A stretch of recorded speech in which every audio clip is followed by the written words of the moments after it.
Havoc Peaks, a Havoc in Wyoming story by Millie Copper. Chapter 1. Day 1. Molly tosses an oversized suitcase into the trunk of her rental car, taking her sweet time to mess with the mass amount of stuff she has. I do my best to keep an even look on my face. Part of me wants to tell her what I think of her plans and how ridiculous she's being. The other part of me just wants her gone. We're in the middle of a crisis, and she's the last person I want to have around. As my husband's employee, she visits the business several times a year. Because our small community doesn't have a hotel, Molly stays with us. I dread her visits. The first few days aren't terrible, but it's the old adage of fish and house guests both starting to stink after 3 days. She's been here since Sunday and is now way past her prime. And tonight, I saw a part of her that really makes me wonder if she might not be mentally ill. That would explain many of the strange things I've noticed about her over the years. After she finally finishes fiddling, she turns to us and hurriedly, almost frantically, says, "I worry it's not safe here. Maybe it's too close to Portland. Do you think you guys should come with me? We can get your dad, of course." I meet Ben's eyes, assuming he knows what I'm thinking. Finally, he says, "We worry it's not safe here either."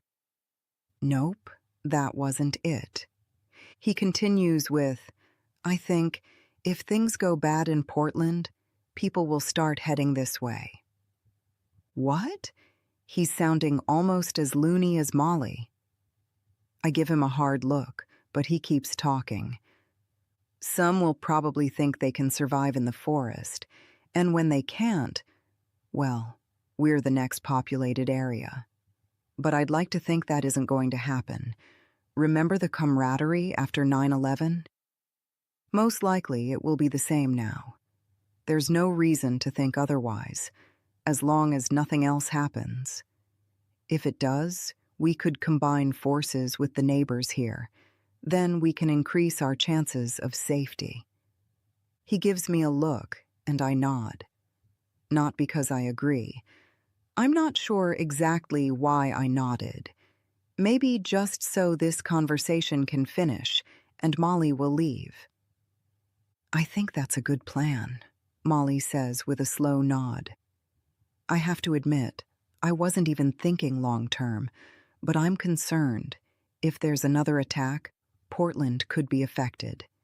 And whatever happens there would directly affect you. Also possible, Ben says, we're going into town first thing in the morning. We'll be there when the store opens and buy a few things. We are? First I've heard of this. He gives me a nod and says, "I think getting what we need just in case is a good idea." Good plan, Ben. Maybe get your camping gear in order too. You know, just in case you have to leave your place in a hurry, Molly says, looking like a bobblehead. I'm sure I make a face, but Molly chooses to ignore it. There's no way we're leaving our home. That would be nothing short of ridiculous. I barely listen as she drones on about wanting to have paychecks handed out early. I'm sure Ben will put his foot down and remind her payday is Monday, and there's no reason to provide checks sooner. Then she tells him she wants to suggest the employees get cash and buy extra food. What a nut she is. I want to smack Ben when he says, "Sure, Molly, checks tomorrow are no problem. I suspect a few of the guys are already planning their purchases for tomorrow." Molly gives a solemn nod and then turns back to the rental, fiddling with things a bit more. I'm just about to tell them I'm going inside when she turns and wraps Ben in a hug. "Be safe, Ben. I'll check in with you soon." "Yeah, Molly," he says. "Call tomorrow and tell us where you are. Use your company card for fuel. You're still on the clock until you get home." "Okay, thanks, Ben." She turns to embrace me, stretching up slightly on her toes. She's so short, I have to hunch over to keep it from being awkward.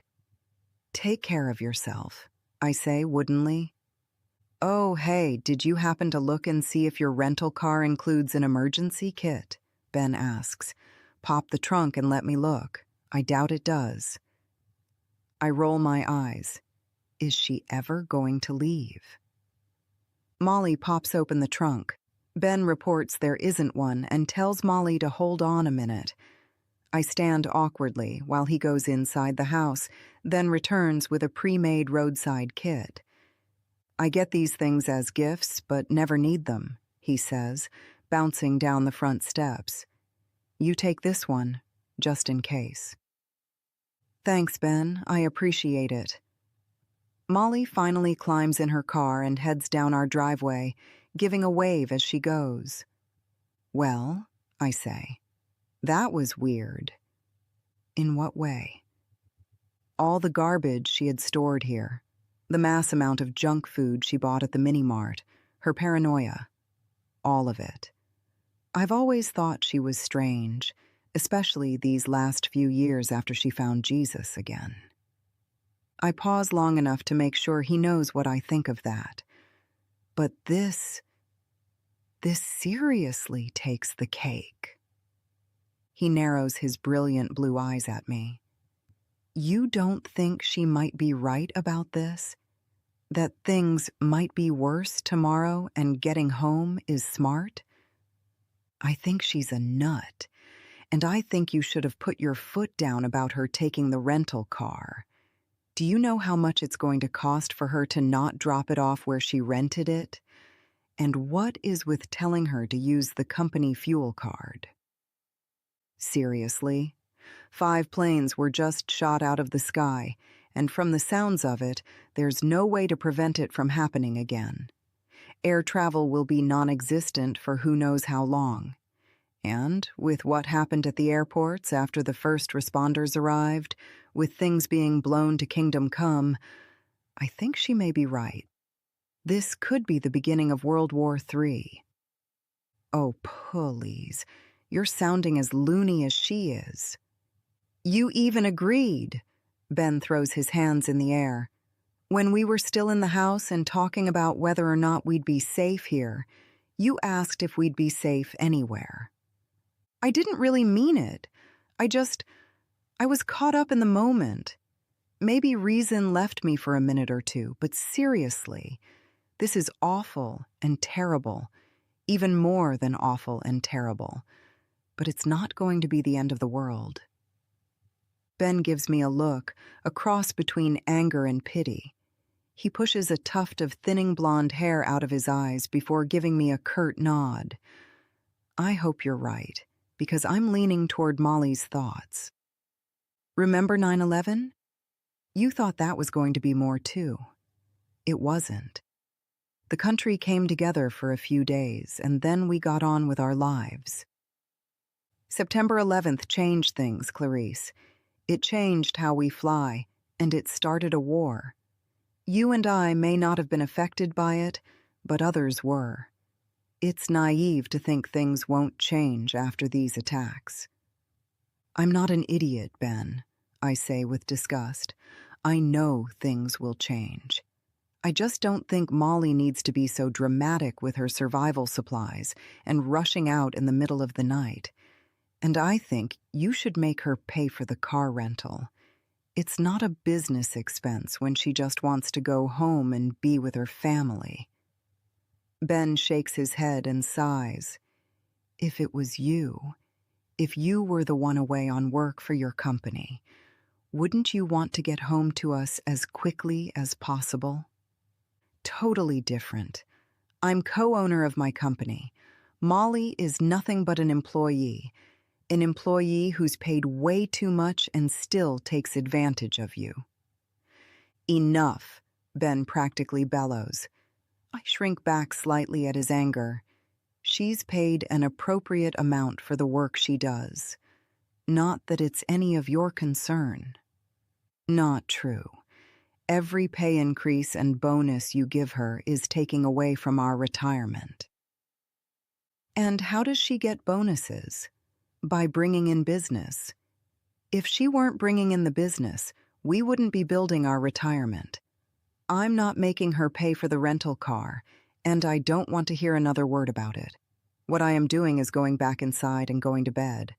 I'll be leaving early to fill up all of our gas tanks and buy extra food. Fine, but plan on using your own money for those things because I'm not on board and will not contribute to such lunacy. Give it a rest, Clarice, he says between gritted teeth. You don't need to be so uptight. Uptight? You think this is about me being uptight? No, I think it's about your ridiculous and unsubstantiated hatred of Molly Caldwell. My dislike of her is neither ridiculous nor unsubstantiated. She's annoying and this is it, Ben. Next time she's here for work, she stays in Alto. Fine, he hisses. And another thing, tonight is terrible and tragic. I'm not denying that. Most likely, this will change things for us, for the United States, but I refuse to believe it's anything more than what it is. And exactly what is it? Ben crosses his arms and glares at me. What is it you think you know? A terrorist attack. What else? Not some major conspiracy requiring packing up and driving home in the middle of the night. Though I'm glad she's gone. You can look like a fool if you want. It won't be the first time. He narrows his eyes at me and opens his mouth, but I hold up my hand and rush on. But I refuse. I refuse to get swept up in some ridiculous conspiracy theory. I stomp away, beating him to the front door and slamming it hard behind me. Every time Molly visits, which is 2 or 3 times a year so she can catch up on things she thinks she can't do from Wyoming, we end up in an argument after she leaves. While she's here, I keep my mouth shut and try to make her stay as comfortable for both of us as possible. But it never fails. Ben and I always end up in some sort of argument after she leaves. Usually his complaint is that I'm too snotty to her. That may be true, but she doesn't notice. She actually thinks we're friends. Ha. Even though I'm not a part of Ben and his dad Bart's machine shop business, I still contribute to the plans and ideas. I know more about marketing than Molly will ever hope to know, so it's important I give my input. Tonight, after a delicious dinner out, as expected, Molly made me crazy when she went on and on and on about how delicious the nasty oysters she ordered were. Seriously. Every single time she visits, we go out to eat, and she always orders those things. She knows I hate them and find them disgusting, but it doesn't matter to her. She'll order the slimy, raw shooters or oysters on a half shell or, like tonight, baked oysters. I'm positive she does it just to irritate me. Of course, I smile and pretend like it's no big deal, gushing over how wonderful it is she can always have oysters when she visits. It's not like she can get fresh oysters very often in Wyoming. Anyway, after dinner, we were working on plans for a marketing event at the Portland Convention Center to be held in October. As usual, she had some crazy ideas, so it was up to me to keep things under control. I was counting the minutes until her flight tomorrow and when she'd be out of my hair for a few more months, when the television announced the attacks. 5 planes at 5 different airports were purposely crashed as they were landing. As first responders showed up, multiple bombs were detonated, causing mass casualties. I hate to admit, one of my first thoughts was fear. Fear Molly could be stuck here for days, or even weeks, while waiting for air travel to restart. I guess I should just be happy she's gone and out of my hair. Ben's dad thinks Molly walks on water and can do no wrong. At least Ben is slightly more realistic. Usually, a few days after she leaves, Ben and I laugh over how her visit went and the crazy things she said while she was here. We'd probably talk about how ridiculous this whole thing was. Not the crashes. Those are terrible. But Molly's overreaction to them. That's likely what we'd do. Let things calm down. Then we'd have a couple of drinks and poke fun at her. Of course, that's not going to happen. I have no intention of being here in a couple of days. I've made other plans and have just been waiting to execute them until after Molly's visit. I'm finally going to do what I want to do with my life. I stifle a sigh. I know I'm too hard on her. Molly means well and most certainly wants Ben and Bart's business to succeed, and I should thank her for that. We've built up a tidy nest egg over the last couple of years from their business alone. But she's so annoying, even more so in the past year or two since she's started, as she calls it, becoming reacquainted with God and Jesus. At least before then she had a sense of humor and wasn't such a stick in the mud. Before going to bed, I check in on Liam. Our 13-year-old son was terribly upset about the attacks. I poke my head into his second-floor bedroom. His lamp is still on, but he's sound asleep. I can't help but smile at the innocent little boy face.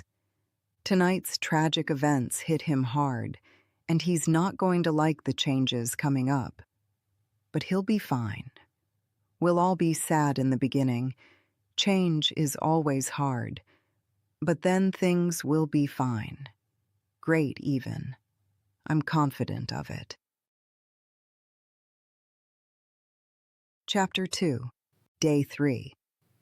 You were supposed to call me an hour ago, I say, not even bothering with hello thanks to caller ID as I quickly move from the living room to my office. Instead of an answer, I hear a strange noise.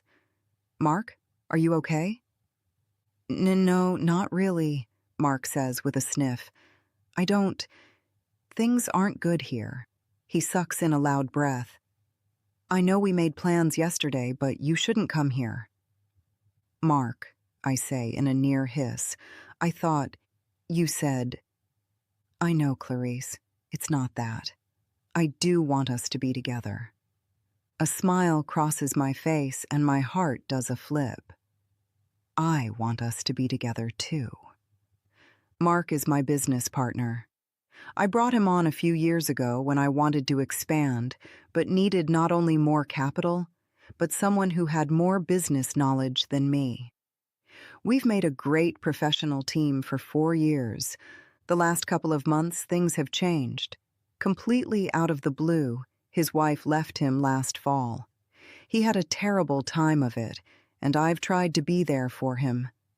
I didn't expect our work relationship to change into something different, something more, but it has.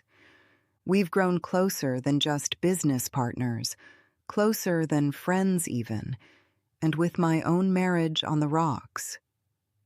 We can be together, I say. I don't think it's smart. The cyber attacks the news has been talking about, it's hit Alto. Oh, that's not good. We still have power here. Maybe it won't affect us. I bite my lip and think about the last couple of days. The plane crashes were only the beginning. Yesterday, there were bridges destroyed across the United States. Today, the news has been all about a cyber attack taking out electricity and closing all banking. Even social media went down. It's so bad, they're talking about taking the internet offline completely. Well, the power went out about half an hour ago, Mark says. I was packing things up at the office, like we talked about. I bite my lip. He thought it was a good idea to grab the important stuff out of our riverfront office. I thought it unnecessary, but I figured if he wanted to waste his time, I'd let him. That's why I'm late, Mark says, The packing went fine. But you won't believe the things happening around here. I wait for him to continue. When he doesn't, I prod.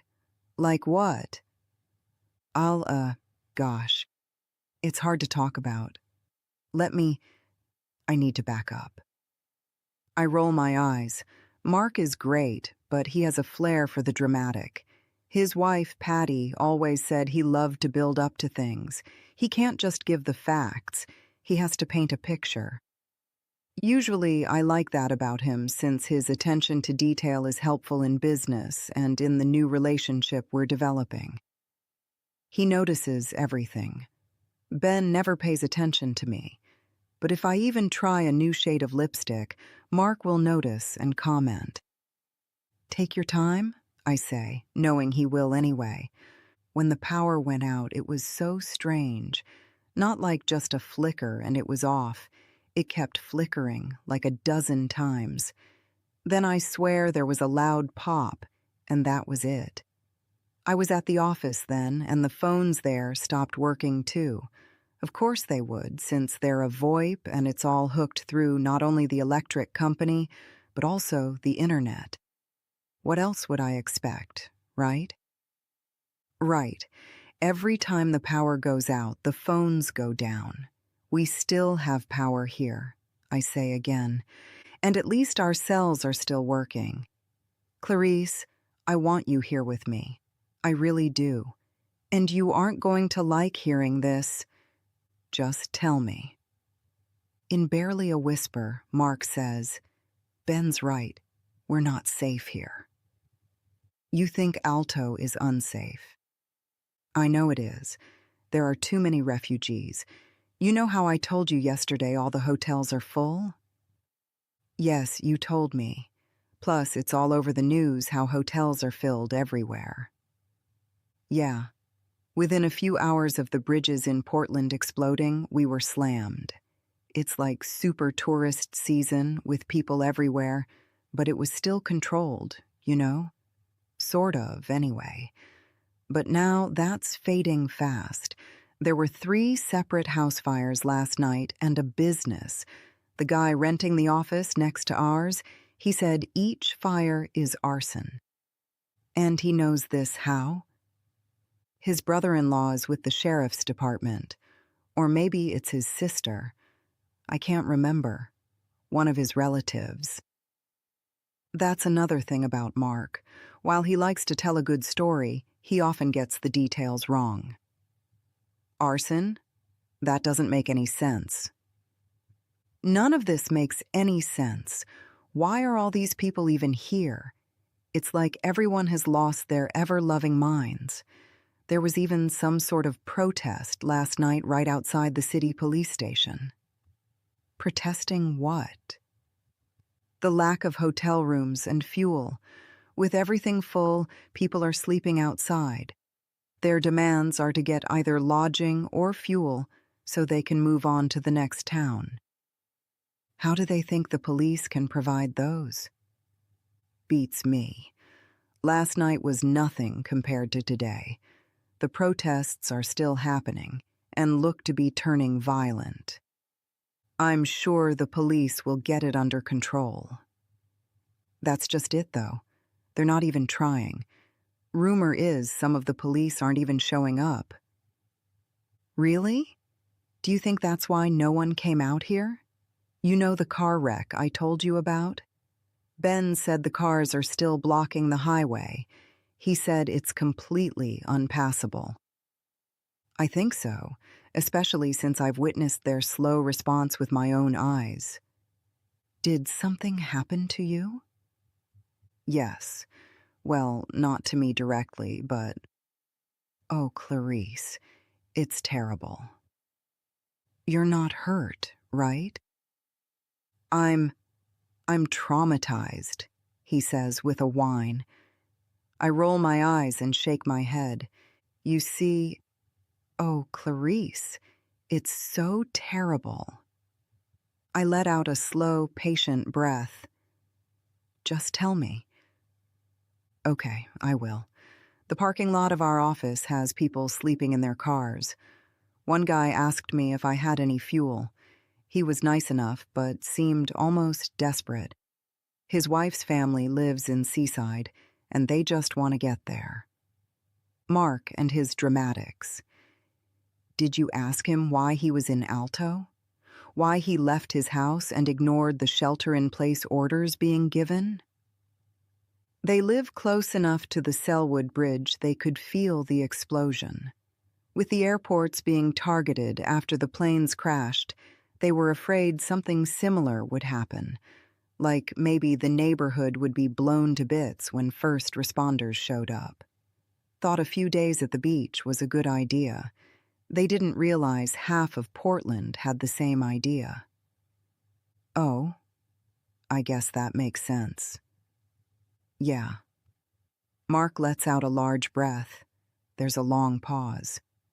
I'm just about to ask if he's still there when he says, "But he won't be going to the beach." Why's that? Because I can't even believe this happened. After I finished up in the office and went back outside, there he was. Dead. Someone stabbed him. The wife was holding him in her lap as she sat on the ground, rocking back and forth. Dead? I gasp, putting my hand to my mouth. Very dead, and blood everywhere. That's why. You can see why I'm so upset, right? I can't even imagine how awful it must have been. I agree with a nod he can't see. It really was. There was quite a crowd gathered. I never could quite figure out what happened, and the police still hadn't shown up when I left. I'm back home now, but... See what I mean? Alto isn't safe. Why was he stabbed? Who knows? That's what I'm saying. It's all gone crazy. It's okay, Mark. It's not okay at all. Nothing is okay. Calm down. You're ranting. Of course I am. You didn't see him. You'd be ranting too if you saw a dead man, if you were here and saw the craziness. I take a breath before saying, as calmly as I can, "What do you think we should do?" I was thinking, maybe, I hate to even say this because you won't like it, but you said Ben has a plan to combine forces with the neighbors, right? What's he getting at? He isn't thinking about. I take a deep breath. For the past several weeks, I've been planning to run away with Mark. I was just waiting to get past Molly's visit so we could take our relationship from an emotional affair to the next step. The plane crashes and bridge explosions are terrible, but they really shouldn't affect my happiness. But now it sounds as if he's suggesting he should come to my home, where my husband is. You're not saying you should come here, right? What? Oh no, that isn't what I'm thinking. But I do think you should stay there. Nemont must be safer than Alto is now. You're not overrun with refugees. We are, remember? I told you yesterday how they're everywhere. But they're just passing through, right? Walking on to Alto. Some, yes, but there's people camped. At least that's what Ben and Bart say. I haven't gone out much. I still think you're safer there. And you see, I talked with Patty. She's scared. The anger courses through my body as I realize what this is really about. In a totally snippy voice, I ask, "What are you telling me?" He responds in a whisper, "She needs me." She needs you? She left you, Mark. That was before. Everything is a mess now. I'm going down to Seaside. I'm going to help her through this. After all this craziness is over, you and me, we can... Are you seriously going to say we can get together later? Don't you think that would be smart? After all, you have Ben. He'll take care of you. And you made a point of saying you'd be bringing Liam with you. He's my son. Right. But I'm not sure I have it in me to take care of Liam, you and myself. Patty, she's all alone. Tears are stinging my eyes, partly from anger, partly from hurt, mostly from feeling like an idiot. Goodbye, Mark. When this is all over, we'll be dissolving our business relationship. Don't be like that, Clarice. Surely you can see how my wife, your ex-wife. I care about you, I really do. The phone makes a weird screeching sound and is completely silent. I pull it away from my ear and stare at it. There's no call drop notice or anything, but he's not there. I sink into the chair at my desk and lay my head on my arms. The tears come hard and strong. Years of friendship followed by months of flirting, and now, when we make a decision to be together, he chooses to go crawling to his ex-wife instead. Where does that leave me? Stuck in a loveless marriage. This was my chance to feel loved and desirable again, to be able to model an affectionate relationship for Liam instead of a cold and dispassionate marriage. Sure, Liam would have been upset about it at first, but once he saw how happy I was, and I'm sure Ben would be happy too, once he was also free, Liam would be happy for me. He'd thrive. Now, I've not only lost a chance at romantic happiness, but my business will suffer. When there's a knock at the door, I straighten and wipe my eyes. Yes, I call out.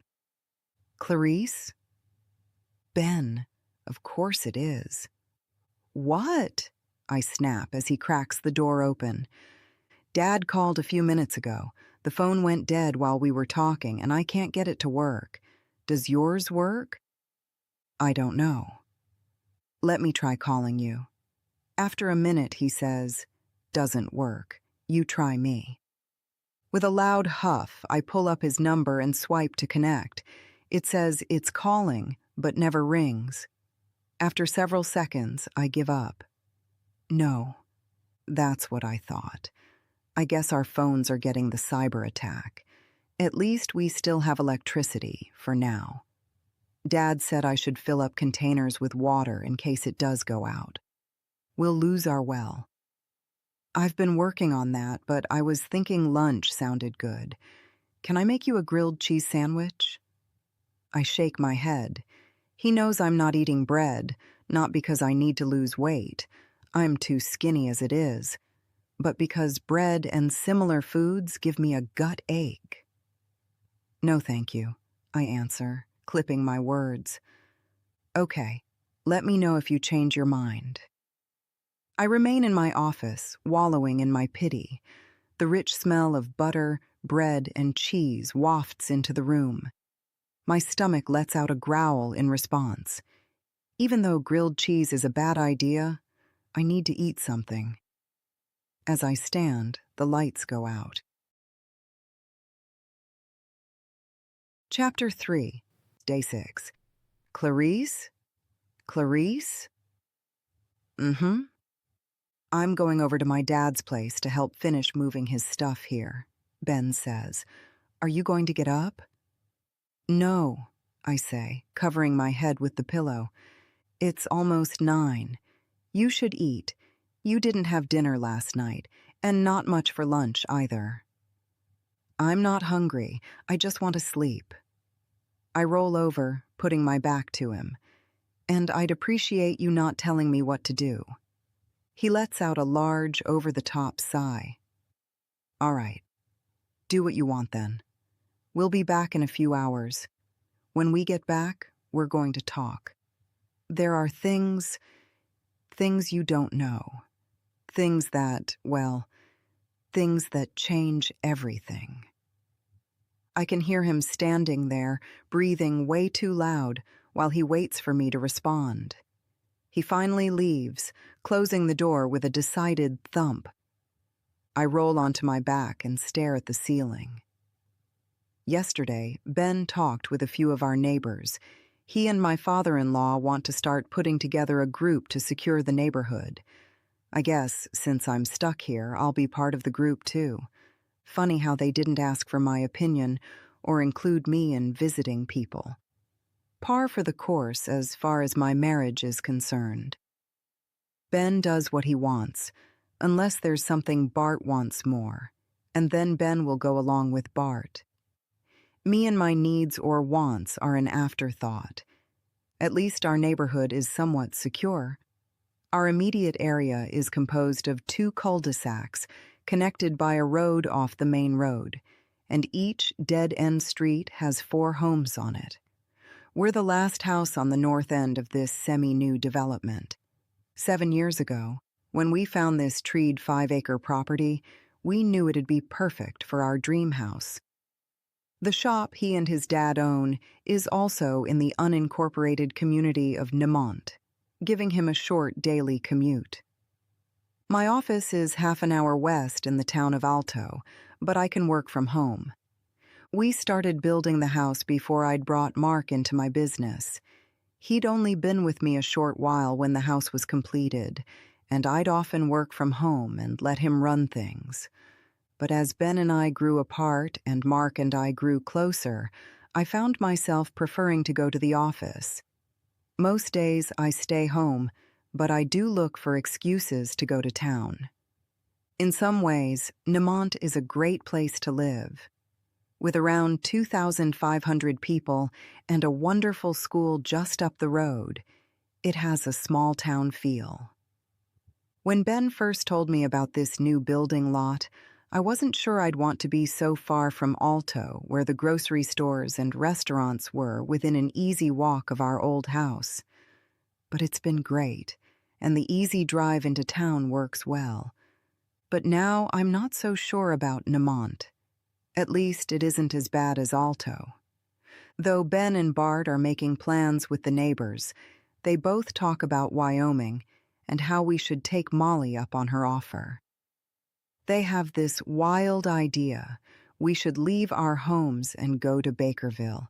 Bart has said many times we should have gone when she did, when there was still a way to get fuel. When the bridges were destroyed on the day following the plane crashes, thousands were killed. And like the man Mark met, who was tragically killed, people in the affected cities fled their homes, resulting in highways and interstates turning into nothing but parking lots. The next day, the power went out, killing the internet, telephones, and more. We can't use our credit cards, and most gas stations are either not working because of the power outage or because they ran out of fuel. Though the electricity is out, we can still listen to the news on a battery-operated radio belonging to my father-in-law, Bart. Sunday and Monday saw additional terrorist attacks, with oil refineries destroyed in the Gulf and other areas, and trains sabotaged. Monday, many of our elected officials were assassinated. We don't know who was killed or exactly how many. I don't even know if I'm that sad about it. I know I should be, but with everything else happening, it doesn't seem to be something that directly affects me. I've decided I don't even care about Mark. I'll miss the attention he gave me, how he listened to me and made me feel important. It's been so long, years, since Ben gave me a second glance, since he paid attention to me. So Mark chooses to go crawling to his ex-wife. Fine, let him. I don't need him or any man to make me complete. As soon as the roads clear up and the power comes back on, I'm leaving Ben. Liam and I will move into Alto. I'll buy Mark out of the business and make a fresh start. Maybe we won't even go to Alto. Maybe I'll make Mark buy me out. With that and my half of the value of this house, plus money I've tucked into a private account, Liam and I could have a fresh start almost anywhere. I chew on my lip, thinking of where we could move. As much as I'd like to be able to go anywhere, I couldn't take Liam too far from Ben. That wouldn't be fair to either of them. Truthfully, we only have Liam because of Ben. Not in the usual, it takes a man and woman to make a child way, but in the I didn't want any children, and Ben hounded me until I gave in way. We'd been married 5 years before I agreed. It took another year before I got pregnant. Now, 20 years into our marriage, the only thing we have in common is our son. And even though I may not have wanted a child, I can no longer imagine my life without Liam. When Liam was 2, Ben suggested we try for a second. That was a hard no from me. Liam is amazing, but I couldn't go through that again. 1 child is more than enough. I sit up and decide I may as well get out of bed. My sleep has been fitful for days and is often interrupted. Early this morning, we were awoken by the sound of shooting, lots of shooting. After it stopped, Ben and Bart left to check it out. I tried to go back to sleep, but was awake until Ben returned an hour or so later. He looked terrible. But when I asked him about it, he brushed it off and said someone was shooting at the resident elk herd. It's not elk season, but I guess those who don't have a very full pantry may already be running low on food. And we do have a neighbor who's been arrested for poaching before. I asked Ben if Rick Burdock, the poacher, was involved, but he just shrugged. I lift my arm and give myself a sniff. I'm starting to stink and am desperately in need of a shower. I'm grateful Bart told Ben to load up on water. Otherwise, we'd be getting water out of the creek that runs along the edge of our property. Being without electricity is hard enough. I can't imagine having to haul water. In the bathroom, I dip a washcloth in the 3/4 full tub. My large soaking tub was the first thing Ben filled. We're using this water for washing up and flushing the toilet. I need to wash my hair. Other than running a wide-tooth comb through it, I've totally neglected it since the power went out. Why bother? Ben stopped looking at me long ago. He doesn't care what my hair looks like. Even so, he did put a small bucket next to the tub to use for hair washing. That works fine for his short, thinning hair, but with my long, thick mane, I'll never get the soap out. After cleaning up with the washcloth, I spend several minutes combing my hair. Once it's smooth, I put it on top of my head. In the living room, Liam is sitting on the couch playing a battery-operated handheld video game. He briefly lifts his head. "Hey, Mom, you feeling better?" I answer with a shrug. "Did you eat breakfast?" "Dad made eggs and pancakes on the grill. We saved you pancakes, but he said you wouldn't want cold eggs. He left coffee in the thermos." He's right. I don't particularly like cold pancakes either, I mutter. At least there's coffee. I choke down the cardboard pancakes after slathering them in peanut butter and washing them down with the coffee. I'm using my stash of emergency powdered creamer. Not my favorite, but better than straight black. Ben was right. I didn't eat much yesterday and am starving. I glance around the dining room. My house is a mess. Ben and Bart have junk strung out everywhere as they organize our supplies and what was brought over from Bart's house. Ben invited Bart to move in with us on Sunday morning, after we found out the owner of the mini-mart up the road was brutally murdered. While I'm not terribly happy about him staying with us, it's best this way. At 75, he's still a force to be reckoned with. But Ben worries, especially after the mini-mart owner's murder. While that's fine for now, I know it won't be long until Bart starts getting on my nerves. I love my father-in-law, but some of his ideas and mannerisms annoy me to no end. Plopping onto the couch next to Liam, I say, "Did your dad tell you when he expects to be back?" He doesn't even look up from his game as he gives a shrug. He seems carefree and unconcerned about everything happening. While he was upset the night of the plane crashes, now his concern seems focused on the lack of electricity and not being able to play games or watch TV. I'm glad he's not letting it get to him. Even though it's concerning, I'm sure things will be fine in a few days. Ben and Bart might think our world is crashing to an end, but I think they're overreacting, and I see no reason to worry our son about any of it. I can't help but smile as I look at him. From the side, he looks a little like me. His brown eyes are slightly lighter than mine, but we have the same shaped nose. From the front, his face matches his dad's. His blonde hair is several shades darker than Ben's, but they're still incredibly similar. Bart, too, though his facial shape is harder to make out, thanks to his full beard and mustache. But the resemblance is still there. Ben and Bart share the same piercing blue eyes. I think both were disappointed Liam got my brown eyes. Are you winning? It's lame, Liam says, stretching out his long leg to prop it on the coffee table. The game? I thought you were happy when Dad found it in his dresser and said you could play it. Liam shrugs again. It's better than nothing, but it's still lame. Well, maybe. A knock at the door interrupts my response. I get up from the couch as Liam casually says, Dad said not to answer the door. He probably meant that only for you. I move toward the front door, then lean to the right and peer out the side window. A man a few years older than my 40 years, but likely younger than Ben's 50 years, is staring back at me.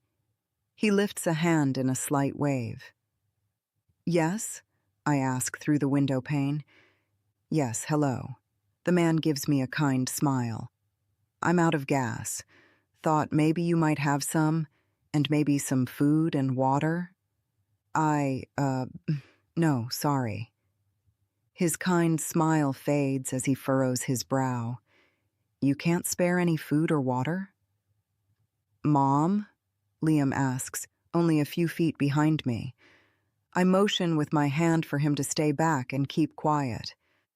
Sorry, I say to the man. I can't help you. Can't or won't, he demands. His smile's now completely gone, and an angry scowl covers his face. Instead of answering, I pull the curtain closed. You're going to be sorry, he yells. Moving to the window on the other side of the door, I pull that curtain closed also. I've just removed my hand from the curtain when the entire door shakes. Mom, Liam cries. Can he get in? No, I stutter as the door gives another rattle. Your dad put those extra long screws in. It should hold. You sure? Liam asks as the guy pounds on the door. Go away, I yell. We can't help you. I breathe a sigh of relief when the shaking and pounding stops. I turn to give Liam a smile when there's a loud crash. The window to the right of the door blows in. Liam and I both jump back as we scream. The curtain contains most of the mess, but I quickly see a hand coming in, looking for the deadbolt. Liam grabs a decorative pewter vase from a nearby side table and strikes at the hand. The guy lets out a yell, along with a string of obscenities. Deterred for only a moment, the hand reaches inside again. Liam gives it another whack. Mom, what do we do? He hisses. If our power wasn't out, the security system would be going nuts right now. All the windows are set up to sound an audible alarm if broken, in hopes of scaring away any intruders. That gives me an idea. I run to the kitchen counter and grab my SUV key fob out of the small wicker box it's kept in. I push the panic button, and my BMW emits a high-pitched siren noise from its place in the garage. Liam gives me a nod and says, Do Dad's too. They took Grandpa's truck. Ben's keys are right next to mine. Pressing his button, a series of alarms begin to sound. Both keys in hand, I run to the office. Its location next to the front door gives me a view of the porch. The guy's not there. I scan the driveway and see him moving away, his eyes still on the house as he steps into the trees lining our driveway. Is he leaving, or is he waiting for a new opportunity? I plop both keys on the office desk, leaving the panic alarms to continue their ruckus. Taking a deep breath, I say, he's still out there but has stepped into the trees. We should get a gun. Do you want me to do it? Biting my lip, I shake my head. I'll do it. Can you clean up the glass? Don't cut yourself. I'll holler down and let you know what's happening. He gives me a nod as I start up the stairs. Ben's an avid big game hunter, and when we designed our house, my dream house, he added a locked room to keep his gear in. The hunting room overlooks the driveway, so I should be able to see the guy. Once inside, I take a quick look out the window, trying to find the intruder. Not seeing him, I turn to the well-organized array of weapons, locating the hunting rifle Ben gave me a couple of years ago when he took me on a week-long hunt in Montana. I haven't shot it since then, but I know it better than any of the other large guns available, though I could take one of the 22 rifles. I've shot them plenty of times. I give a quick glance over my options, then turn again to the window and search for the guy. "Liam?" I shout. "Yeah. Mom?" I don't see him. I'm going to stay up here and watch. I'll let you know. Okay. I'll finish cleaning the glass, then I'm going to tape some cardboard over the window. Good idea. Can you silence the cars? I leave the gun in place as I settle in to watch for the guy. Chapter 4, Day 7. Do you really think they're dead? Liam asks, his voice cracking as his eyes fill with tears. Ben looks up from what he is doing. With a grim face, he says, "We don't know for sure. It just seems suspicious so many families would disappear." "Humph," Bart says. "All the families we plan to coordinate with are gone. Everyone in your loop." "I know, Dad." "And the next loop over, only those 2 crazy guys and their wives are there." Bart's eyes glare as he spits out his words. "I'd be surprised if your other neighbors really left on their own accord.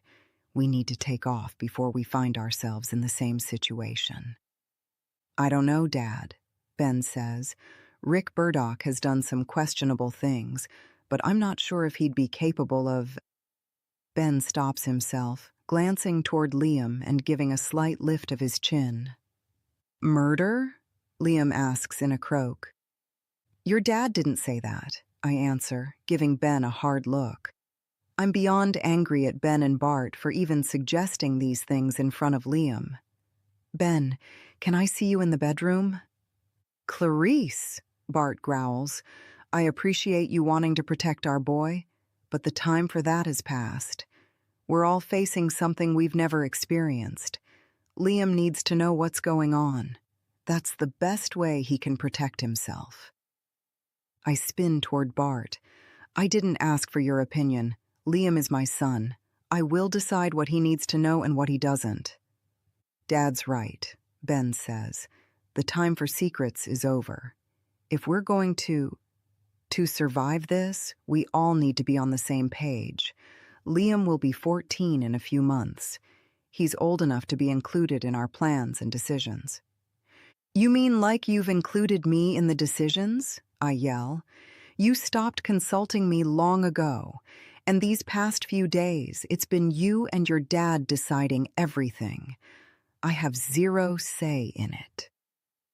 Ben smacks both hands on the counter and yells, "If we left it up to you, we'd be dead in a matter of days. You do nothing but mope and pout." I narrow my eyes at him. "You can just—" "Stop it," Liam says with a cry. "Stop fighting." I shift my gaze toward Liam. His hands are clenched as tears stream down his face. "Mom's scared," he whispers. "I'm scared too." Bart puts a hand on Liam's shoulder. He starts to shrug away but gives up and collapses into his grandpa. Bart purposely avoids my eyes. Ben walks around the counter. Mimicking his dad's actions, he places a hand on my shoulder. I glare at him and grit my teeth. "Don't touch me." He reluctantly removes his hand. "Liam's right.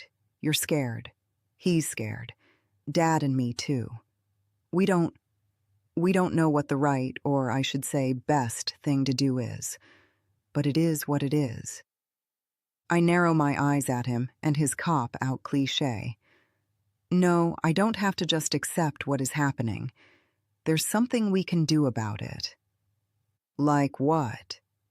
This is all new, but one thing I do know is we're not safe here. I talked with a few others in different neighborhoods. Thought maybe we could move over to one of those. "Why didn't you tell me?" I snap. Taking a deep breath, I try to remove the venom from my voice. I give him a small nod. "Let's do that. Or go into Alto. We could stay at my office." "Alto's not safe," Bart says. "They've got it worse than here. You heard the radio announcements. That protest turned into a riot. How many are dead?" I shake my head.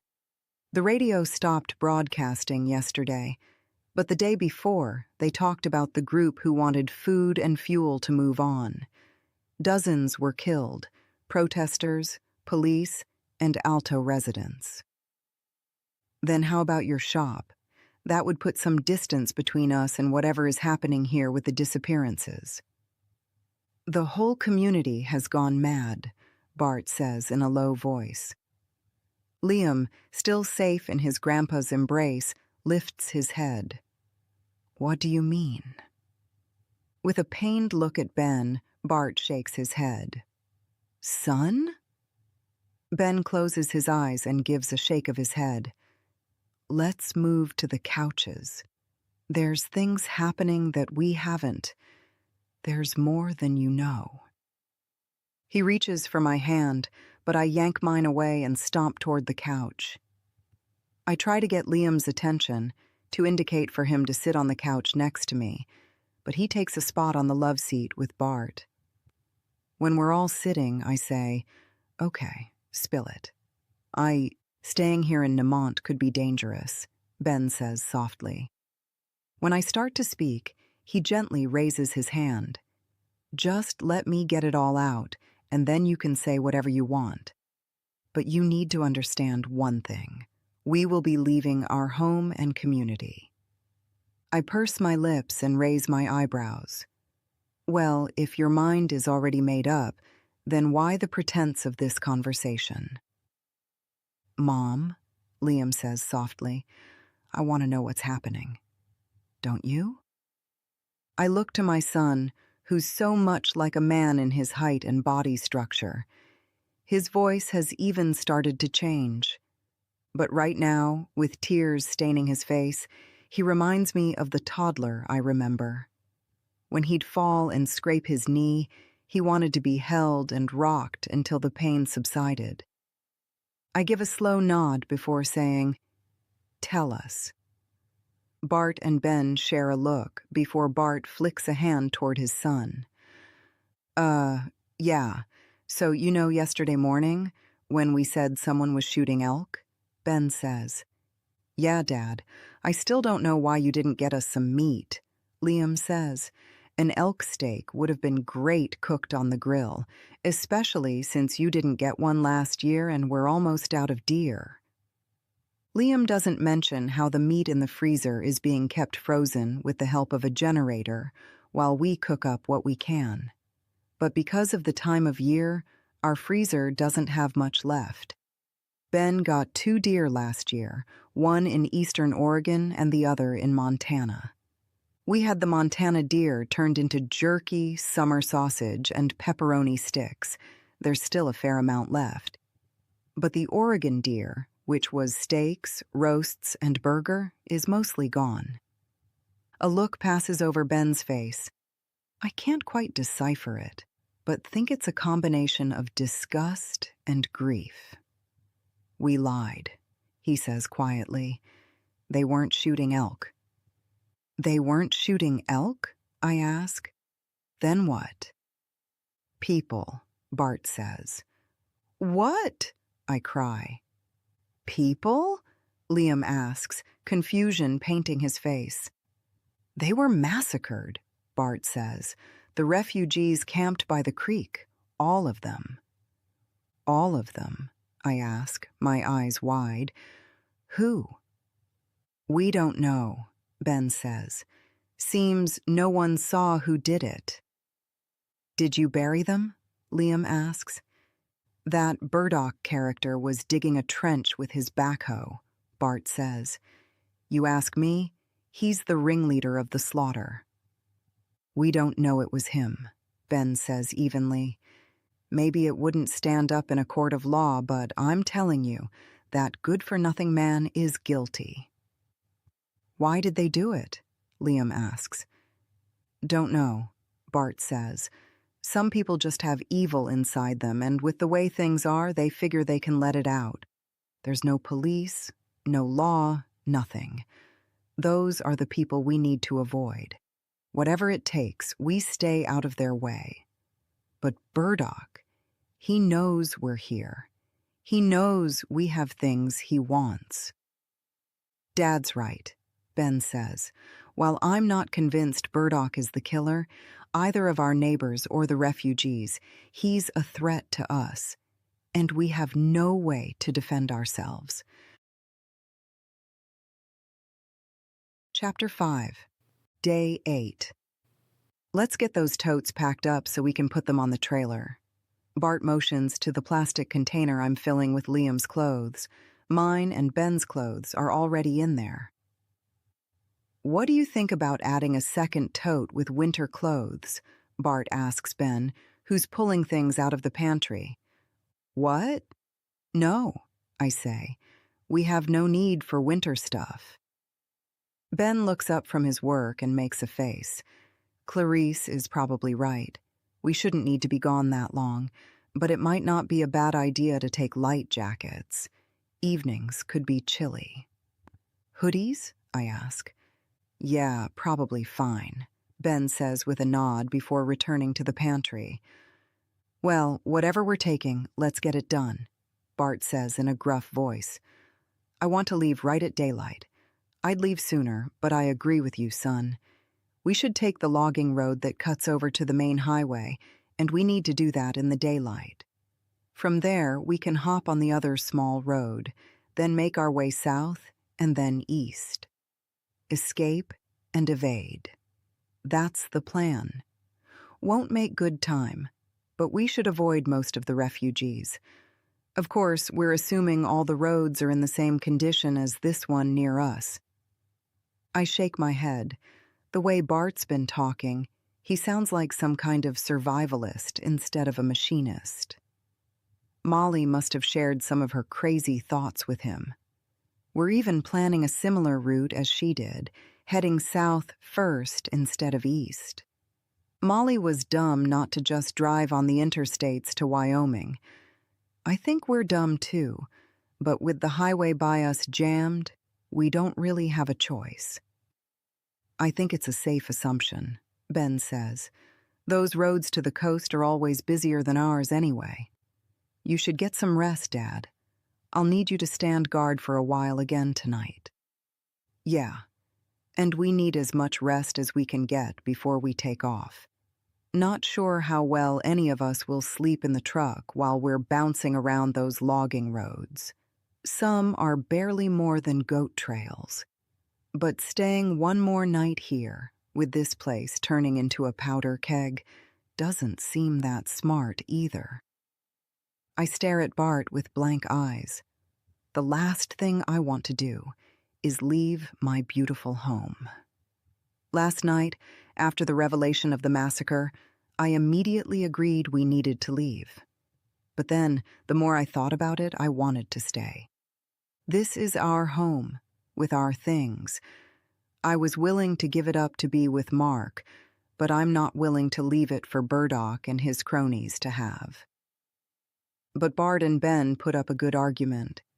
It's too dangerous to stay. The guy trying to break in yesterday was frightening. I stayed on watch from the gun room and had Liam watch from his bedroom, which faces the backside of the house, until Ben and Bart returned several hours later. But with the other families on our streets disappearing and the killing of the refugees, we don't know what to do. With only the 4 of us, we can't maintain security of our place for an extended length of time. I asked again about going to a different neighborhood and banding together with them. Ben said we just don't know anyone well enough to feel comfortable with putting our lives in their hands. And so far, we've heard nothing about when we can expect help from the state or federal government. There's no FEMA response, no National Guard, nothing.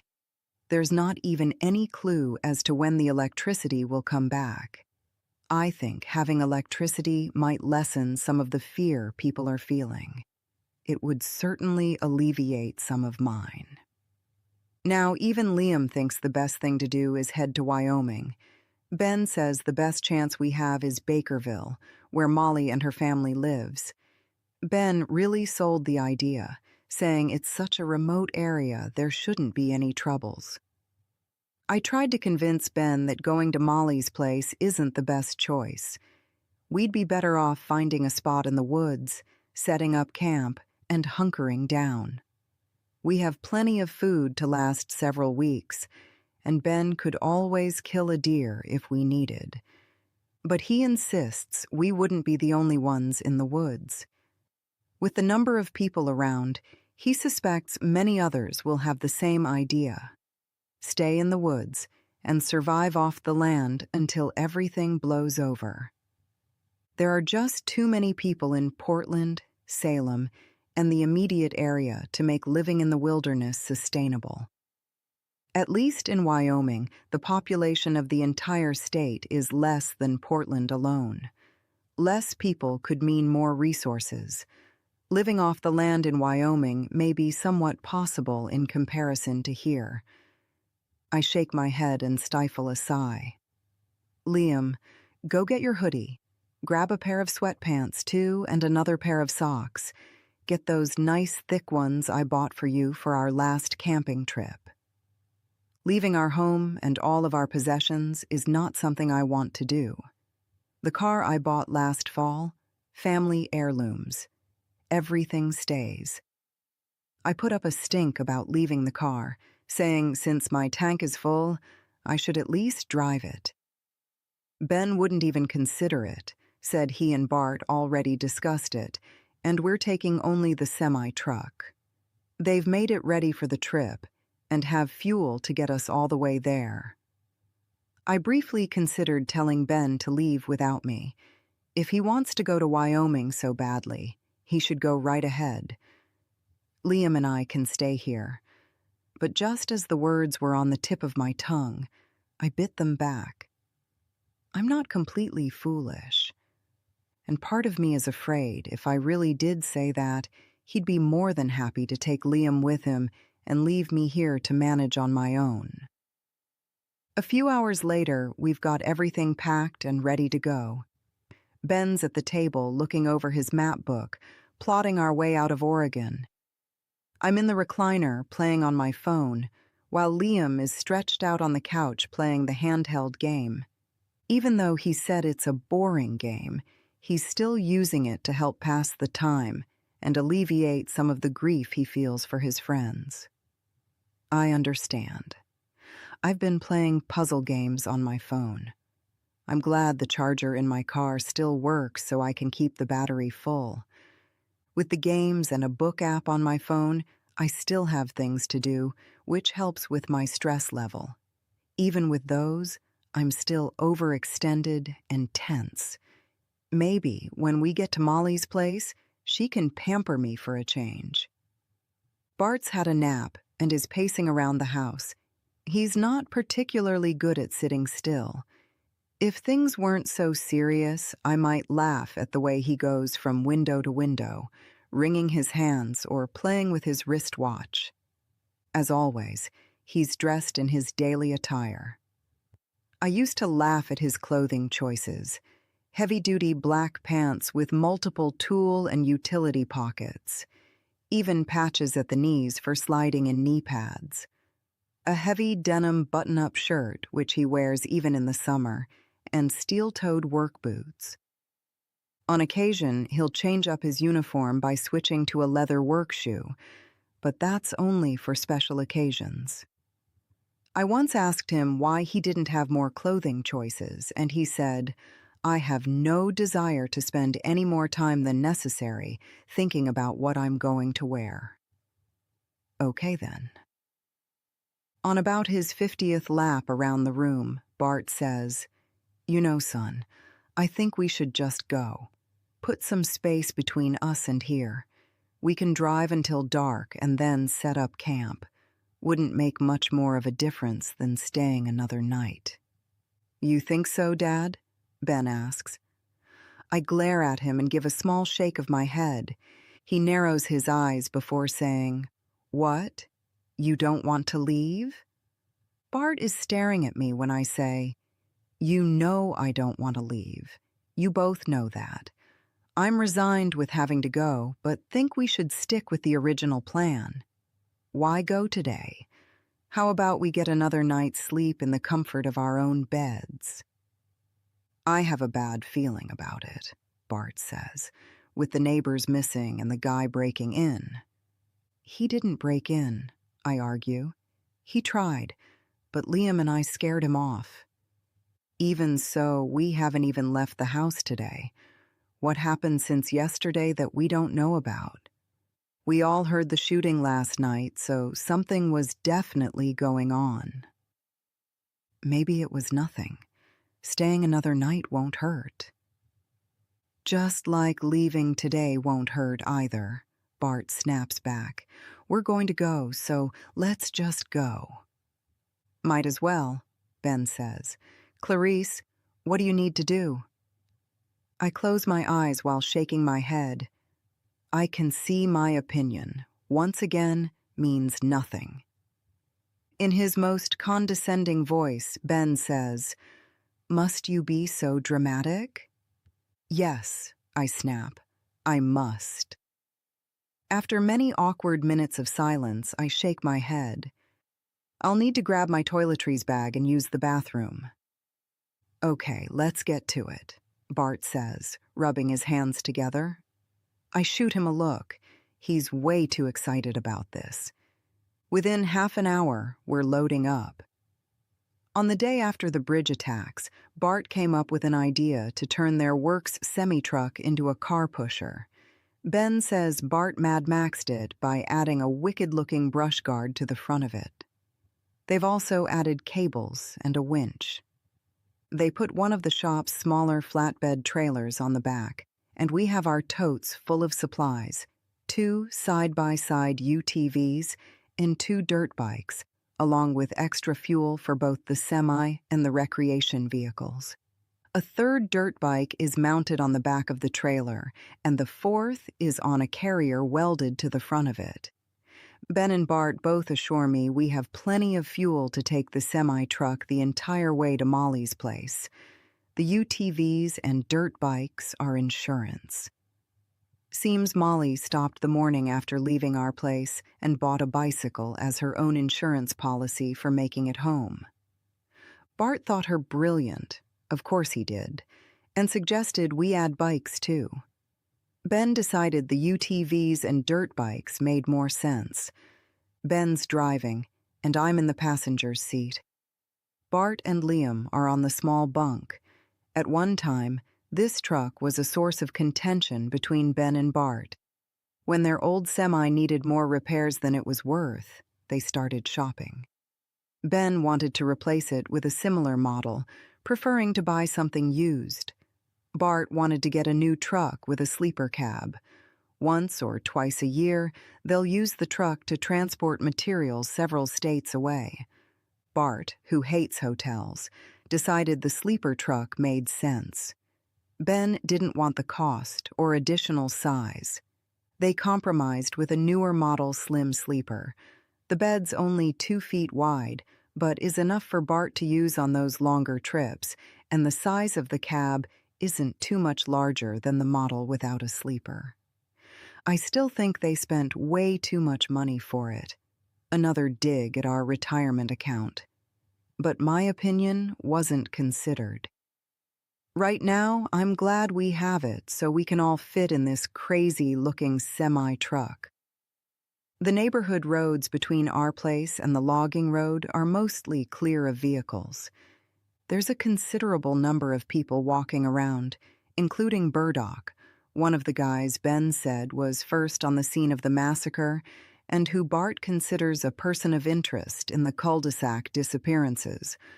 When he sees us, he gives us a hard look, his hand going to the gun on his hip. "What's he doing?" Bart mumbles, as Burdock smirks at us before turning and walking away. I glance at Bart, who has his own gun resting on the seat as he peers out the small rear window. Where my husband has a love of all things hunting, Bart has a handgun fetish. In some ways, Ben has taken after his dad, always upgrading to new hunting rifles or archery equipment, and then selling his obsolete items.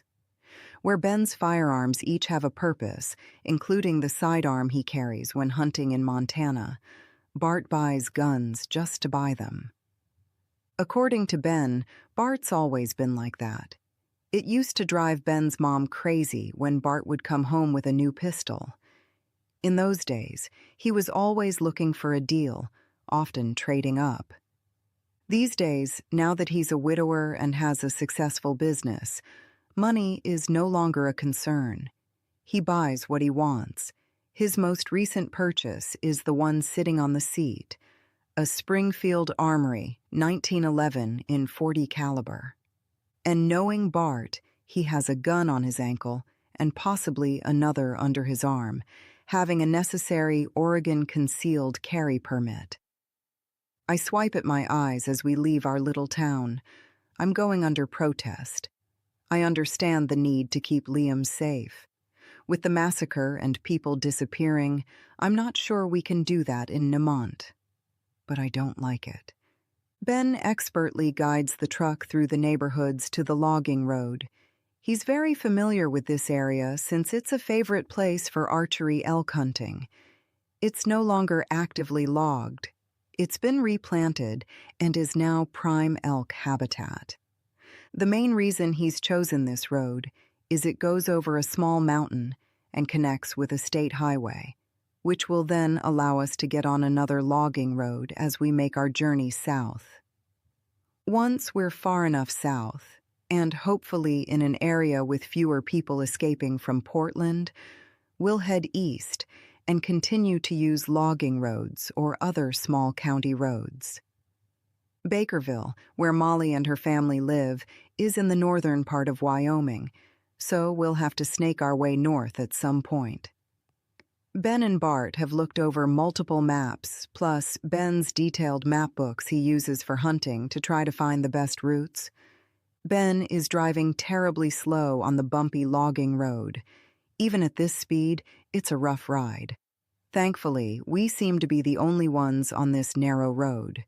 It's almost 2 hours before we reach the county highway, and once again see people. Lots of people. There are dozens of men, women, and children walking along the road. There are also dozens of stalled cars. We need to drive about half a mile on this highway before reaching the next logging road. As Ben turns onto the road, people point at our truck, almost like they've never seen a semi-truck before. A few people even holler at us, asking for a ride. At least there aren't any cars in the middle of the road that need to be pushed out of the way. We finally reach the logging road, and, once again, set out through the wilderness. This road, which leads to an active commercial logging site, is slightly smoother than the previous. Ben still minds his speed, but with it not being as rough, I'm able to lean back and relax. I'm almost asleep when I hear Liam say, "Dad, there's a guy in the road. Dad." I open my eyes to see a man standing smack in the middle of the dirt road, holding his hand in front of him in a stop motion. "Ben?" I say. In response, he gives a long, continuous blast of the air horn. The man stands firm, continuing his stop signal. Even at the slow speed we're traveling, we're quickly eating up the space between us and him. "Ben, you're going to hit him! Stop!" I yell. Without slowing, Ben continues to blow the horn. Liam screams again. I scream. But Bart calmly says, "Do what you have to do, son." At the last moment, the guy dives out of the way, and we narrowly avoid having him as a grill ornament. I'm crying and shaking terribly as I glance in the side mirror. The man rolls over and gives us a one-fingered salute. Taking a deep breath through my tears, I say, "Why didn't you stop?" Ben's pale and shaking so badly he can barely hold on to the steering wheel. He shakes his head. I couldn't. Dad and we talked about this. Too risky to stop." "Too risky?" I shriek. "You almost hit him." "We can't risk stopping and letting someone take our truck," Bart says frankly. "If we lose the truck and the all-terrain vehicles, we won't make it to Wyoming." Chapter 6, Day 11. That first night, we camped several miles farther into the forest from where the guy jumped out of our way. There was a locked gate between him and us. Ben and Bart used bolt cutters to snap the lock. These barriers are common on the logging roads, so the men came prepared, not only to open them, but to replace the lock they broke. Bart put his own large lock on the gate, leaving it loose and hanging the key in a visible spot nearby. He said it just felt wrong to destroy the locks without replacing them.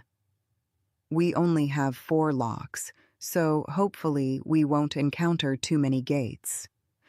The last 3 days have been full days of travel.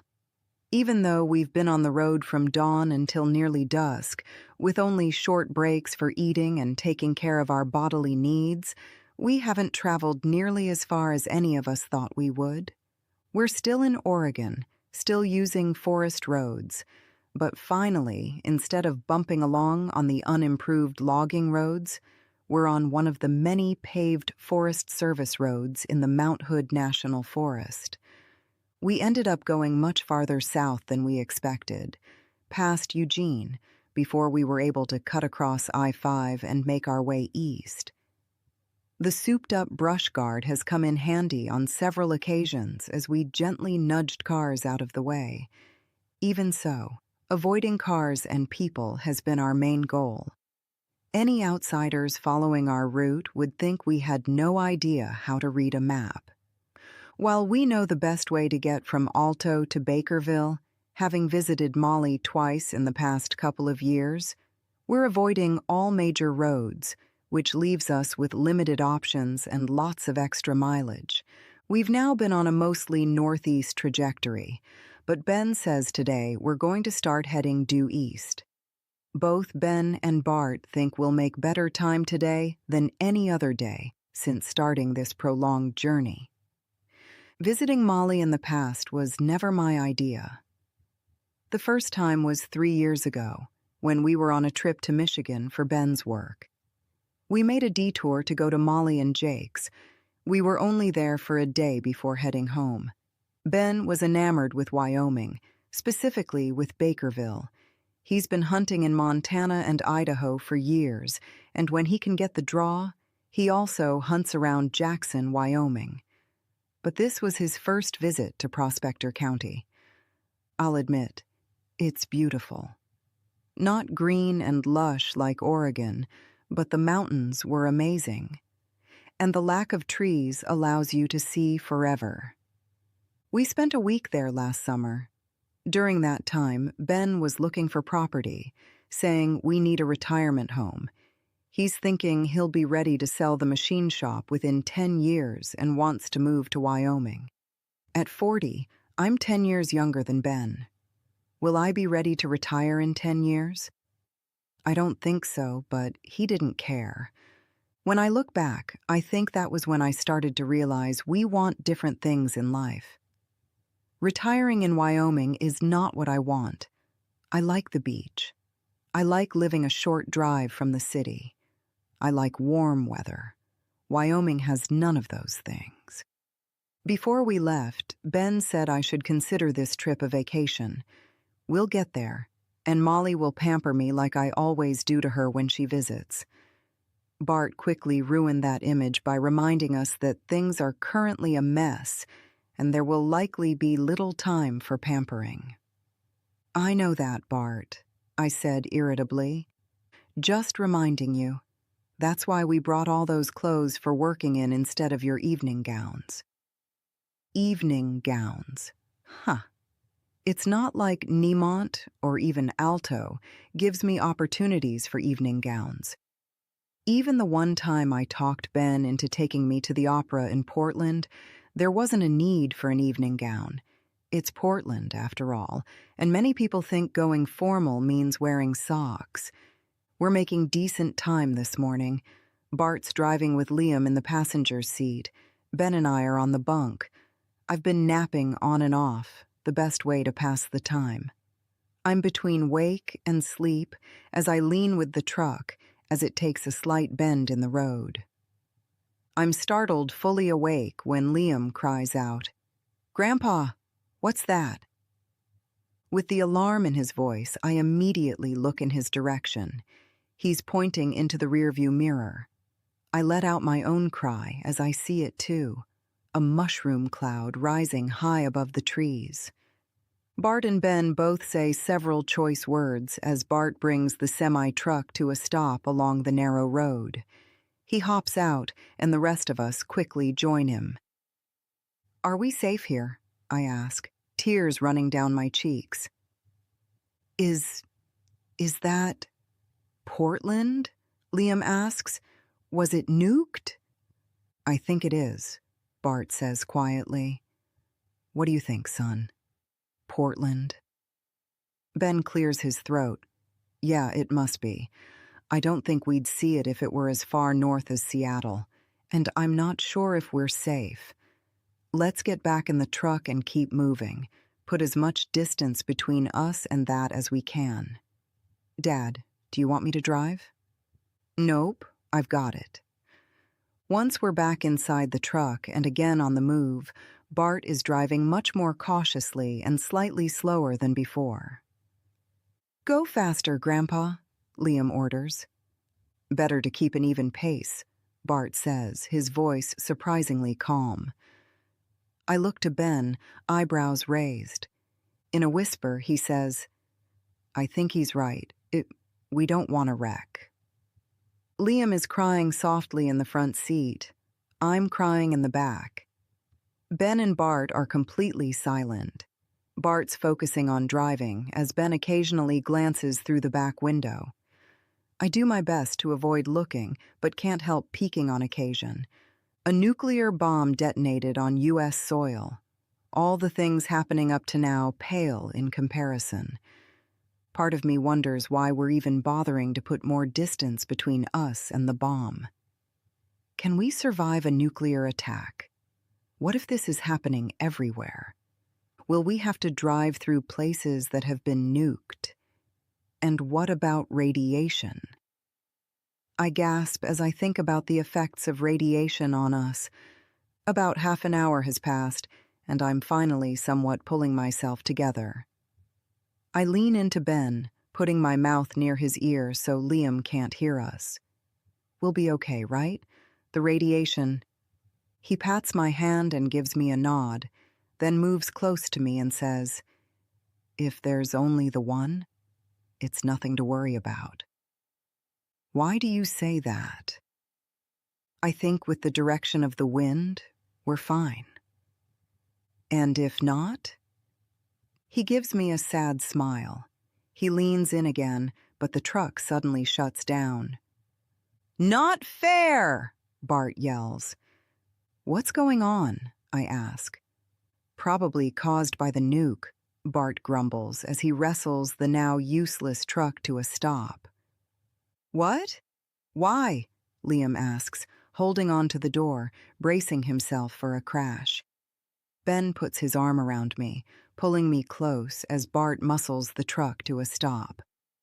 Nuclear weapons put out a pulse, Ben says, trepidation evident in his voice. The pulse can affect electronics. This truck is mainly running by computers. I would have thought the pulse would have happened the same time as the blast. Must have been another one, Bart says. Ben takes his phone out of his pocket. After a moment, he says, Clarice, Liam, try your phones. Are they working? Mine's shut off, Dad. I can't get it to turn on. I take mine out of my purse and tell him I can't get it to work either. Will the phones come back? I ask. Don't know, Ben says. But I need it, I say, tears filling my eyes. You'll be fine without your games, he chides. Not just my games, all of our pictures. I take a deep breath. You're right. I back them all up to the cloud. The thought of losing pictures is horrible. I keep photos of Ben and me from our wedding and a few baby pics of Liam in my wallet, but it's been years since I've had anything but digital photos. Let's worry about pictures later, Bart says as he turns the key on. Banging the steering wheel, he says, Guess that's it. Not sure we can do anything about it. You can't fix the truck? Liam asks, eyes wide. How do you know? What about the UTVs? I ask as my tears start up again. We'll see, Ben answers, giving my arm a squeeze. I watched a TV show about an EMP a few years back, Bart says. Did some research on what might happen after that. Nothing good, I'll tell you. Ben clears his throat. Dad, let's talk about it later. Clarice, you and Liam wait in here while we figure out what we're dealing with. Then we can plan our next step. I should help, Liam says, his voice cracking. No, Ben says firmly. We don't know exactly what's happening. I think we're far enough away from the blast to not have any trouble right now, but stay in here just in case. Grandpa just said he thought there was another bomb. Where was it? It must have been close, right? Bart is looking in all directions as he says, I don't see anything. Not like before. What's your plan? I ask as I pull a tissue out of my purse to blow my nose. We'll check out the truck first, in hopes I'm wrong, Bart says, turning so he and Ben can have eye contact. I catch something as it passes between them. Then we'll try the UTVs. We'll figure it out, Ben says. As soon as they're out of the truck, Liam says, We're okay. Dad and Grandpa will take care of things. He wipes his nose on the tail of his shirt. I hand him a tissue. Blow, I say. They'll figure it out. Ben and Bart are at the front of the truck and opening the large hood. After a few minutes, Bart returns to the truck, leaving the driver's door open as he crawls back inside. Did you fix it? Liam asks. Bart answers with a noncommittal shrug. Give it a try, Dad, Ben shouts. I hold my breath as Bart turns the key. Nothing happens. He tries again before saying, No good. Yeah, Ben says as he appears by the door.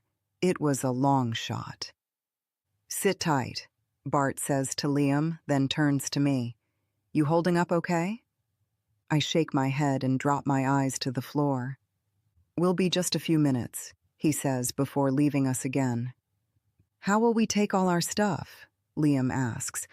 I answer with a combination shrug and headshake. How will we haul our stuff? Good thing Dad had you load up those backpacks for us. I'm glad you were helping Molly when she packed hers, so you knew what to put in them. I roll my eyes in response. My main contribution to preparing for this trip was putting together bags of essentials, modeled after what I could remember from Molly's bag.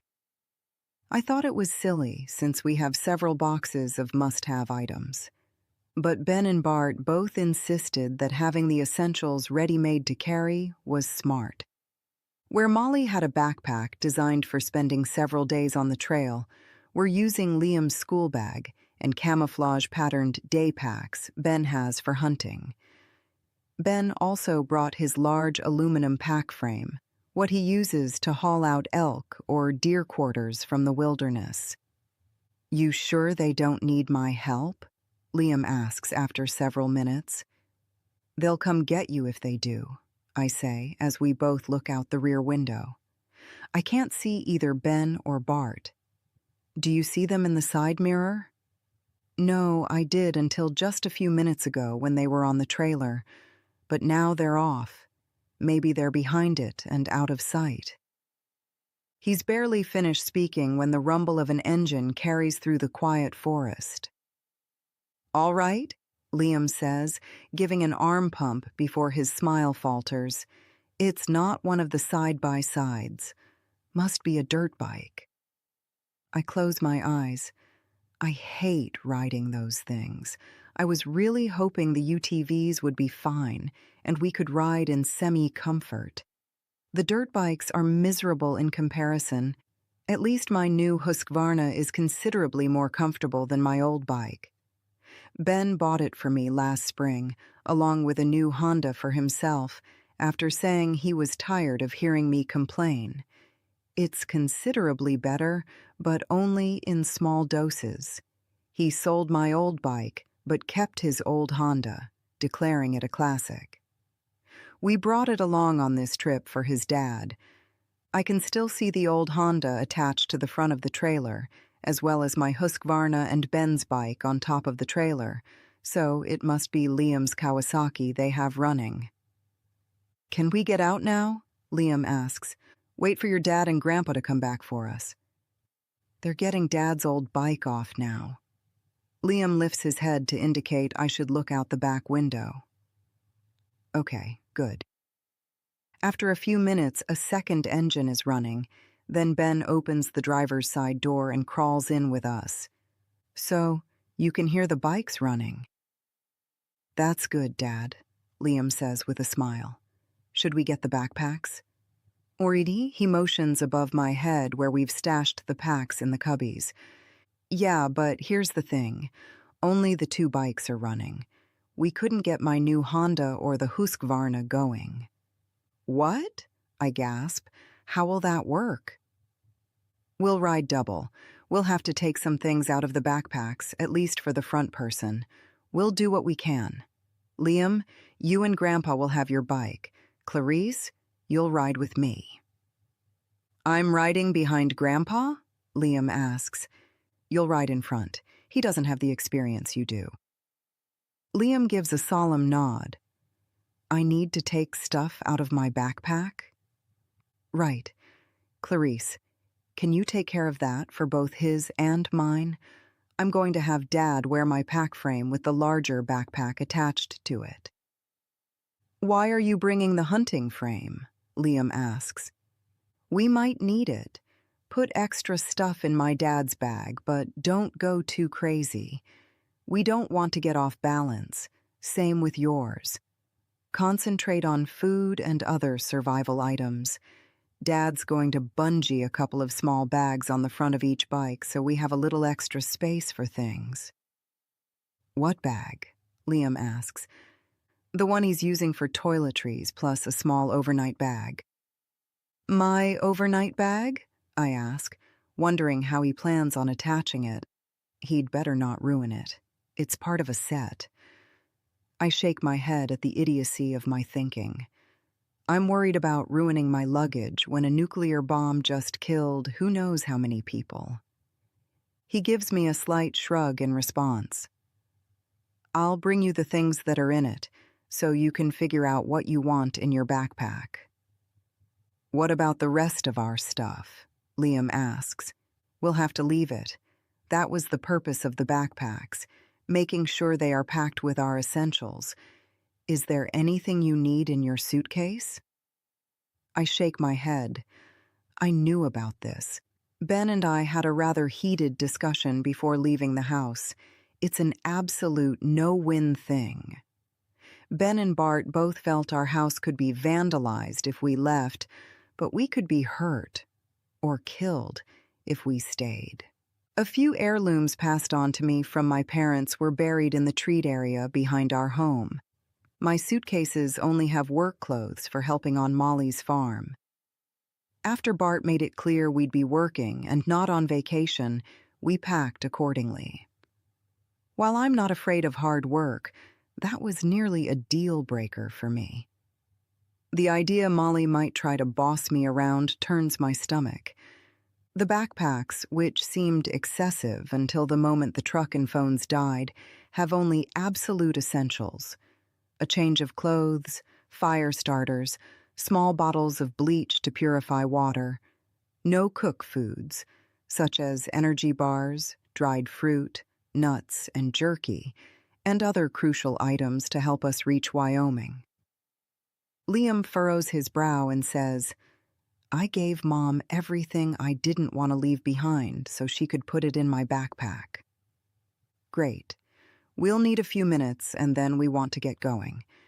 We're still not sure we're a safe enough distance to avoid radiation. Can we take the extra gasoline on the dirt bikes? I ask. We haven't figured out a way to do it. We'll just have to get fuel as we go. You think there will be gas stations open? I ask snarkily. He gives a slight shrug. Not likely. We have a plan. I shake my head. The rifles? We're going to take them. We'll need them. I think with the slings we can make it work. We'll figure it out. I've worn my .22 on the 3-point sling before. Remember? Liam asks. Yeah, I'll have you use that one. When we snugged it up tight, it wasn't in your way when riding. Liam gives a nod. Can you wear yours that way? I will. Your mom is wearing the backpack with the sling attached to it. I make a face. I've worn the pack with the sling on it before. I didn't like it. It's a roomy day pack with a sleeve holding the rifle against it, with a pouch at the bottom of the sleeve for the stock. While walking with it, the rifle flopped around more than I felt it should. It was better once the weather warmed up enough for me to stick my jacket in the bag. Back at the house, Ben told me he wanted me to put my stuff in it. I'd removed the sleeve sling when packing, but he insisted I put it back on and said, if we needed to wear backpacks, we'd certainly need the sling. With a variety of slings in the gunroom, we did have options. Most were what Ben refers to as Elmer Fudd slings, the type you'd wear over one shoulder, but he did have a few other choices that I can now see better fit our needs. As Liam said, we've taken our .22s on the bikes before to reach a remote area Ben wanted to use for plinking. Before Ben gave one of our nice .22 rifles away to Molly, we had 2 of them, each with a high-capacity magazine. Ben and Liam always used those for target practice, liking how they could shoot and shoot without needing to reload. While I'd go along with them, shooting wasn't nearly as fun for me. I have my own 5-round .22 Ben bought me one year as a Christmas gift. Yeah, not my favorite gift, and believe me, he knew about it. A few days later, he came slinking home with a beautiful pair of sapphire stud earrings. Definitely a much better gift choice. I'm carrying the Christmas rifle, and Bart is carrying a similar .22 Ben has owned forever. We also brought Ben's 7mm Magnum in case he needs more firepower than a .22 can provide. Bringing only 2 calibers means we only need 2 types of ammo. Thankfully, .22 ammo is light, and we can carry a lot. While I do understand the general thought process behind Ben's choice of rifles, I would have liked to have a say in it. I'd prefer my hunting rifle over the light rifle. When I brought this up, Ben said he thought the .22 would be a better choice since I've shot it more often. Target practice and plinking with it is something we do on a semi-regular basis. Or at least we used to. Ben bought the hunting rifle for me specifically for the Montana hunting trip we all went on 2 years ago. He made all the arrangements and didn't even discuss his plans with me in advance. One day, he came home carrying 2 new gun cases. He'd bought me and Liam each a rifle. He then told us about the trip he'd planned. Liam, who turned 12 just before the hunt, had been shooting the small caliber rifles for years, but had said on numerous occasions he wasn't interested in hunting. He'd never even gone with Ben before, since Ben would hunt solo or with a friend. For the actual hunt, I was the only one who got my deer. None were big enough for Ben, and Liam missed the one and only shot he took. I half expected we'd go again last year, but Ben never mentioned it. Neither did I. Even though I used the hunting rifle only a few times, when sighting it in and getting familiar with it, then when harvesting the deer, I was comfortable with it. And the large caliber .30-06 seemed a smarter choice for self-defense. When I mentioned that, Ben poo-pooed my argument, saying he didn't want to hear me whine about lugging the larger rifle around. I started to argue until I recalled just how heavy it was. While walking for miles in search of my deer, I did moan quite a bit about the weight. The smaller rifles are much lighter, and Ben has a couple of interesting slings for them that make them hang better. Giving Molly the gun to take home was a mistake, and Ben says we also made a mistake not buying a larger high-capacity weapon when we were able to. He's lamented on it several times in the last few days, saying he never had a need and preferred to focus on weapons he could use for hunting, as opposed to something to have just in case. If we had more firepower, maybe we could have stayed in our home. But, as Ben says, it is what it is. And I know you won't be too happy about this, Ben says, touching my arm, but each of us will carry a sidearm. Liam, too? I can feel my eyes widen at the thought. Do you have enough? I see a small smile on Liam's face as Ben says, yes, each of us. He's practiced with Dad enough. He knows what to do. Dad made sure to bring a sidearm for each of us, and I brought the one I usually use. I can do it. Liam nods vigorously. I shake my head. A tear makes its way down my cheek. Chapter 7. Day 14. Tomorrow's Independence Day, Bart says as he stretches out on the ground. He's leaning up against a log, using it as a backrest. Is it? Ben asks. Guess we won't be watching any fireworks this year, Liam says, lifting his head from the log he's using as a pillow. I'm reclining on one of our tarps. Even after 3 days on the bikes, we've yet to leave Oregon. The first day, out of fear of radiation, we rode as hard and as fast as we could for 4 hours to put more distance between us and the mushroom cloud we saw. When we finally stepped off the bikes, we each stumbled. That night, we stayed in a rickety shack, which would have had zero chance of protecting us from anything falling from the sky, since most of the roof was gone. I expected to wake up the next morning without any hair. Ben and Bart both insist we're safe from the bomb we saw because of the wind patterns. I keep reminding them they're machinists, not meteorologists. but it does little good. The next morning, Ben talked Bart into going against the original plans that called for us to avoid towns and even people as best we could. "I know we agreed," Ben said emphatically, "but this is important. I want to know if others had the same troubles. Maybe things are better here. Maybe we were just too close to the nuke." "It's a bad idea, son, putting us in harm's way for a little information that doesn't really matter. I don't like it."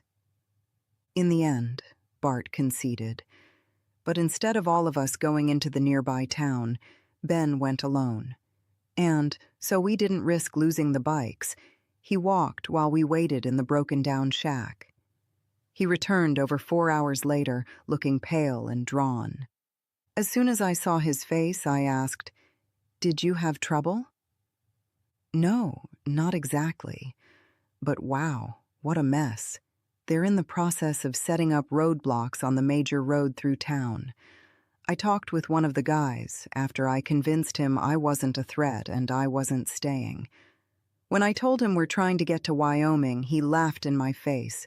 Good luck. That's a long walk." I didn't mention the bikes. Anyway, they're dead in the water, too. They were already having issues because of the cyber attack. It's not good.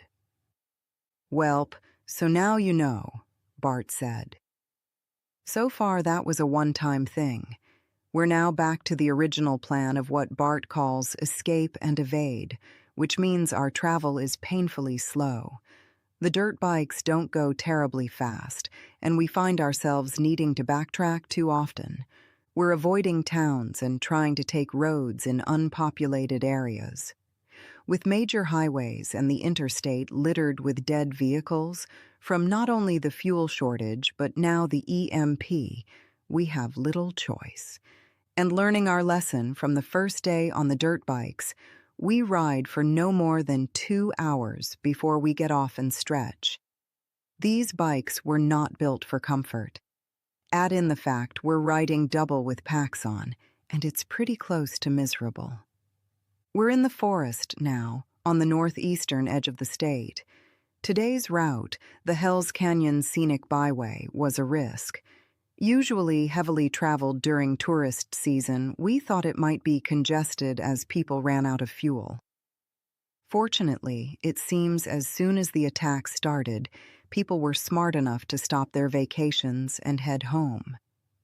We only saw a few stranded cars and 0 people before we left the main road for another Forest Service road. Tomorrow we'll cross over into Idaho, continuing to use the smaller roads as we're able to. There's a state highway we haven't found an alternate for that we'll take for several miles, not only to get where we need to be, but so we can steal fuel from any abandoned vehicles. We stop at every gasoline-powered car or truck we find so we can pop a hole in the fuel tank and take what we need to keep our dirt bikes going. Plus, to check for stuff we can use. Food and water are the main items we scrounge. While the actual food is limited, we do find bottled water on occasion and, surprisingly, a lot of condiments. I guess throwing extra packets of ketchup, mustard, salt, and pepper in glove boxes is a thing. We've even found a few packages of soy sauce and a couple of fortune cookies. And anytime we find napkins, I grab those. The one roll of toilet paper we have for the 4 of us is rapidly diminishing. At first, I thought sticking with the logging roads and lesser-traveled paved roads was dumb. Let's just get where we need to go as quickly as possible. But yesterday, we were on a busier road when someone started shooting at us. I don't even know where the shots were coming from, but luckily they weren't accurate, and we escaped without harm. While yesterday was the first time we'd been shot at, from the beginning of riding the bikes, it became obvious Ben and Bart were right about carrying a pistol. We've often had people flash their weapons at us in a threatening manner. Each night after we stop riding for the day, we practice drawing our guns and dry firing. When we were in the Oregon desert, well away from any towns or signs of people, we had a quick shooting practice. Out of fear for being found, Liam ran through the drawing and dry firing sequence he'd practice, and then shot 5 times at the target. As soon as he was done, we quickly got back on the bikes and left the area. At a later suitable spot, we repeated the process for me. Liam was a considerably better shot than I was. He hit the target, a water bottle we'd picked up from the side of the road, 4 out of 5 times. I hit only once, jumping each time the gun barked in my hand. The one time I was on target, it barely nipped the edge. As we were getting back on the bike to make our getaway, Ben said I was jerking the trigger. I snarled. I was trying to hurry, just like you said I needed to do. He gave me a patient nod. We'll practice the dry firing more to make sure you're gently squeezing the trigger. Then we'll find another spot for you to live fire again. Ben and Bart, both having shot their handguns many times, didn't do live fire practice, but they dry fire and draw each night with us. Bart also makes a point of drilling in little sayings and tips when we practice. Things like, guns have only 2 enemies, rust and politicians. He says we don't need to worry about the politicians now, but we do need to keep the weapons clean. He showed Liam and I how to use the little cleaning kit he has in his bag. Remember, if you're not shooting, he said, you should be loading. If you're not loading, get moving. And if you're not doing either, welp, you could end up dead. The key is to do something. It might be wrong, but if it's life or death, it's better than nothing. While I appreciate his knowledge, I'm not sure if it really came down to it, what I would do. Could I shoot someone? Or would I stand there like a deer in the headlights waiting to be shot? One advantage to our backwoods travel is the ability to add to our meager food supplies. The bags Bart bungeed to the front of the bikes were loaded with our jerky, summer sausage, and pepperoni sticks from last year's deer. We finished the last of the summer sausage yesterday and are working on the pepperoni now, deciding the jerky is the most shelf-stable. It won't be nearly enough to get us to Wyoming, not at the pace we're traveling. Bart, having grown up poor in a small West Virginian mountain town and learning many skills, sets multiple snares at each new camp. The experiences of his childhood have been supplementing what we brought along. The first thing he caught was a ground squirrel, which none of us wanted to eat. "Aren't these things like rats?" I asked. "Yeah," Bart agreed. "They're in the rodent family." "I'll pass," I said, shaking my head. Not wanting to waste it, Bart cleaned it and then simmered it in some water. He and Ben picked at it, while Liam and I made disgusting faces. I'm confident they found it disgusting too, but didn't want to let on. When we were in the desert area of Oregon, he caught a chukar. The single bird was an obscenely small amount of meat, but he found a few wild onions to add to the pot. The simmering dish smelled so good, I gave in and tried it. Ben and Bart talked about using one of the 22s to shoot a rabbit, another meat I planned to avoid. But they decided even the small caliber report would carry too far in our now silent world and could give away our location. Tonight's meal, a marmot Bart snared last night, then cleaned and stewed before we left this morning's camp, is reheating over a low fire in plenty of water and a handful of dried prunes chopped ridiculously small. I'll be passing on the meat part of the dish, but I'll eat some of the prunes, which are desperately needed in our diet. We're all suffering from the effects of too little food and not the right variety. My stomach started hurting this morning. The salty pepperoni we eat on the road seems to be making it worse. A huge worry for me is food poisoning from the meat being unrefrigerated all day. At this elevation, it's cooler than when we were in the arid areas of Oregon, but not as cool as it should be for keeping meat fresh. It's bad enough we're eating rodents, which is nothing short of disgusting, but to think it might cause us illness makes my stomach turn, and it makes me angry. Angry Ben and Bart insisted we leave our home, where the food was plentiful and would not kill us, to be out here in the wilderness where we have too few options for staying healthy. Thinking of home reminds me of the deaths of our nearby neighbors and the missing people in the adjacent cul-de-sac. Just because it happened to others doesn't mean it would have happened to us. We could have banded together with a few of the extended community members to make it work. Ben, sitting next to the stew pot, adds a few small twigs to the fire. He's made what he calls a Dakota fire hole for the cooking. One of his hunting friends taught him about these a few years ago. It's 2 holes, one holding the fire, and the second acting as a draft to keep the fire going. Having camped extensively during hunting expeditions over the years, Ben had the forethought to bring a small grate and cooking pot along with us. When we were rearranging our gear, the pot went in the bottom of Bart's pack, and the grate was attached with a small bungee cord to the outside. Ben must feel me staring at him. He looks up and gives me a small smile. My stomach gives an unfamiliar flip-flop.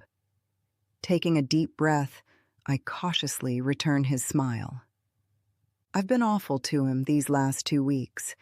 These past several months, really. I was done with our marriage and wanted out. Then, when I realized the attacks were not just a single event, I freaked out and decided taking Liam and going to Mark's was the better choice. Being forced from my home to go to Molly's has taken its toll.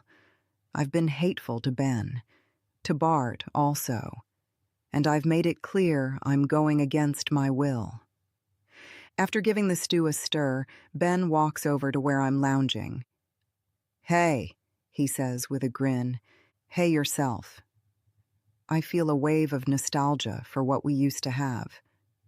"Want to sit with me?" Our dinner seems to be doing fine.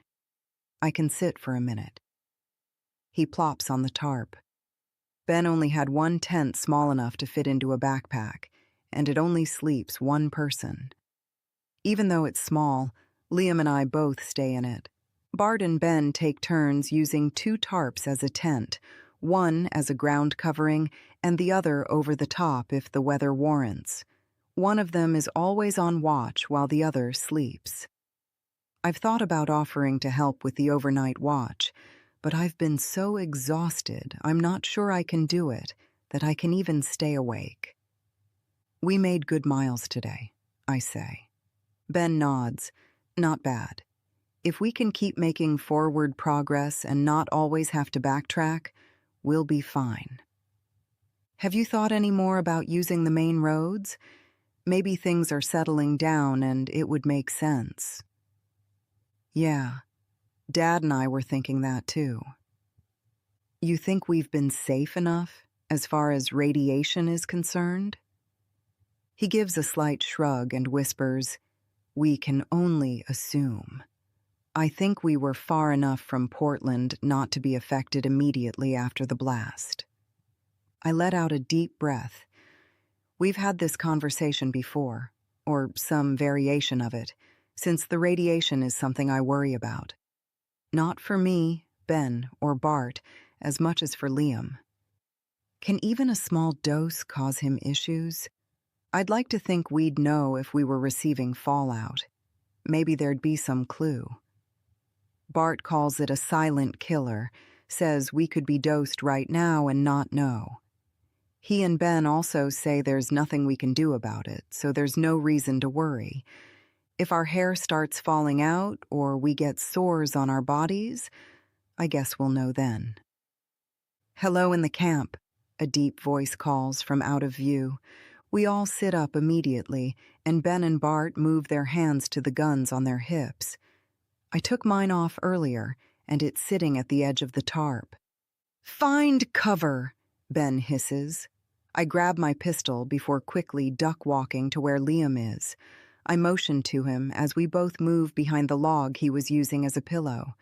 Ben and Bart have also found trees to hide behind. "Move along," Bart says in a gruff voice. "Please," a new, wobbly female voice says. "Please, we have children. We can smell your food. Can you help us?" Bart repeats his move a long phrase. "Ben," I whisper. When he looks at me, he shakes his head. I straighten my shoulders and very loudly say, "Step out where we can see you." "Clarice," Ben says, voice full of anger. Bart turns to me and shakes his head. I give them each a hard look before continuing. "We won't harm you, and we expect the same from you." Bart and Ben, weapons at the ready, both make a noise of disgust. A second later, with hands held high in the air, a small woman steps out from the trees. She's followed by two children that are a few years younger than Liam and a scrawny, disheveled man. The woman gives a small smile. "We're unarmed." "Turn so we can see," Bart says gruffly, the man first. With his hands still in the air, the man gives a slow spin. He has a soda bottle hanging off his waist. Several strips of duct tape are bound around it, forming something like a water bottle holster. After he's turned around, Bart says, "Use one hand to lift up your shirt so I can see your waistband." The man complies. Then Bart has each of the others repeat the process. Each has a similar water bottle setup, but nothing suspicious. I almost say something when he has the children spin and lift their shirts, but I manage to hold my tongue. "All right, my son's going to pat you down now." Bart motions toward the man. "You, step toward him. The rest of you, stay where you are." Once Ben checks all four of them, Bart asks, "Anyone else with you?" "No, sir," the woman says. "Why are you out here?" Ben asks. "Trying to get home." She shrugs. "I'm Leanne. This is my brother, Wes, and my children, Sadie and Sebastian. We were in La Grande when the attack started. We thought we could wait it out. Wait for the roads to clear and gas to become available again. But when the announcement came over our phones about the missiles, we freaked." "What announcement?" I ask. "The emergency alert? Didn't you get it? Do you know about the bombs?" "We saw the mushroom cloud," Liam says, "but our phones, they haven't worked right since the cyber attack." "You saw the bomb?" the boy asks in awe. "Yeah," Liam answers, "but we were far away." The man, Wes, gives a nod. "Our phones stopped working after the cyber attack too, but a few days later we occasionally got reception. We were able to talk to our mom and stepdad. We all live outside of Spokane. That's where we're going." Ben and I share a look. Our phones never worked after the cyber attacks, or if they did, we didn't know they were working. I never tried calling anyone, and no one tried calling me. I did test the lights several times a day, and those never worked. Could they be lying to us? And if so, why? "How many bombs?" Bart asks. "Don't know for sure," Leanne says. "We were in a shelter with a few others. There are rumors Portland and Seattle were both bombed, but I have no idea how people would know this. And a high-altitude nuke was detonated, which took out the power and phones." "Probably for good," Sebastian says. "We haven't eaten yet today." He looks longingly at our stew pot. Straightening my shoulders and avoiding looking at any of my men, I say, "Would you like to join us?" Clarice, Bart says in a low voice. I turn on Bart. So far, I've followed your lead, Dad. I allowed you and Ben to drive by people in obvious need of help. No more. We will invite them to eat with us. He gives me a hard look before shaking his head and muttering under his breath. Sharing one meal will be fine, Ben says stiffly. Thank you for your kindness, Leanne says. You're an answer to our prayers. Prayer, huh? I give a nod in response and motion to them. Have a seat. Anywhere. I think it's still a few minutes until the food will be ready, but we don't have any extra bowls. We have mugs, the girl says, as her mom beckons her toward the tarp. In our backpacks. What backpacks? Ben asks, a hint of alarm in his voice. We left our supplies in the woods, Wes says. We didn't want to lose anything. Smart, I say. Go ahead and grab your things. We won't steal from you. How about I go with you? Ben says. I'll join you, Bart says, his voice harsher than usual. Liam, you watch over your mom. I can see Leanne visibly pale at the suggestion she might mean me harm. I give Bart a pointed look before saying, I won't need watching over. Leanne, the 3 children, and I sit in silence while we wait for the men to return. It's only a few minutes before Bart reappears, shaking his head. Why didn't you say you're on bikes? He asks. I didn't. Leanne shakes her head. Bicycles are a commodity. It was a risk reaching out to you. We prayed that you'd be friendly and help us because of the children. But the bikes, she gives a shrug. We have to have them in order to reach our home. Ben steps out from the woods, pushing a mountain bike with a trailer behind it. Wes follows with a second bike and trailer. We search the trailers and backpacks, Ben says. We'll keep the bikes here while they eat. Thank you, Leanne says. The place we were sheltering gave us what they could and helped us find the bikes and trailers. They were good to us. We've seen God's hand in so much of this. Tears fill her eyes. Like with the water. We were there when the rule to purify water came out. You know, because of the suspected contamination of our food and water supply. I nod that I do know. It all blends together, but it seems those orders came out the morning of the cyber attacks, or maybe the day before. We were advised to drink bottled water, or somehow purify municipal water. Several people were sick or died from typhoid fever. At the same time, we were warned of possible E. coli contamination happening with fresh vegetables. Since we had a private well for water, we didn't worry about it being contaminated, but I tossed all our produce. Now I'd give anything to have a fresh salad. I don't care if I do get sick from it. I almost smile at my thinking. I'm concerned about food poisoning from carrying around unrefrigerated cooked meat all day, but willing to risk E. coli for a fresh salad. Ben did insist we bring several small glass containers of bleach for the trip, containers I kept after emptying essential oils from them, thinking I'd find a future use for them, saying we needed to be sure we could clean our water. Anyway, Leanne says, we bought one of the last bottles of bleach at the store. We've been using it to clean water we find. She motions to a soda bottle hanging from her waist. That's a smart idea for carrying water, Liam says. How'd you think of that? It was Sebastian's idea, Wes says. He's quite the inventor. I wish I knew how to invent food, the boy says. We did, Sadie exclaims. We prayed for it, and we found these nice people. She gives me a beaming smile. Leanne pats her on the arm before saying, Praise the Lord. Just great. Jesus freaks. We'll feed them, and then they can be on their way. I had my fill with Molly and her thank God this, praise Jesus that while she was visiting. I'm in no mood for it now.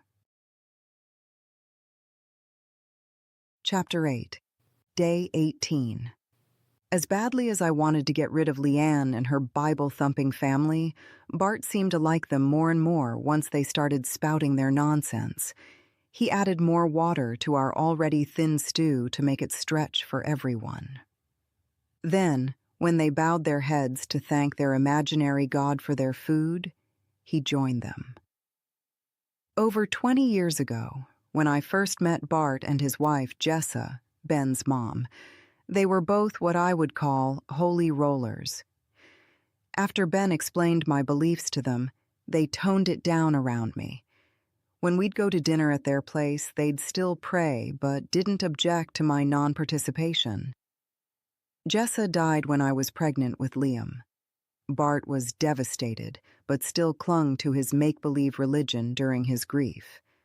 I believe, as I believed when my dad was taken from me when I was only 17 by a massive heart attack, and my mom 2 years later from excruciatingly painful pancreatic cancer, there's no such thing as God. I remember when a pastor stopped by my mom's hospital room and tried to convince her that if she'd only accept Jesus as her Lord and Savior, she'd go to heaven. When he said that was the only way into heaven, I knew for a fact he was a liar. My dad was the kindest, friendliest man I've ever known. For the pastor to suggest he was not allowed into heaven because he'd never believed in some fairy tale was wrong. So wrong that I didn't let him get away with saying it. I gave him a tongue lashing I'm sure he remembers to this day, before promptly booting him from my mom's room.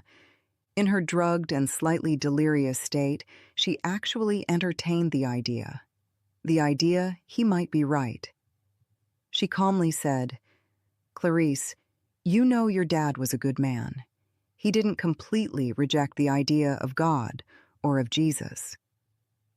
"What he said, Mom, it's fine for other people," I patiently explained. But Dad chose to live life by his own bootstraps instead of placing faith in something he couldn't see or prove. She gave me a smile and a nod before saying, "But many times he also entertained the truth of the idea. Pastor Robert has visited me before." "Mom," I cried, "you shouldn't have let that man in here. He'll fill your head with nonsense." She gave a slight lift of her hand. "We've had good chats.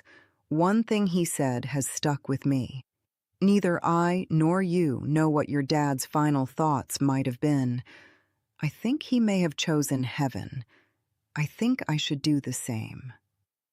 "Mom, I don't know what lies that man was putting in your head, but I don't want to hear any more about it. Dad would be... he'd be disgusted with both of us for talking this way." She gave me a small smile and said, "I don't think he would be. I think he'd probably agree with me, but I'm too tired right now. We'll talk more later." She closed her eyes and, with a peaceful smile on her face, promptly fell asleep. We never did talk more. That night, she slipped into a coma and died 2 days later. Did she actually believe that nonsense? I don't know for sure, but I think she may have. Not that it matters. It's not real anyway. After the night of sharing marmot and prune stew, no marmot meat for me, but I did sip some of the nasty broth and ate a few prunes, Bart invited the family to travel with us. He said it made sense to stay together if we were all heading in the same direction. The trouble with traveling together, they're on pedal bikes, and we're on dirt bikes. Our motored bikes travel more than twice as fast as theirs. Bart wasn't discouraged by this. Somehow, he convinced Ben it was smart to join forces. We could use Wes and Leanne for extra guards at night. According to Ben, They had a minor disagreement about it before he finally agreed. I wasn't consulted. I'm still miffed. My opinion should count as much as each of theirs. They devised a plan to start off together each morning and then have a rendezvous spot somewhere ahead. The dirt bikes will arrive much sooner than the mountain bikes. Then, when the mountain bikes arrive, we'll swap riders so those on the bicycles can rest while riding the motorbikes. The former dirt bikers will then be fresh for pedaling. The first morning, Ben and Wes were on the bicycles. I rode behind Liam, and Bart drove the larger dirt bike with Leanne riding behind him. Leanne's children rode in the too small for them bike trailers attached to the bicycles, as they had been before.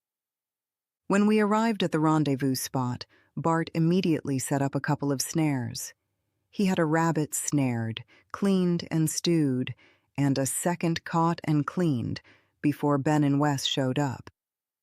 I'd never seen Bart so happy. He went on and on about how catching 2 rabbits in such a short amount of time was nothing short of a miracle. And now that's become our norm. The short time we're stopped doesn't always result in successfully trapping food, but it's still worth the small amount of effort. Head out together, meet up later. Motorbike riders set up snares and prepare any food and so forth.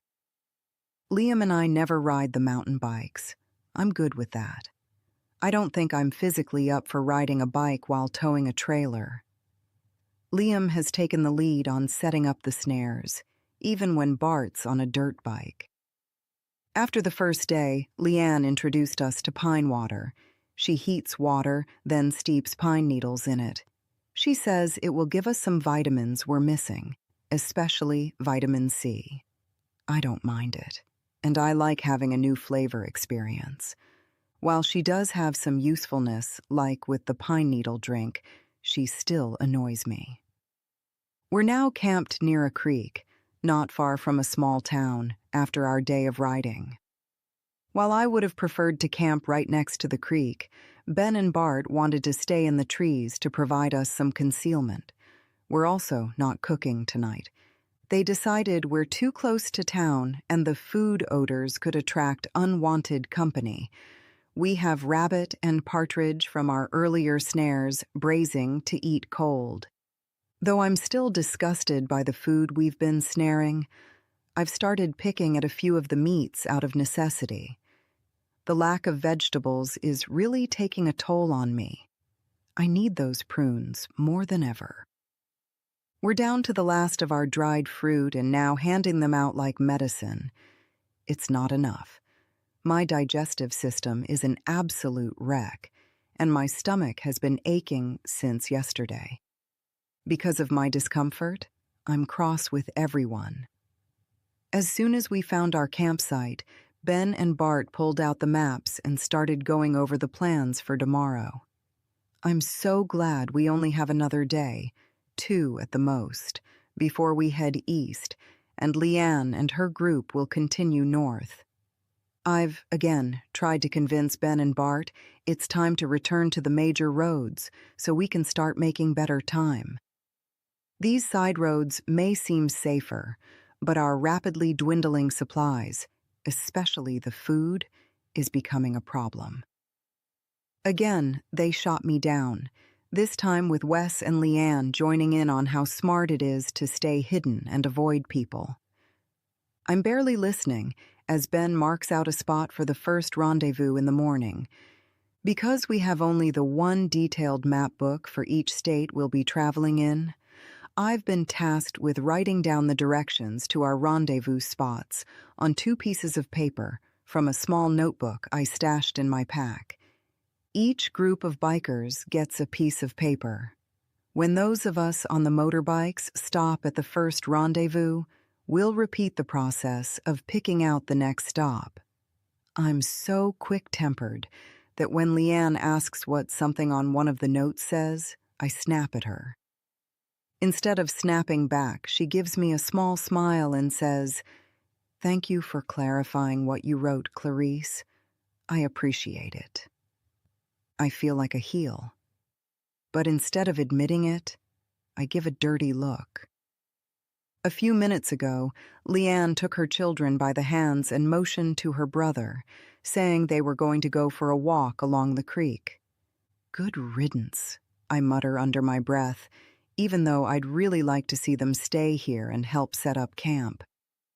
I start storming around, unzipping the big backpack and removing the tent. "Why don't you sit for a bit?" Ben says. "Have some water and what? And everything will be fine?" "No, probably not, but you don't look very well. We have plenty of daylight, so there's no hurry putting camp together. Rest, and you might feel better." "Doubtful," I say, my voice dripping with contempt. "I think I'll walk with the others," Bart says. "Liam, you want to come?" "He's staying here," I say abruptly. "Let him go," Ben whispers. I shoot daggers at him. "Liam is staying here." I pretend not to notice the look Bart gives Liam as he shakes his head while walking away. "Clarice," Ben says softly, "I know you don't feel well. None of us do. But you're acting like a child." "Thanks for that. I really appreciate my husband telling me I'm a child." "Well, you are. Can you just once try and see things from my point of view?" "Your point of view?" "You and your dad forced us to leave our home. Then you make stupid decisions like taking the most ridiculous roundabout way to get to Wyoming. Do you not see how insane this is? You should just once try and look at things from my point of view." "Your point of view," he hisses. "Your point of view would have already got us killed." I flare my eyes at him, but he lifts a hand. "That's right, Clarice. We'd be dead if we had to rely on you. At least Dad and I are trying to keep us alive. But how about this? How about—" "No," I say. "How about you?" Bart comes rushing through the trees. "Go. We've got to go now," he says in a rushed, low voice. "What's happening, Dad?" Ben asks, immediately ending our argument and jumping into action as he hands me the large backpack. He then grabs for the next pack while Liam picks his up. A voice calls out through the woods, "Hey man, we've already seen you. Why don't you come on out here and join your family?" I feel myself pale as Bart's shoulders slump. "They don't know about you," he whispers. "Take the bags and the motorbikes. Go." "You go, Dad." Ben hands both backpacks to him. "They saw me, son." Full on or just a glimpse? I don't know. I think just a glimpse. "No, Ben." I grab his arm. "Take them, Dad," Ben says as the voice calls out again. "Take care of my family. I'll see you at the rendezvous spot." With my whole body shaking, I hand him the note I wrote. "No," he says. "I can remember. If I'm not there by tomorrow night, go on to Molly's. I'll find you. Now get them out of here." He pulls Liam into a quick hug, whispers he loves me, and then says, "Go, Dad, go." He turns and walks into the forest. I reach to pull him back, my fingers just brushing his t-shirt. He walks several yards into the woods before yelling out, "Okay, no problem, I'm coming out." "Go with God, son," Bart says, barely audible. He hands me the second backpack and a rifle before putting on his own pack and grabbing 2 more rifles. "Are we taking Dad's things?" Liam asks. Bart puts his fingers to his lips and nods. He hands the 4th rifle to Liam, then motions to the small dirt bike while he starts pushing the larger one. Carrying both backpacks and a rifle, I stay close behind.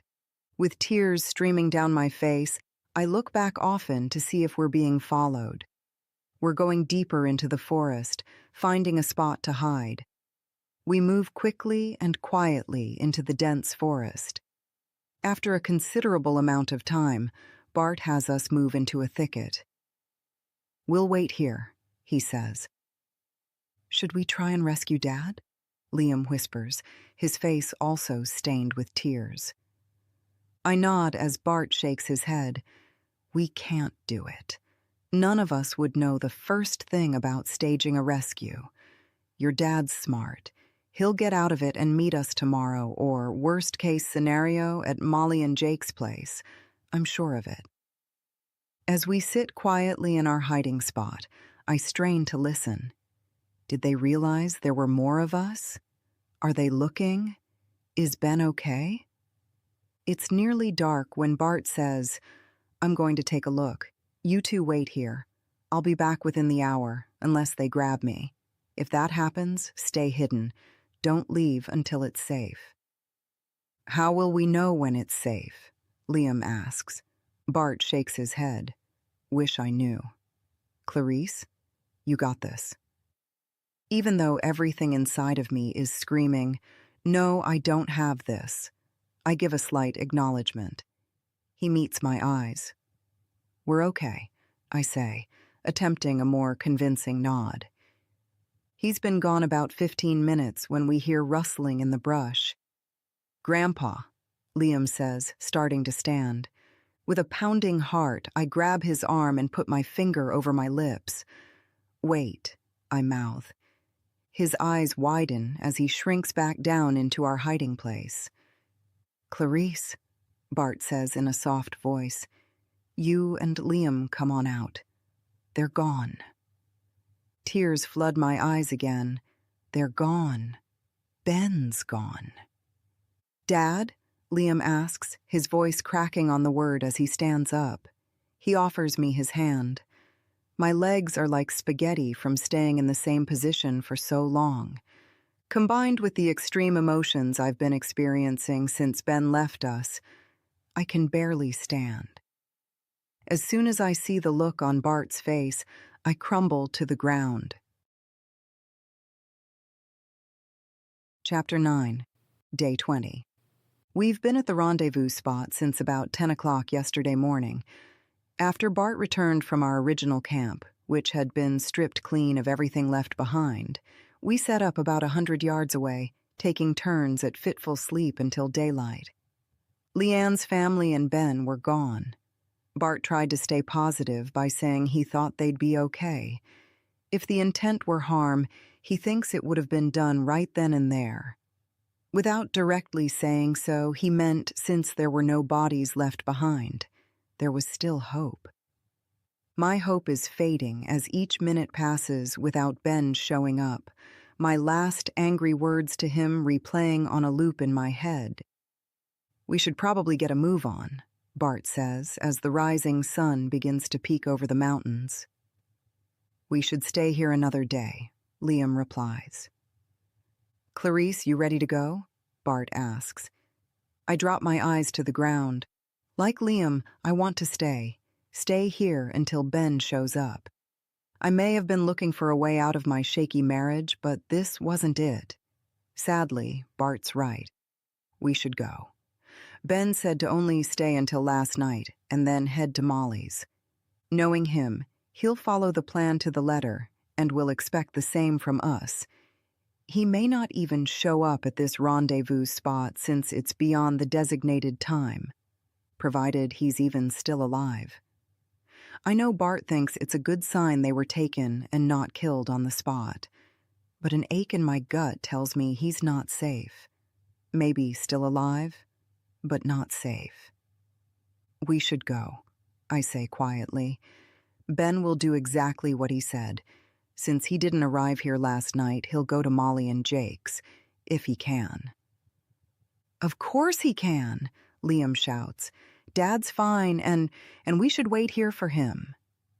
Your mom's right, Bart says calmly. He'll go on to Bakerville. We'll see him there. Liam shakes his head before stomping off. I watch as he leans one hand against a tree, shoulders slumped and quivering on occasion. I leave him to his emotions as Bart and I begin to pack up. Like Liam, I'd like to just cry, to curl up in a ball somewhere and bawl my eyes out.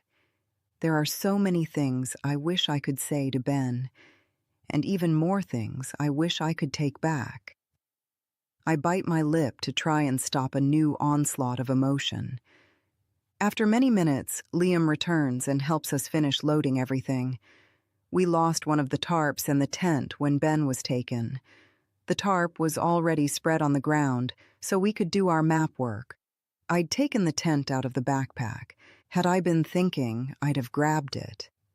The addition of Ben's backpack gave us a few additional supplies, which we distributed among the other 3 packs. The extra rifle has turned into a hindrance as we try to figure out how to transport it. We've decided to leave it behind, burying it along with anything else from Ben's backpack we won't need. Bart and I went back and forth over leaving behind Ben's hunting rifle or one of the 22s. We finally decided to leave the second, smaller 22, using the exact logic Ben used when bringing the hunting rifle. We might need the extra firepower. A 22 is fine for small game, but not so much for large game. And while a well-placed shot can take a man down, the larger caliber may be needed. Leaving these things felt very final. How long will it take us to get to Bakerville? And is it possible Ben will survive his capture and meet us there? Another change Bart made to our routine was removing the pages from the map books we will need to reach Molly's place. Bart said it doesn't make sense to continue carrying items we may not need. We tore out the far eastern pages of Oregon, the northern parts of Idaho, the southwestern pages for Montana, and the areas surrounding Bakerville, Wyoming. The rest of the books were buried with the rifle and clothes. I asked Bart why we were burying them, and he said it just seemed like the right thing to do instead of leaving them for someone else to find. I watched as he folded up the page we're currently using and stuffed it in his pocket. By way of explanation, he said, "Thought it'd be easier to have it in my pocket as opposed to dragging it out of the backpack multiple times a day. Don't know why we didn't think of this before." Right before we're ready to climb on the bikes, Bart says, "Clarice, Liam, I'd like you to pray with me." I don't bother to keep the surprise off my face before shaking my head. Liam quickly says, "I'll pray with you, Grandpa." With a nod, he looks to me. "Mom, let's do it. Let's pray." "You two go right ahead," I say stiffly. I'll go into the brush before we go." I take a moment to dig some toilet paper out of my pack before turning stiffly on my heel.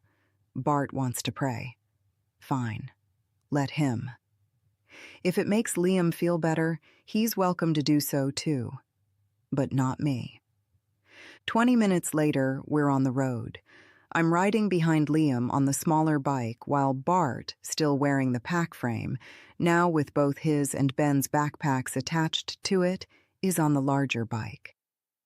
My tears continue to fall on and off throughout the day. Many times I want to scream at Bart to stop, to turn around, and we'll go back to wait for Ben to show up. While it's what my heart wants, my mind knows it's futile.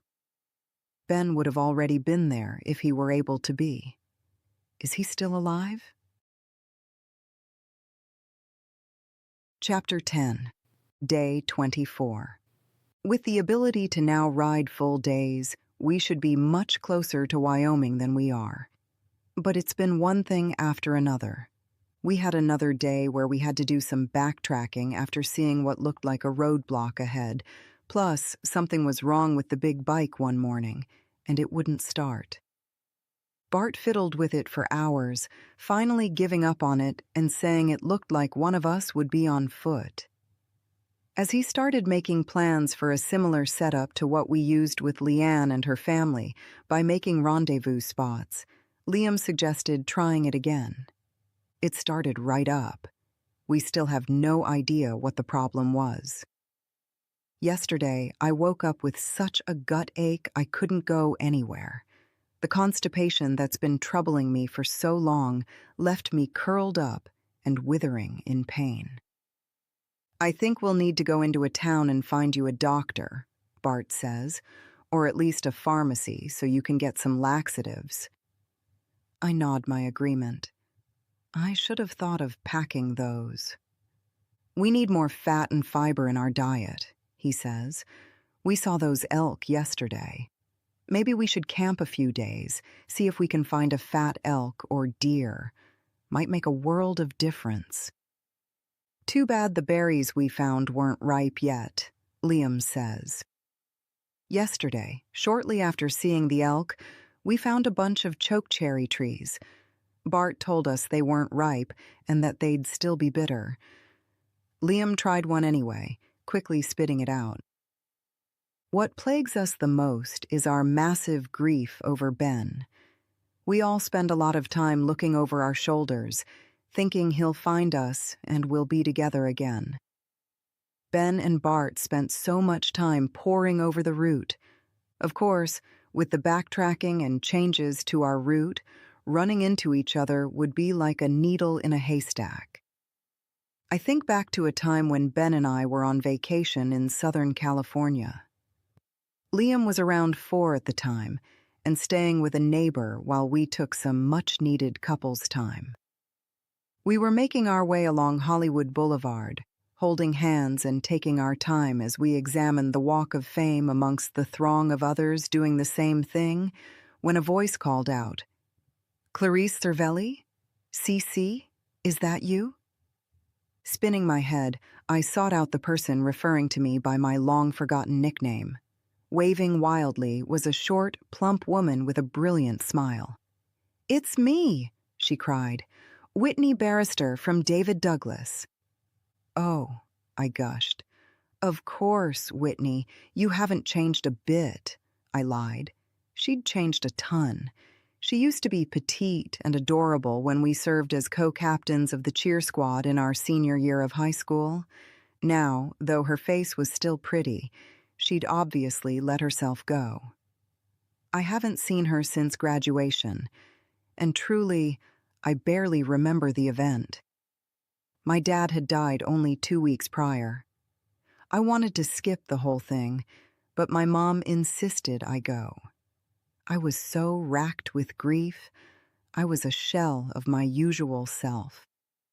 But there, in Southern California, I knew the years had been much kinder to me than they'd been to Whitney. Feeling a smug satisfaction that I'd kept my svelte figure even after the birth of my son, I made a point of standing even taller, towering over Whitney, almost posing so she could admire my beauty. "It's so amazing to see you," she said, not even commenting on how good I still looked. "I can't believe I'm running into you here." She made a motion, and a handsome man standing near her stepped forward. "My husband, Alistair Fisher. That's my last name now, too, of course." She let out a childish giggle. "Whitney Fisher. Are you married?" she asked, looking pointedly at Ben standing next to me. "Yes, this is my husband, Ben Ferguson.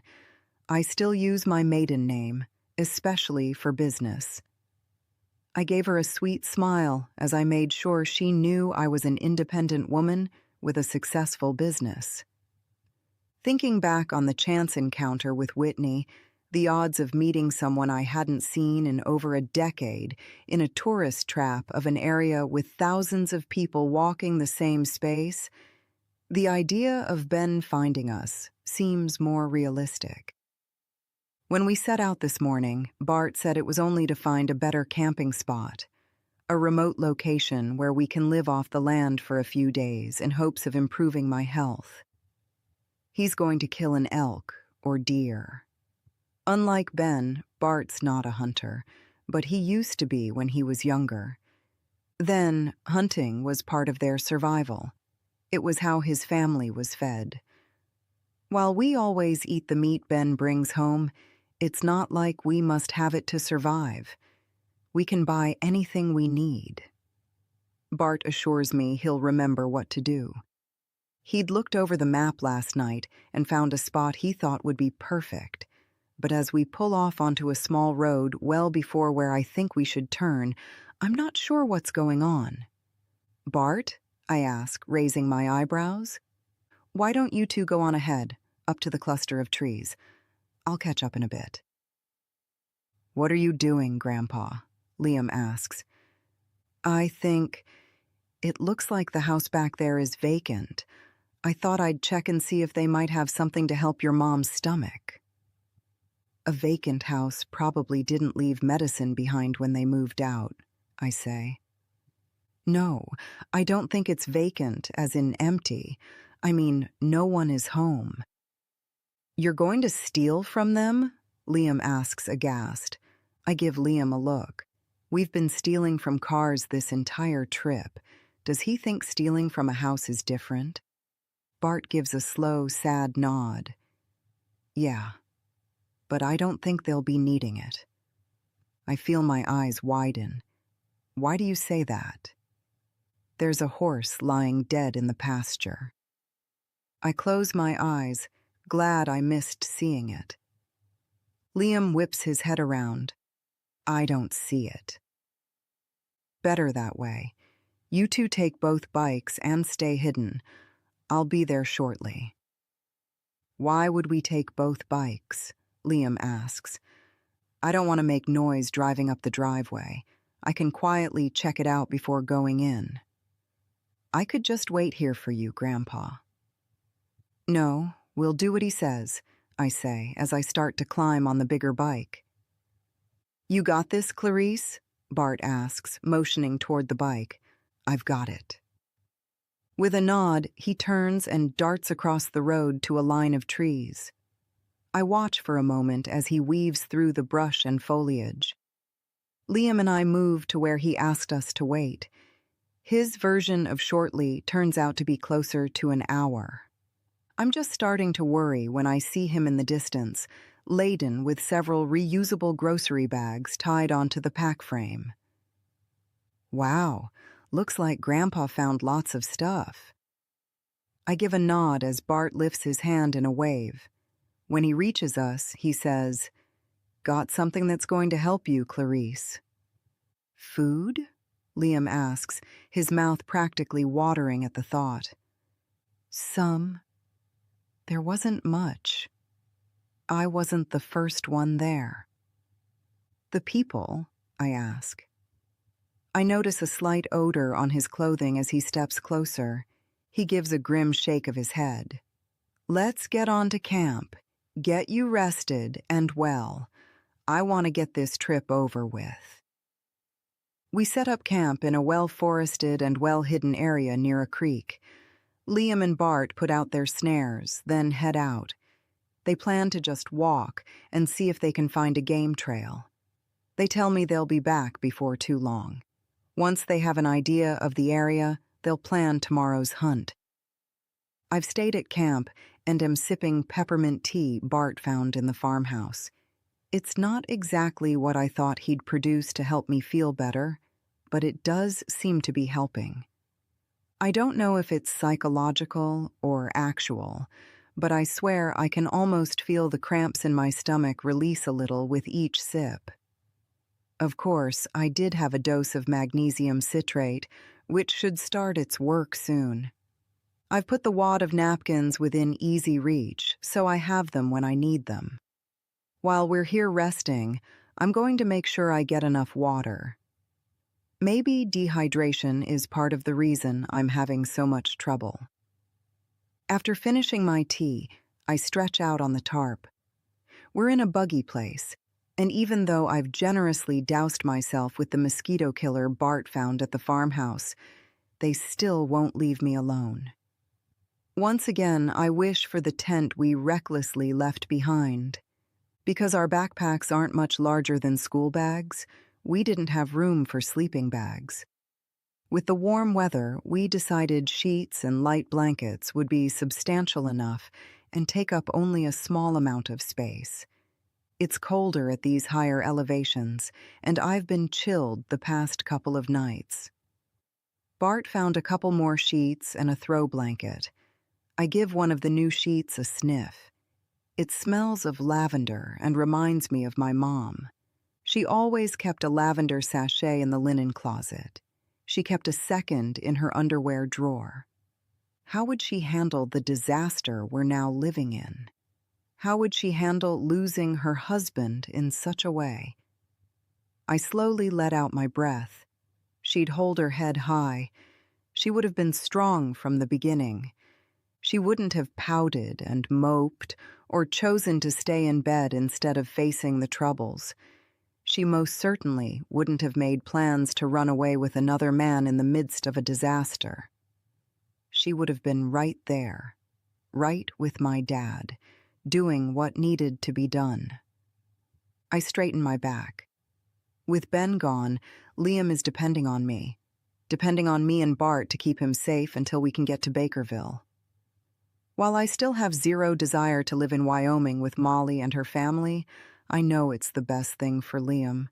It'll give him the best chance of a normal life. The best for Bart and me, too, though now I wonder if I can have a normal life without Ben. It seemed so right to leave him, to throw away 20 years since we'd grown apart. But there were times in those days after we escaped from Nemont when I saw a glimpse of our old love, of the way things used to be.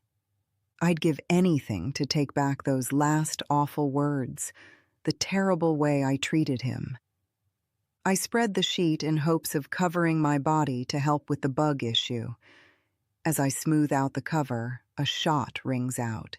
It's so close, I immediately throw myself back on the tarp. On my belly, I scoot to the edge of the tarp where I've left the Sig Sauer 9mm pistol I've been using and training on. Bart calls this gun the Big Brother to the one he carries on his ankle. Other than the one time when I shot at a bottle and only hit it once, and jumping each time it went off, I haven't fired with ammunition in it. With my heart beating in my ears and my mouth dry, I stay low as I move toward a large tree, pistol beside my thigh. I'm almost there when my stomach cramps, causing me to double over in pain. I bite my lip to avoid yelling out.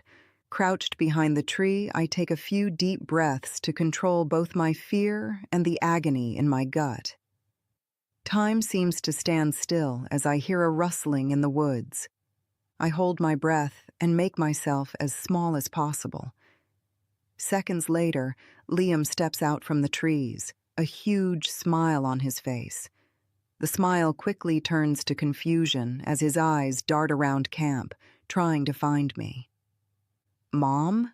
he says in a near whisper. "I'm here." I motion him to the ground. "Get down. Someone's shooting." "It's Grandpa. He got one. Got a fat deer." "He did?" I stand up and quickly realize my mistake. I'm again doubled over from the pain. Liam rushes toward me. "Are you hurt?" "Just the stomach pain." He helps me back to the tarp. "Are you sure it's not something more? Like an appendicitis or something?" "Not my appendix. I had it removed when I was a child. You know I've had digestive issues for years. This is the same. Just more. Grandpa says this is going to help you. I need to go back and help him get it taken care of. He wanted me to tell you, so you didn't worry." "Okay. Should I go with you?" "No, stay. Rest. We're going to make you better." Chapter 11. Day 26. The last 2 days have been almost luxurious, at least as luxurious as camping in the middle of nowhere can be. Bart was right. He didn't have any trouble taking care of the deer. Once he had it skinned and quartered, he took the meat off the bone. To preserve the venison, he's been drying it over a smoky fire that he keeps stoking with green wood in a shallow trench. The thin strips of meat are spread out on rocks. He also made a smokehouse using an old tarp he found at the farmhouse. I question how well any of it will keep. We'll probably all die of food poisoning. In addition to the venison, he's been foraging the woods for other edibles. He found a spot along the creek where cattails are growing. He brought back a few roots of the cigar-shaped plant, along with small green leaves. He had a small partial jar of olive oil, also found at the farmhouse, and cooked the cattail leaves with the venison in it, resulting in something like a stir-fry. As Bart was preparing it, he said, "These are really too old for this use. I won't get much yield from it, but we'll make do. Think of it as a leek." He gave me a nod as he worked on peeling it. Some of it's definitely too tough. He finally got to the part of the cattail he said would work in our dish. While it wasn't very flavorful, the feeling of a real meal was a marked improvement over the limited foods we've been eating. We've been making our dwindling supply of pepperoni and jerky stretch. As things have been turning bleak, I've even resorted to eating the things Bart snares. For breakfast this morning, he peeled the rhizomes from the cattail, then boiled them. He'd found a small bag of cornmeal at the farmhouse and breaded the venison before cooking it this morning. In addition to the cornmeal, he found flour, salt, garlic powder, and pepper, all things I wish I would have thought to pack. I'm not sure if it was the boiled cattail root, the venison, the peppermint tea, or the half bottle of magnesium citrate I've chugged, but my stomach finally agrees with me. The cramping has stopped, and things seem to be working as they should. Bart warned me not to go too crazy with the laxatives, for fear of things going in the other direction. That would certainly be bad. While he did find a partial box of Kleenex, our roll of TP is long gone, and the stash of fast food napkins we found in cars is dwindling. "I think I might take a drive today," Bart says quietly. "A drive? Where?" I ask. "Back to the farmhouse. Maybe see if there might be another place to check out." I glance at Liam. He's using a flat stick to turn the meat strips. "Why?" I ask. "See if we can find additional supplies. I'll get a proper turner so we don't need to use a stick.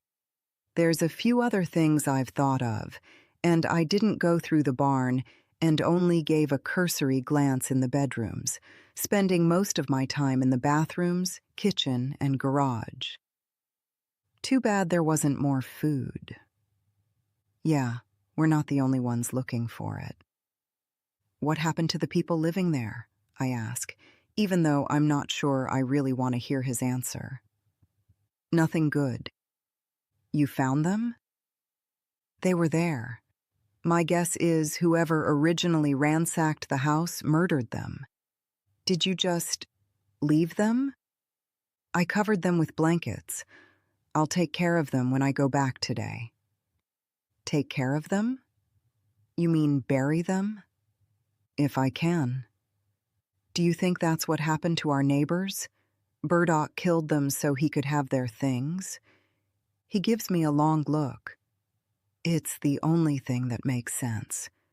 I know you didn't want to make this trip, but I believe, Ben believed, our best place to ride out this disaster is Wyoming.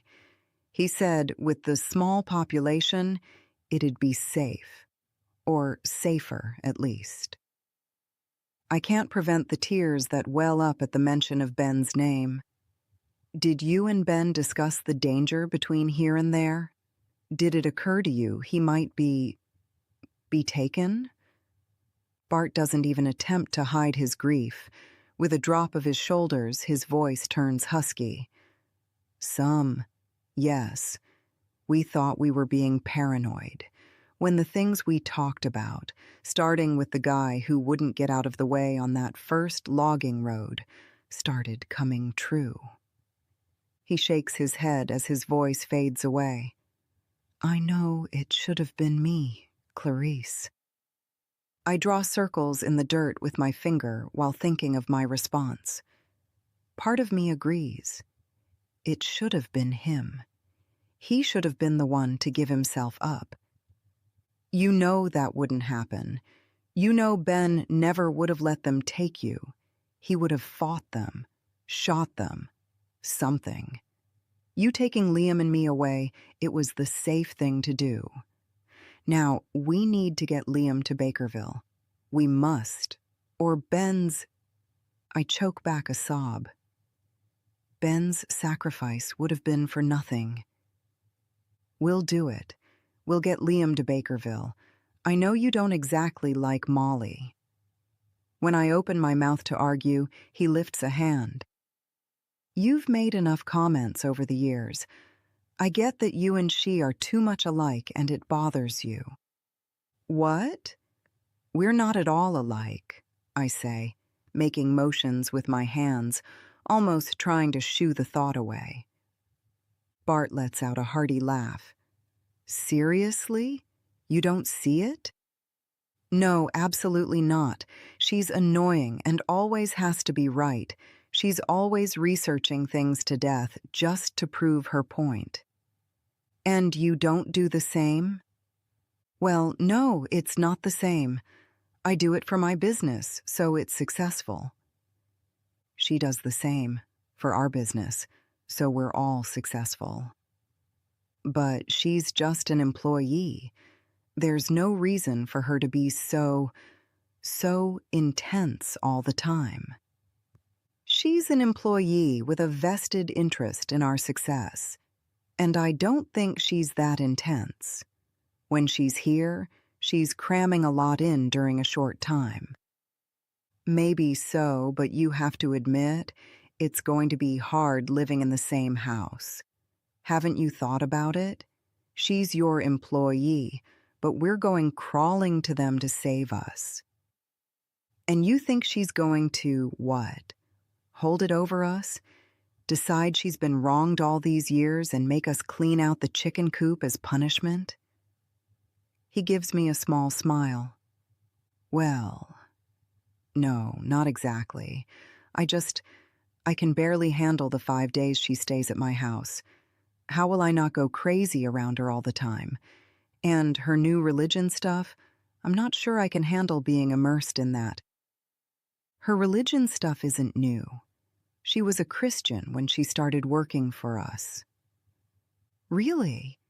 She kept it well hidden then. I'm not sure she kept it hidden. It's just something happened a few years ago.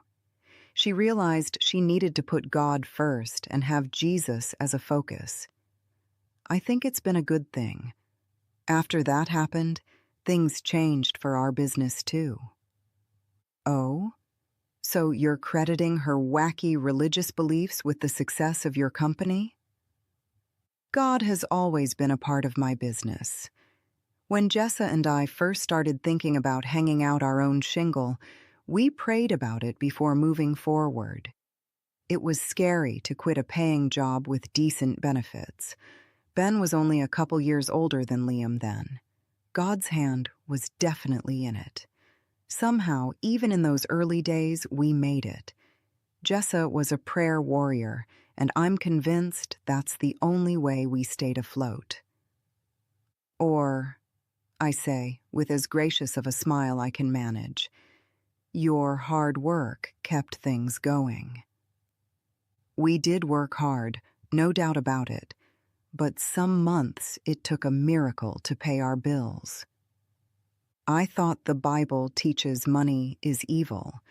Shouldn't God be against successful businesses? The love of money is the root of evil, not money itself. Money is a tool, but if we put the desire for money above other things, then it becomes a problem. Jessa used our new business to glorify God. She'd share the amazing things God was doing with anyone who'd listen. She'd help those less fortunate, and she'd use our miracles to tell them about the love of Jesus.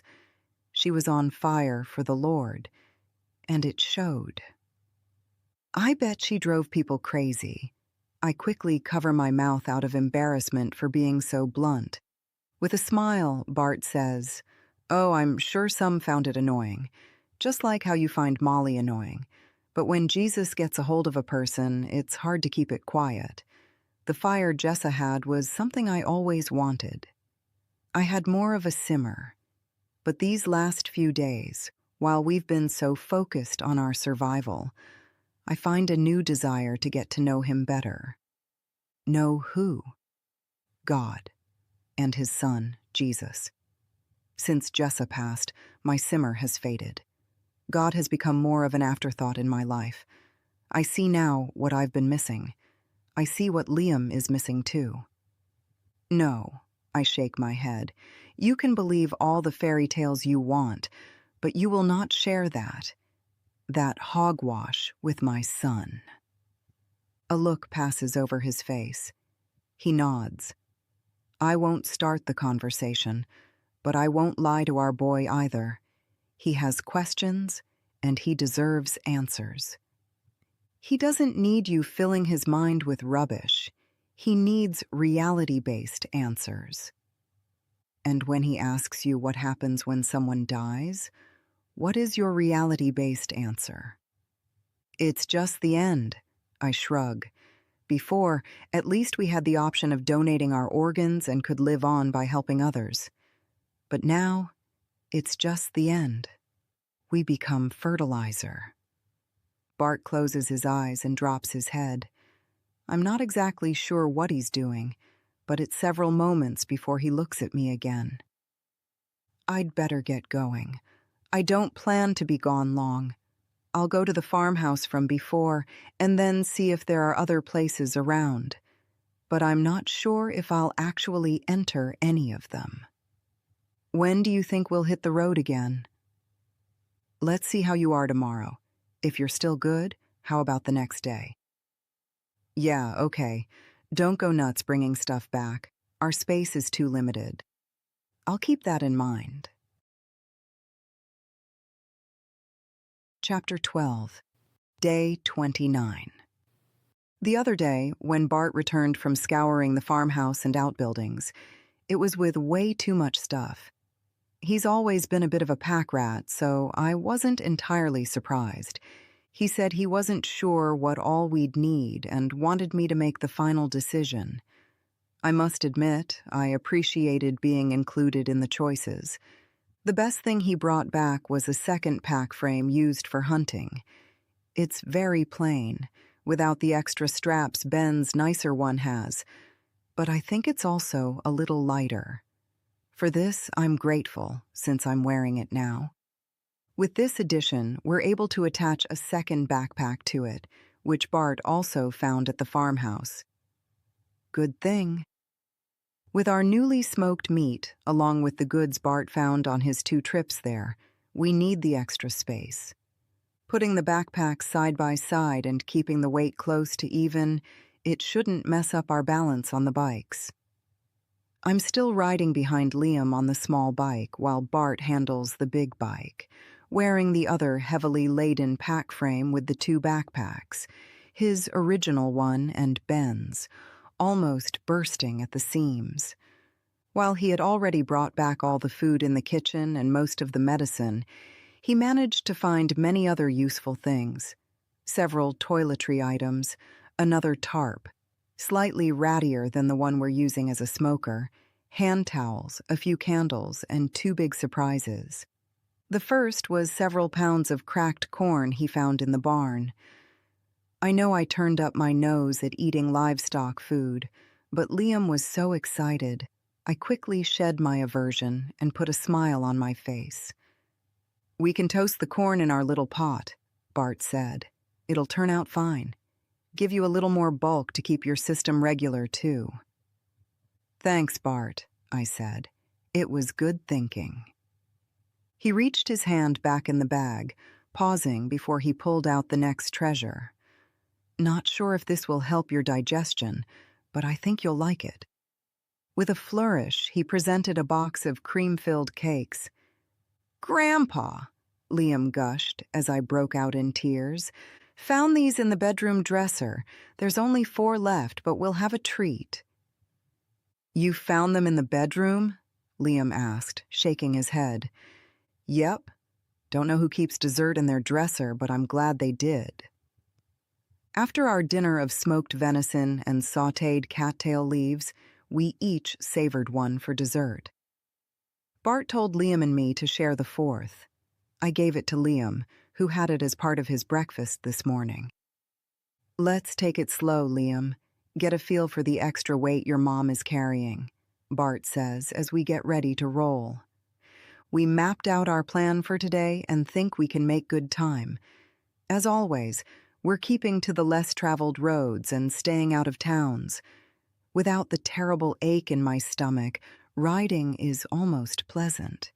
We've been on the road for about 2 hours when Bart finds a wide spot along a densely forested section for us to pull off and stretch. Phew, he says after we stop. The little bit of extra weight on my back is talking to me. He slides the straps of the pack off. You two doing okay? I take off my helmet. I'd love to run my fingers through my damp hair, but I put it in a French braid today after giving it a good washing last night. Even though it's slightly sodden now, it feels so much better. No problems, Liam says. I don't notice anything different. Like Bart, I'm feeling the larger, heavier pack. It sits weird on my hips, I say as I shimmy out of the pack. I do a few waist twists and notice several sore spots. Maybe we can shorten the straps, Bart says, setting his helmet on the ground next to his pack. That won't be necessary, a voice booms from the edge of the trees. Mom? Liam cries out as he gestures toward a man pointing a shotgun at us. My knees go weak and tears immediately fill my eyes. On shaky legs, I step between the gunman and Liam, shielding him as best as I can with my body. Hold still, the man says, as 2 more similarly armed guys step out. One's a boy barely older than Liam. The other man is around the same age as the first one. All 3 look so much alike they must be related, each husky with puffy faces and a bulbous nose. We don't want any trouble, Bart says cautiously. Well, friend, that's great to hear, the second man says before letting loose a brown stream of phlegm. Wiping the back of his hand across his mouth, he says, Let's just make this easy then. The first guy snorts out a laugh. Yeah, easy. I give a quick glance at the boy. A look of fear covers his face. Polly? What's going on? He asks. The first guy waves a hand at him and mutters, Don't worry about it. Everything's going to be fine. Lady, you don't need to cry. We'll take your packs, bikes, and everything else off your hands, and then let you be on your way. With my heart pounding in my ears, I brush the back of my hand against my eyes. The spitting guy says, Quite the setup you folks have. Good way to carry the rifles. He motions to the backpack attached to my frame with the rifle holder built in. Boy, you need to put your rifle on the ground. The backpack, too. And throw those pistols down, the first guy says. Bart's shoulders drop as he says, Our boy will slowly remove his, okay? Yep, the spitter says. That's what we want, and no funny business. Lady, step aside so we can see him. Bart turns slightly and gives a single nod. Take a couple of steps toward me. At some point, Liam grabbed my hand, or I grabbed his. I keep a hold of him as I move. I'm so upset. I wobble as I walk. Liam doesn't let go of me as he removes his backpack with one hand. He gives my hand a squeeze before releasing it to take off the rifle, sling and all. Your helmet, Polly says, motioning to the pile. Liam lets out a loud sigh. Now the pistols, Spitter says, and like Polly said, no funny business. After the pistols are away from us, the boy says, holsters too. Handguns aren't much good without them. He looks at me. Ma'am, you'll be okay. I give a weak nod as I toss my holster near the pistol. That everything? The spitter asks. Should we check their pockets? Polly asks. No, the boy says forcefully. Just let them be on their way, and let them take their water jugs. I feel my eyes widen as my heart rate speeds up even faster. They're letting us go? All right, I suppose it's the right thing to do, Spitter says. But you grab the water for them, and only one each. We can use the rest. As the boy grabs 3 of our water flasks, Liam says, How about our small bottle of bleach? Liam, I say quietly, voice full of warning. Liam ignores me and continues. Can we have the bleach? And my mom, she's been sick. Can she have her medicine? What kind of medicine? Polly asks. Laxatives, I say quietly. He makes a face and a shooing motion with his hand. Let her have 'em. Where? The boy asks. The bleach is in the front pocket of the blue backpack, Liam says. I'm glad he told him about that one. It's the largest bottle and is still completely full. Liam looks to me. Mom? There's a container in the top of the smaller camo pack, I quietly say, and a package of tablets next to it. The boy hands all the water jugs, meds, and bleach container to Liam and whispers, Sorry about this. We're just trying to survive. So are we, Liam replies, and you've just made it harder for us. The boy gives Liam a nod. It's the way things are now. It doesn't have to be. My eyes dart to Liam, willing him to be quiet. He either doesn't see me or chooses to ignore me as he says, People could work together, make things better. We are working together. We've got a group. Enough, the spitter says. The boy gives a nod as Liam asks, Have you heard anything about help? Are they working on fixing things?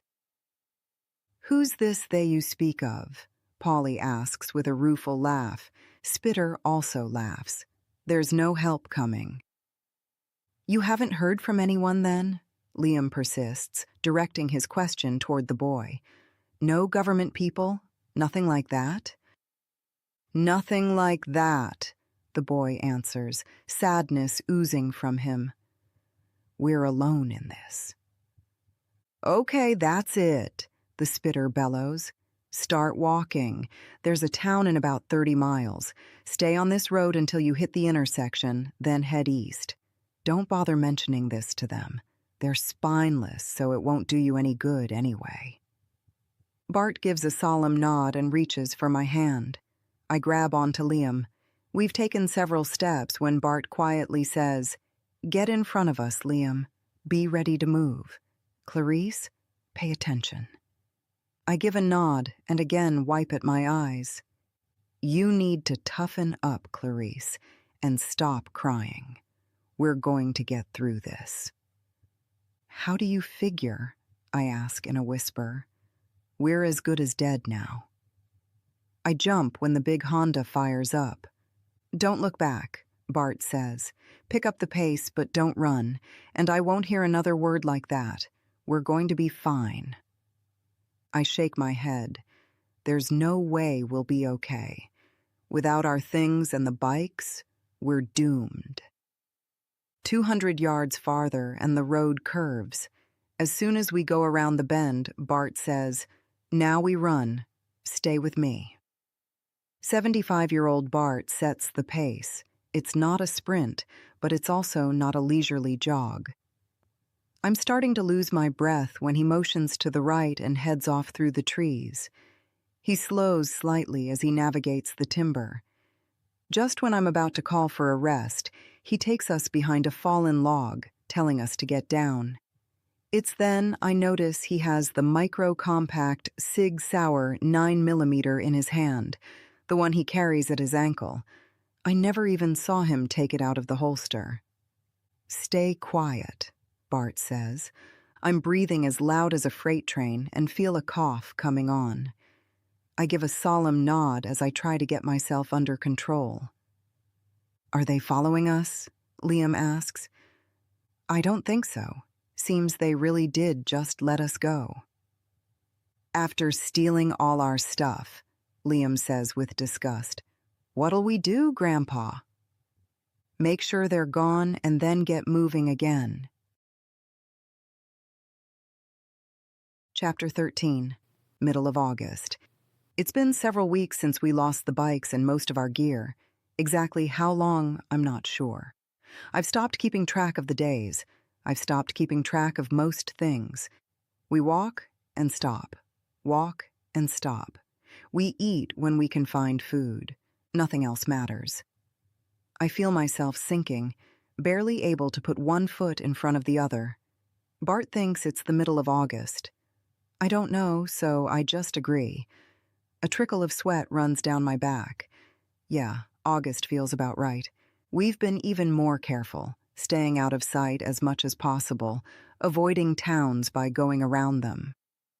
Several days ago, Bart broke our rules. He set our camp up a couple miles outside of a small town, then said he was going scouting. We've found that houses on the edges of towns seem to be empty.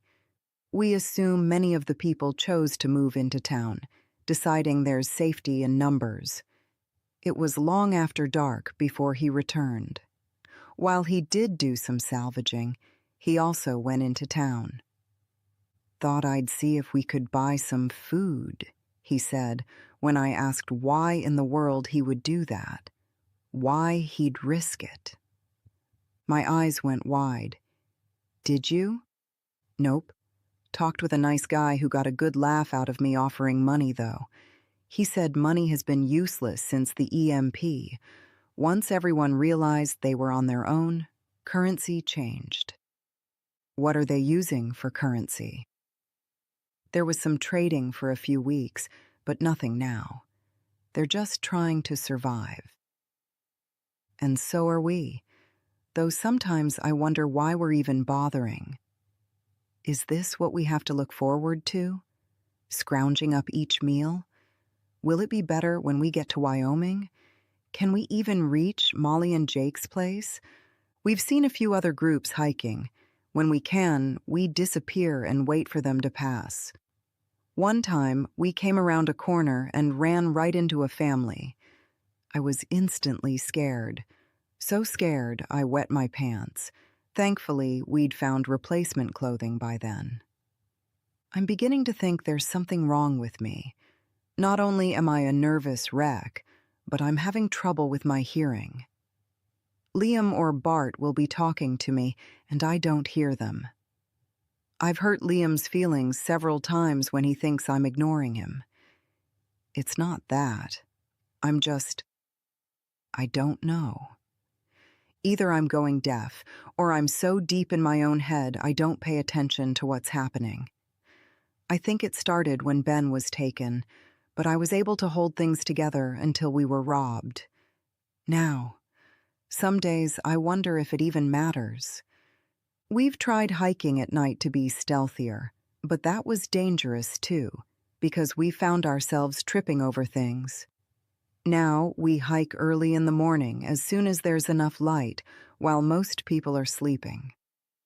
Then we rest during the day and hike the last few hours before it's completely dark. Even with the reduced amount of time we hike, we're still getting in many miles each day. Thanks to the page from the map book Bart had in his back pocket, we've been able to keep on track to Bakerville. Sadly, the map page we had is no longer accurate. We've moved beyond the parameters of the page and are now winging it, heading in the general direction of Wyoming. I have no idea how we'll ever find Molly's place. I have no idea if it even matters if we do. We never should have left our home. At least, if we would have stayed there, we'd all be together. We might all be dead, but at least we'd be together. As it is, Ben died alone, and my son is slowly withering away, starving to death as we walk, expending more calories than we can take in. Before the attacks, he was a healthy weight for his almost 6-foot lanky body, but he's now unhealthily thin. Bart may be in even worse condition, his skin hanging from his frame. I'm a skeleton. Unlike most women who struggle to keep the weight off, I have trouble keeping weight on. And the older I get, the harder it is. Now it's nearly impossible. My collarbones are sticking out, and my hips hurt when I lie down. There's just no padding. Bart and Liam are concerned about me, but there's nothing that can be done. As Ben was fond of saying, it is what it is. At least I haven't had the terrible stomach pains again. Without putting food in it, constipation isn't an issue. And with all the walking, I suspect the exercise is also helping things. After losing everything but the few items we had in our pockets, the now useless map, a few pieces of jerky we each had for nibbling as we traveled, a chapstick I had, and Liam and Bart's pocket knives, along with the water bottles, bleach, and laxatives they let us keep, and Bart's hidden pistol and wristwatch, which they thankfully didn't notice or didn't want. We've slowly built up our supplies. Bart was most upset about losing his snare-making stuff. He replaced the wire at the first car we came to, saying since the EMP fried everything and the car would never run again anyway, we might as well take what we need. A few cars later, he found an empty soda box in the trunk. Someone before us had already broken the lock and taken the drinks, leaving the box behind. They also left the lug wrench. Bart thought we may be able to use it. When we camped the first night, he set up the new snares and box trap. Our dinner was the jerky from our pockets. The next morning, the snares were empty, leaving our stomachs in the same condition as when we started our walk. That day, Bart found a house that still had a small amount of food in it. That food kept us going until we reached the outskirts of the town the thieves told us about. While we didn't go into town, Bart found us a deserted house to stay in that night. He even managed to snare food for us. Since then, it's been one foot after the other, day to day, walking in a fog. Most days, our snares and box trap are empty. We often go several days without catching anything, without eating anything. We've slowly found backpacks for Liam and me, while Bart carries a large duffel bag across his shoulder. The kind with multiple carrying options, including wheels for dragging. We pick up anything we think we may be able to use. While we haven't resorted to outright stealing, like what was done to us, we are continually checking cars and houses that appear to be empty. Bart made a mistake one day, walking up on a house he thought was abandoned, and he was shot at. They barely missed him. Would being killed by a bullet have been better than slowly starving to death? I'm beginning to think it might be. Liam and I are now waiting in a small clump of trees. When we saw a house on the road, Bart said he'd check it out and see if it's abandoned. "What do you think Grandpa will find today?" Liam asks me. "Don't know." I wipe my forehead. Even with the shade this tree provides, the heat is miserable, and it's only mid-morning. We should be looking for a spot to camp and rest until evening. We sit quietly for a few more minutes when Liam says, "He's coming back already. That was quick. Too quick." "Hey," Bart says when he's close enough for talking, "let's stay here tonight. The house is empty, hasn't even been pillaged." "Is there food?" Liam asks. I can almost see the saliva forming as he thinks about a meal.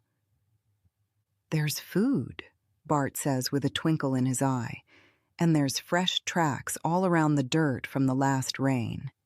Elk or cattle." "You going to kill one with your pistol?"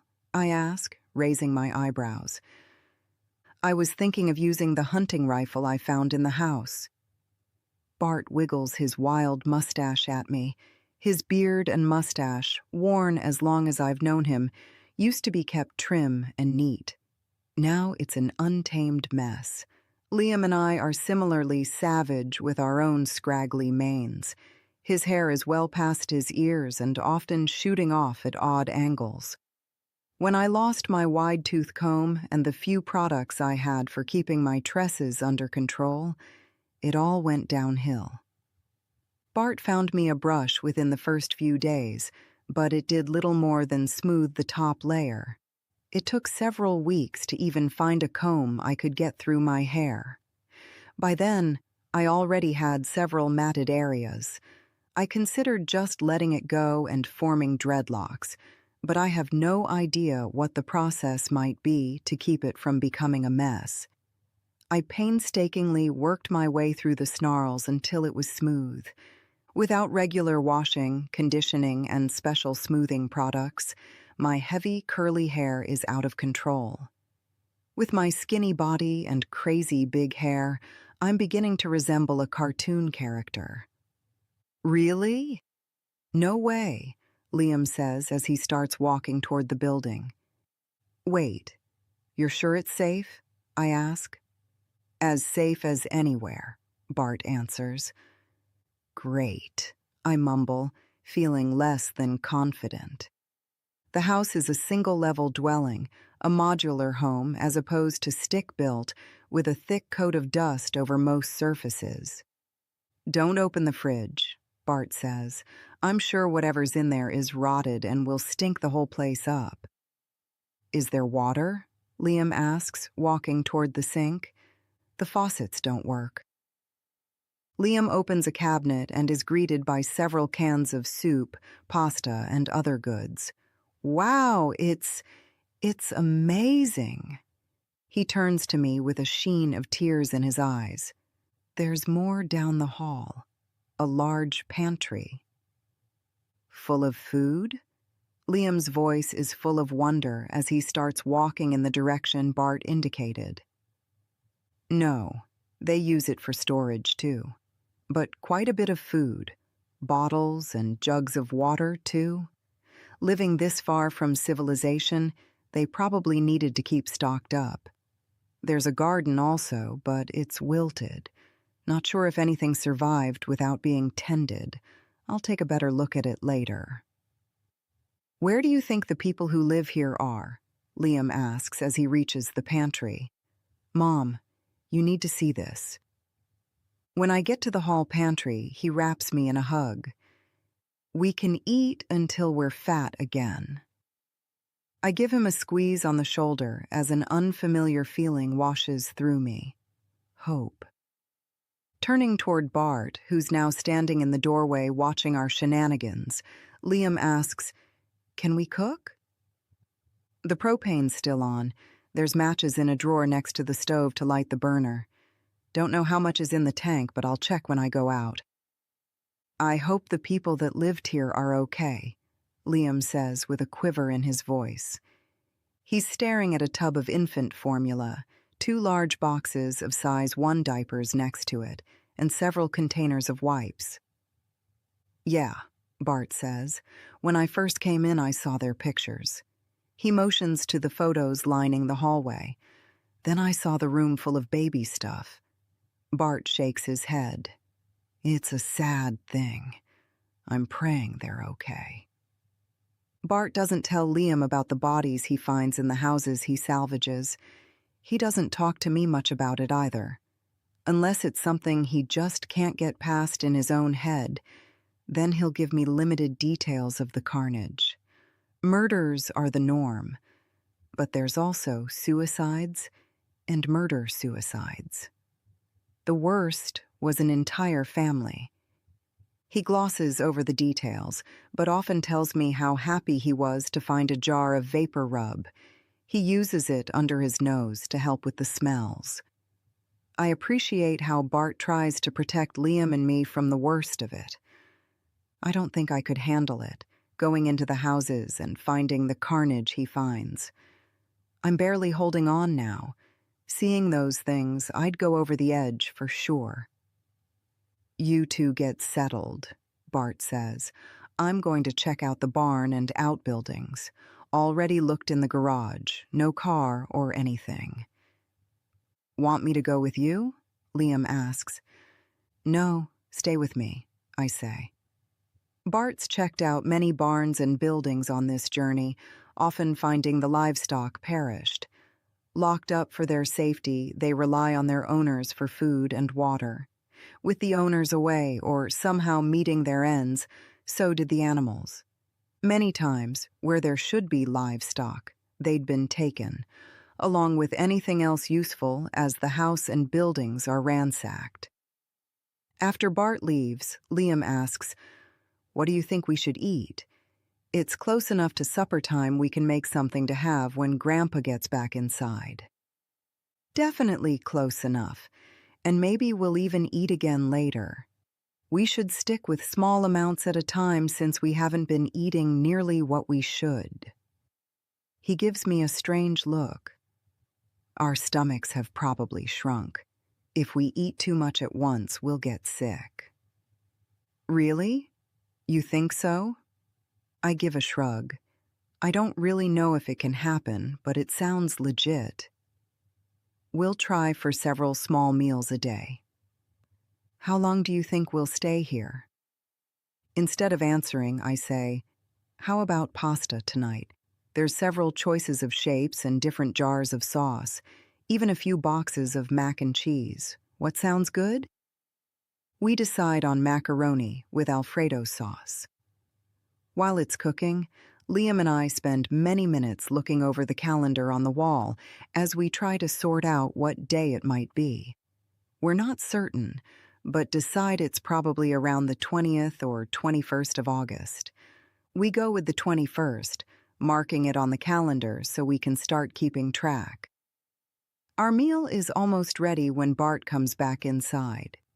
I give him a questioning look. I think there's chickens out there. They have a coop with a fenced-in area. The gate, along with the coop door, were both wide open. I didn't see any birds, but there's tracks everywhere with some leading into the forest. They probably spend their day there. Cows, too. I'm convinced the tracks I saw are cow. They have a water trough with a small solar panel on it. It's pumping away, so much that the water is running out, and there's chicken and cow tracks in the mud. Deer tracks, too. Did you find eggs? I ask. No, but we'll look for them. Smells good in here. About time to eat? During our meal, Bart shares more of his findings. With the forest and the watering trough, the livestock were able to survive. Good thing they left the chicken coop open so the birds could wander. Did they leave the cow pen open too? Liam asks. No, I found a place where it must have been weak. Looks like they just pushed it over. Probably got hungry and could see food. How many cows? I ask. Not sure. I didn't see them. Quite a few, I'd guess. Did you find water for us? I ask. He chews on his mustache, then makes several faces before saying, I was thinking we could clean the trough, and then we'd have water. Clean the trough? Yeah. Right now it's not looking like anything we'd want to drink from. But if we empty it and clean it up, we'll be able to see where the water's coming in.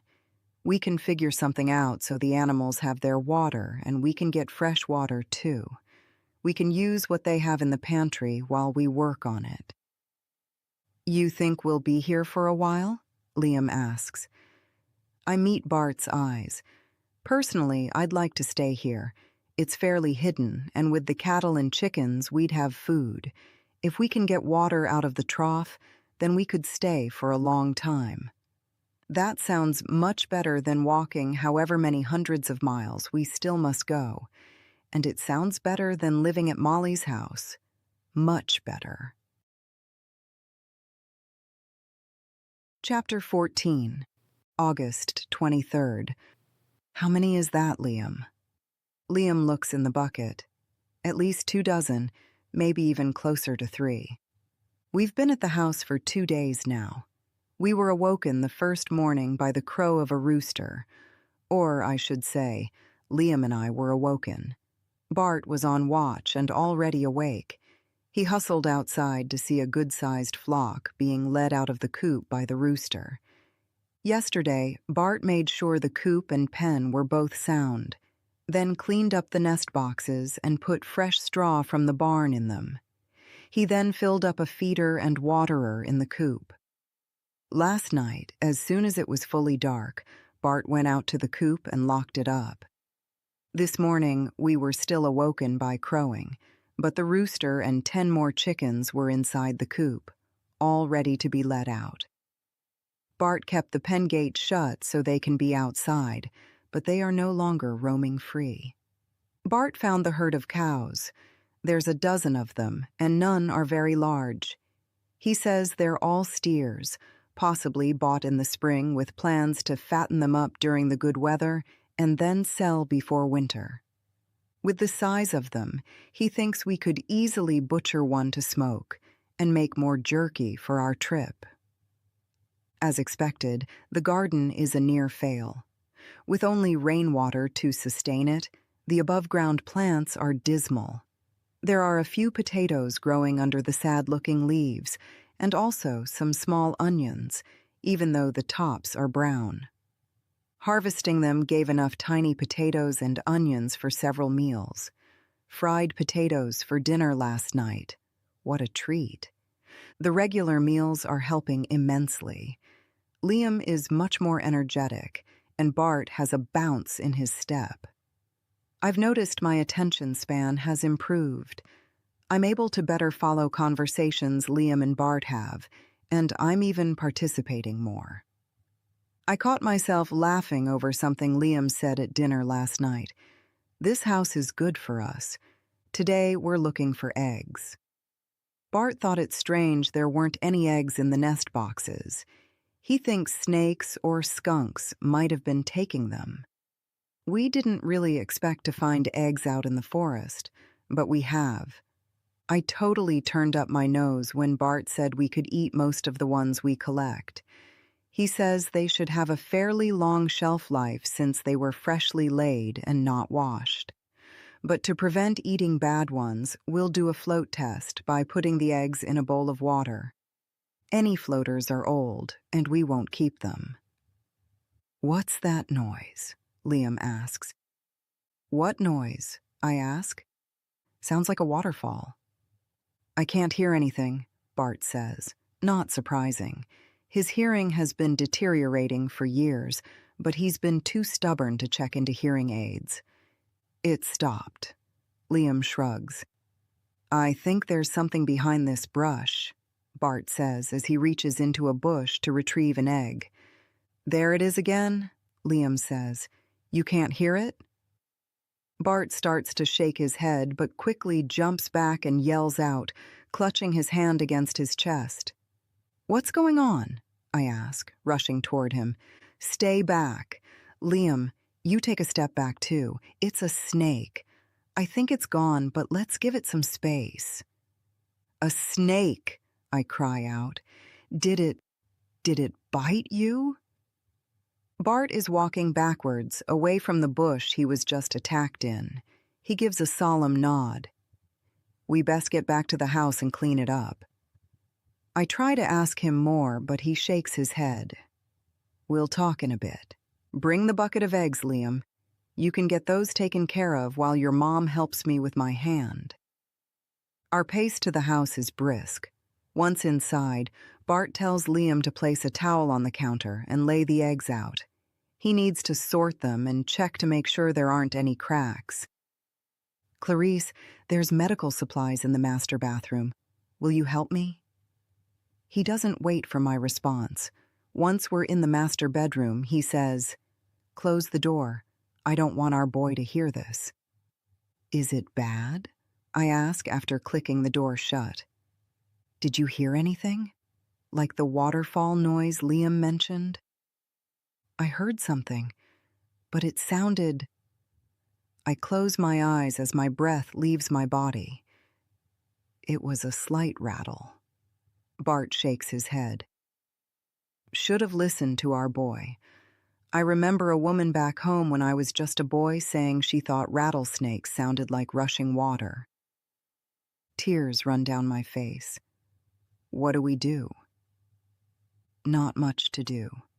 Let's clean it up and see what happens. Is it? I throw my hands up, not wanting to ask the question.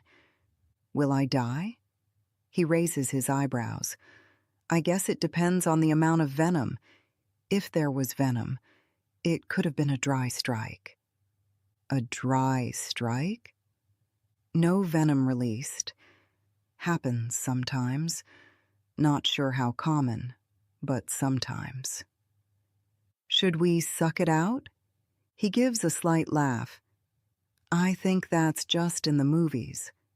Let's get it cleaned up.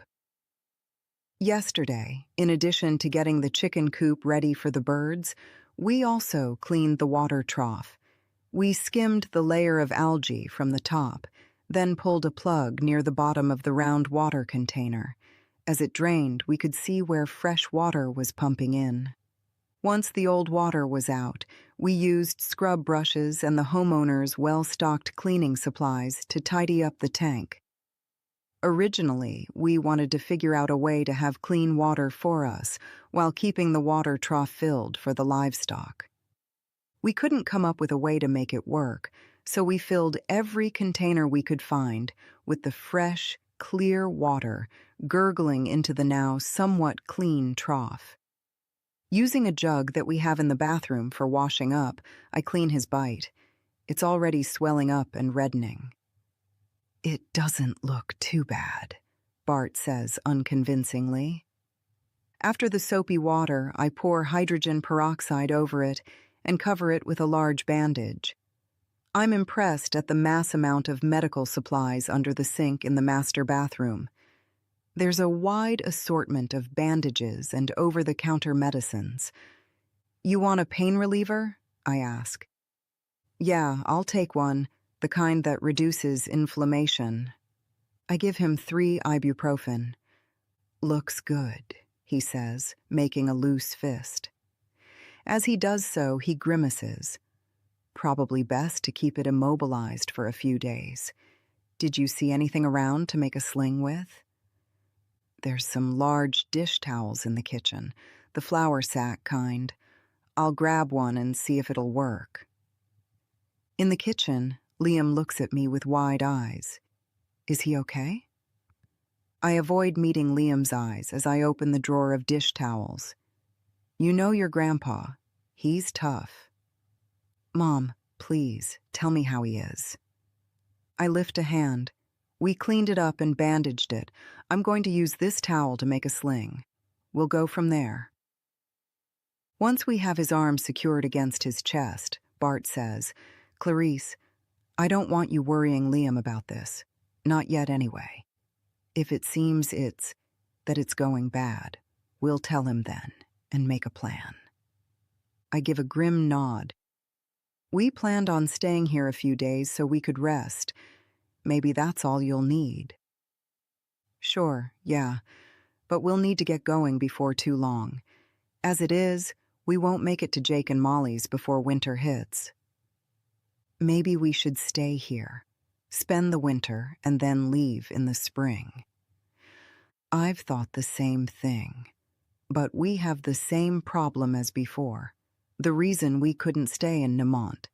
We can't keep watch indefinitely. Besides, Ben will be waiting for us in Bakerville. As my eyes once again fill up, I pull my lips tight. Ben's dead. I'm sure of it. I can even feel it.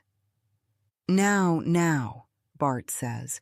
I know you doubt it, but I'm convinced Ben's alive and he's doing all he can to be with you and Liam again.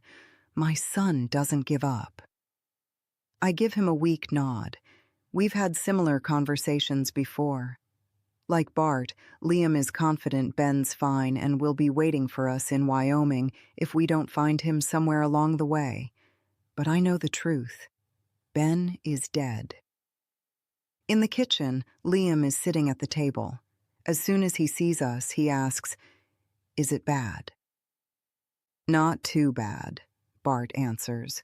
"Hurts a little, but not any more than a bite from one of the machines." He gives Liam a wink. Owning and working in a machine shop, Bart and Ben are no stranger to sharp objects. Though they do engage in many safety features, there's still the occasional cut, bump, or bruise. "So it's okay? You'll be okay?" "I'm fit as a fiddle. Now, how'd we do with the eggs?" With a doubtful look, Liam shakes his head, straightens his shoulders, and stands up. "Let me show you. I just got them in the water when I heard you coming down the hallway. More than half already had some sort of crack, so those are back in the bucket. From what was left, a good number of those are floating." "All right," Bart says. "We'll add the floaters to the bucket. If we hard boil them, we can feed them back to the chickens." "Isn't that—" I make a face. "You know, something like cannibalism?" "Nah, feeding the eggs back will be good. Remember the egg I picked up and it broke as soon as I touched it? The chickens have been finding their own food, and they're probably short the calcium needed to form a strong shell. They'll love the eggs and eat it all, including the shell, which will help them." I give a shake of my head. "Whatever you think." "What will we do with the chickens when we leave?" Liam asks. "Open the pen up and let them roam again. My guess is their owners were gone when the attack started around 2 months ago. They've done fine this long on their own." "When will we leave?" "Well, your mom and I were talking and think maybe we should stay here until this hand of mine heals up. With it being my right hand, I'm not 100%. It'll be safer just staying here." Liam nods. "So the eggs on the bottom of the bowl are still good?" "Yep, should be fine. But just to be sure, we'll crack each egg separately to make sure it smells and looks good so we don't ruin whatever we're adding it to. One time, when I was a boy, I cracked an egg and there was a chick in it. That's not something I'll ever forget." "Gross," Liam says with a disgusted look on his face. "Indeed," Bart agrees, making his own face. "Ruined eggs for me for weeks." "Can we have fried eggs and pancakes for lunch?" Liam asks. "There's a bag of buttermilk mix in the pantry, the just add water kind." "Sounds good to me," Bart says, while I nod my agreement. Pancakes and eggs for lunch, something so simple and ordinary in our previous world, but in today's world, it's nothing short of a delicacy. Chapter 15, August 29th. Our last few days have been almost normal. Well, normal if you consider the lights are out. Most cars won't run, and we're forced to keep watch. Oh, and Bart was bitten by a snake. Yeah, that all sounds normal. His hand swelled up more than the first day, looking like a balloon on his wrist. He says he thinks it was a dry bite, or else he'd be having other troubles. Of course, we know so little about what to expect when bitten by a rattlesnake, so it's all just a guess. The swelling has decreased slightly from its worst and is still noticeable, but not nearly what it was. It's been 6 days since Bart was bitten by the snake. Each morning, Liam takes a minute to mark off the new day on the wall calendar. He found a small pocket-sized calendar he also marks, keeping this one in his backpack. With his arm in a sling, Bart's still doing what he thinks needs to be done. Even though I've encouraged him to rest, in hopes if there was venom released, resting will keep it from spreading, he keeps working. At his advanced age of 75, you'd think at 35 years younger I'd have no problem keeping up with him. Wrong. Ever since our dirt bikes were stolen, he's been the one setting the pace for us. walking fast in our shortened time frame of hiking only in the early mornings and evenings, allowing us to hike up to 12 miles a day. Liam said he read that people hiking long trails for fun will walk 20 or even 30 miles a day. I can't even imagine. The first few days, we barely made 5 miles. Our bodies hurt so much, and we all had blisters on our feet. Bart found us bandages and moleskin during the early salvaging trips. One by one, we've even managed to replace our shoes. It amazes me how quickly our shoes break down with the walking. I still believe staying here would be the smart thing to do.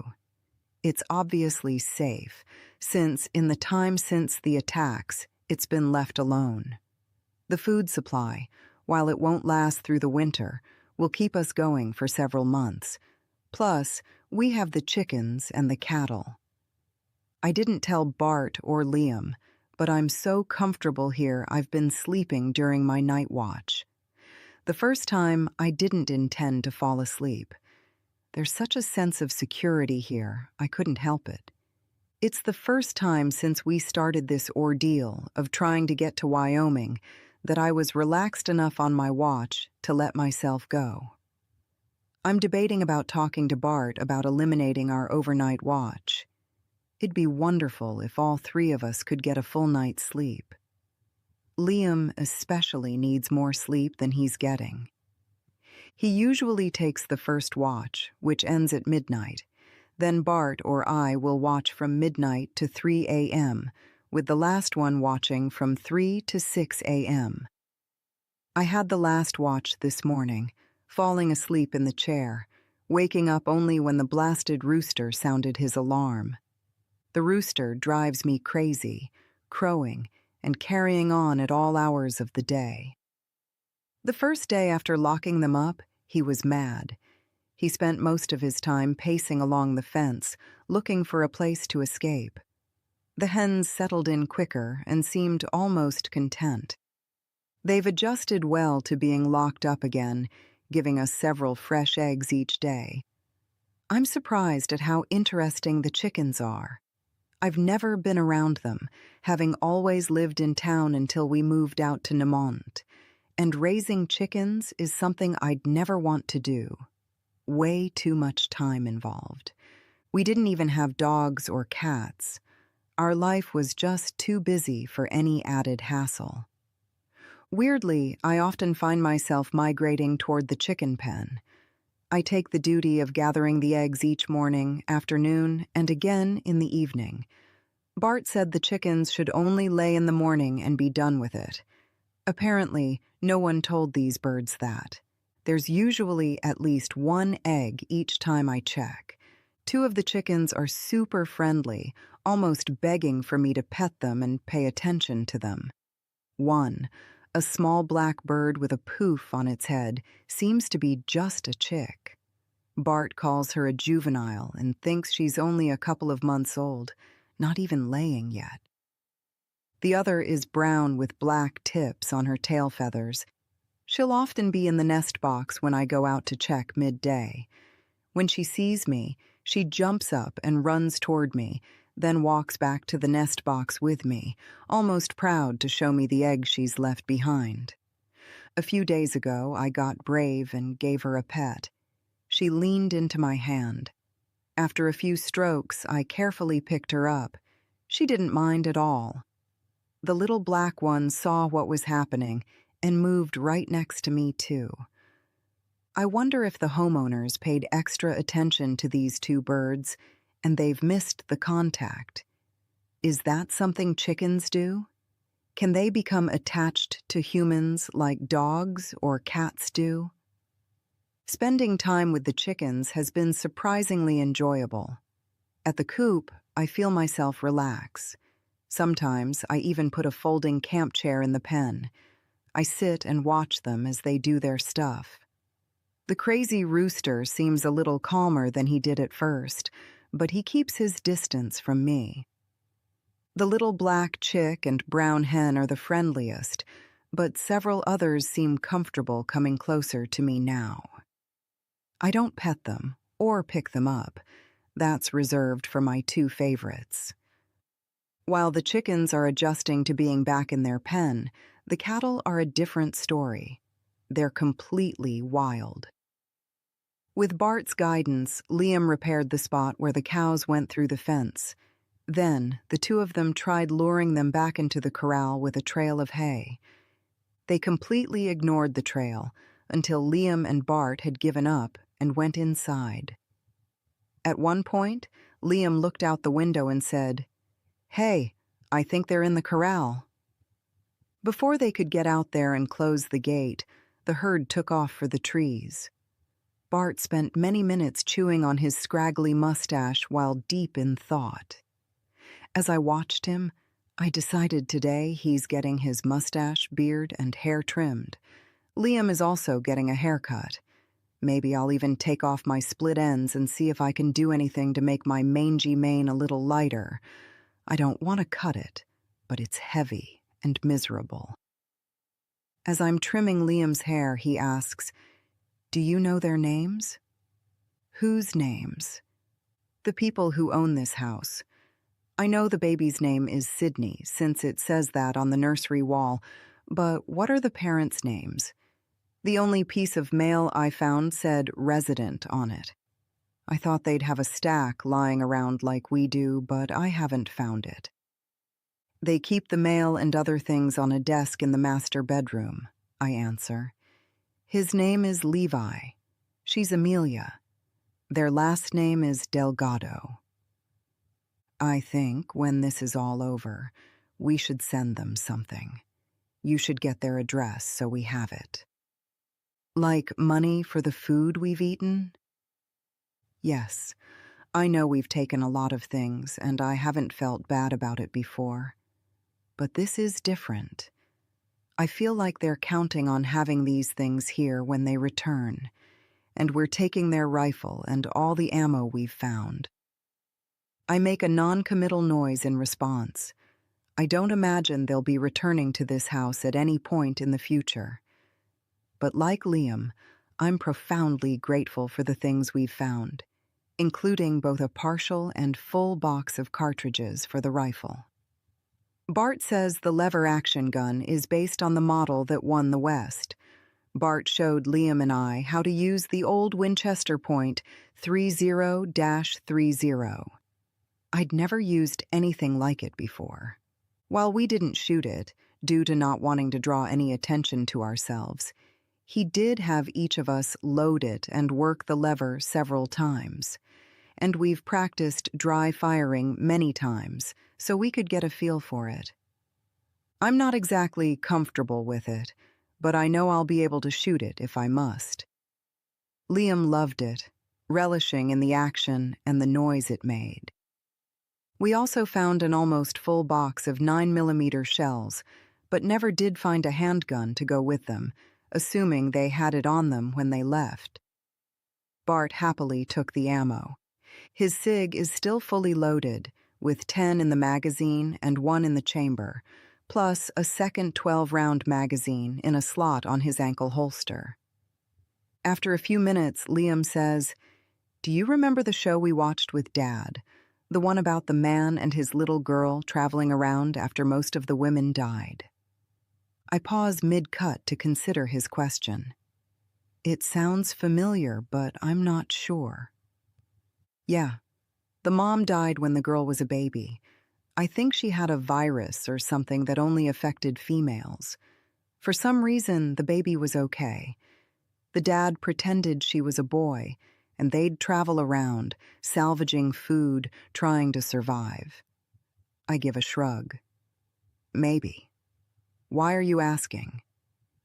"One thing they did was, whenever they stopped someplace, they always figured out how to escape. They'd make sure they kept one of their backpacks stashed away from where they were staying, so if they had to make a run for it, they'd have supplies. They'd even put holes in walls and figure out how to get out windows in advance.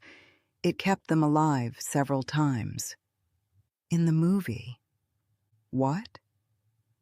"It kept them alive in the movie. Do you think it'd work the same in real life?" I've been thinking a lot about it. Seems like it'd be smart for us to do too. We have the backpacks and the duffel bag at the mudroom door ready to go. Even the rifle is there. What if we were outside taking care of the chickens and couldn't get back to the house? I close my eyes and suck in a deep breath. Liam, you shouldn't be worrying about things like that. Why not, Mom? You still think I'm too young? I've been, his voice cracks on been, keeping watch and helping. The cracking voice recurs. At first, I think he's upset, but I realize it's still his voice changing with puberty. With Dad gone, me and Grandpa are... He gives a shrug. I do think about these things, Mom. You should be too. Are you mouthing off to me? I ask, with plenty of grit in my voice. No, I wasn't mouthing off, Mom. I just think you don't seem too concerned about things.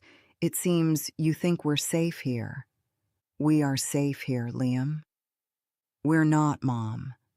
Not really. And even when we get to the Caldwells, I don't think we'll be safe there either. Of course we will. He lifts one shoulder a fraction. Things are different now, Mom. I think deep down you realize it, but your actions don't show it. You seem to think... Liam, that's enough, I say warningly. You are mouthing off to me, and I won't stand for it. I'm not, Mom. I'm trying to tell you, to make you realize, you can't just mourn for the life we used to have. Things are different now. I know you think Dad's dead. Liam swallows hard, and this time his voice does crack with emotion. I don't think he is. But we're still alive, and we need to pay attention to stay that way. We need to work hard and have plans. I clench my jaw as the anger washes over me. In a low, quiet voice, I say, Is that what you think? I'm not... What? Pulling my weight? I'm not trying to make you mad, Mom. Really? I snap. You think it's okay to call me lazy? I feel the spittle come out of my mouth on the word lazy. I don't think that, and it's not what I meant. Liam attempts to keep his voice even, but his body betrays him as the sentence travels over several octaves. I know you're having a hard time with Dad not here and the walking and not eating. You seem better these last few days. I was getting really worried about you. I soften my shoulders and take a deep breath. He's right. I was a mess. Still am in some ways, but at least I'm physically better. My face reddens thinking of the multiple times Liam thought I was ignoring him, or when he'd have to help me as we made our way. One time, I was so confused I started walking in the wrong direction. Liam had to hold my hand to keep me going the way I should have been. We stopped shortly afterward when Bart found us an easy-to-reach, yet still hidden camping spot. He had a little sugar and salt he'd salvaged, which he added to a partial bottle of water found under the seat of a pickup truck. I squeeze Liam's shoulder. He twists to look at me and says, It's good you're better, but now it seems you're almost too relaxed. I know about... He lets out a loud breath. I was up early this morning and saw you sleeping in the chair. I was just about to wake you when the rooster crowed and you jumped up.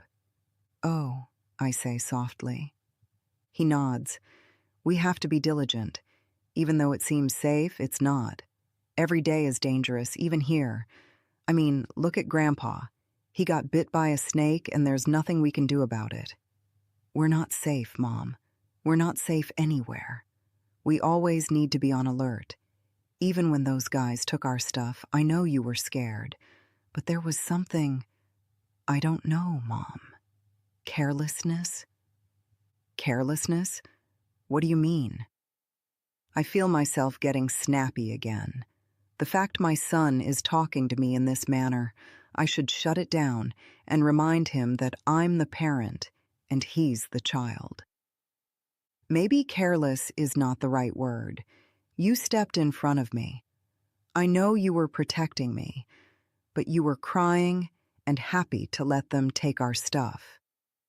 Happy? No, not even. Happy isn't the right word. I can't think of the word. We had no choice in the matter. What did you want to do? Fight our way out of it?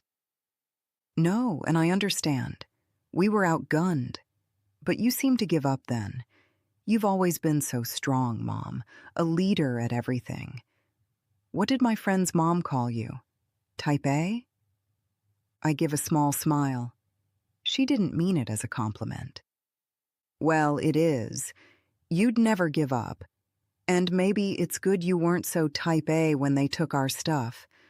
I know Dad not being with us has made you less aggressive. Again, we had no choice in the matter. We were, as you said, outgunned. I give a firm nod. And you're right. I am different now. I can't even figure out why. I just feel like a part of me is missing. I'm sorry, Mom. I know you're sad about Dad, and so am I. Grandpa, too. He blames himself. I don't say as well he should, which is the truth. I do blame Bart for those guys taking Ben. Or taking a deep breath, I say, back to your getaway plan. You think that's something we need? I do. I'm going to start setting things up today, as soon as you finish my hair. I wipe at my eyes. And I'll try to do better, to keep my head in the game. You need to be fierce, Mom, he says softly. Be like you used to be. I know when those guys robbed us, we didn't have any choice but to comply. But falling apart like you did, I hate to think what could have happened if they took advantage of your weakness. At least they just wanted our stuff. Chapter 16, September 2nd. Almost good as new, Bart says while flexing his still slightly swollen hand. You've got quite the magic touch with your doctoring skills. He gives me a wink. I think we should still keep a bandage on it.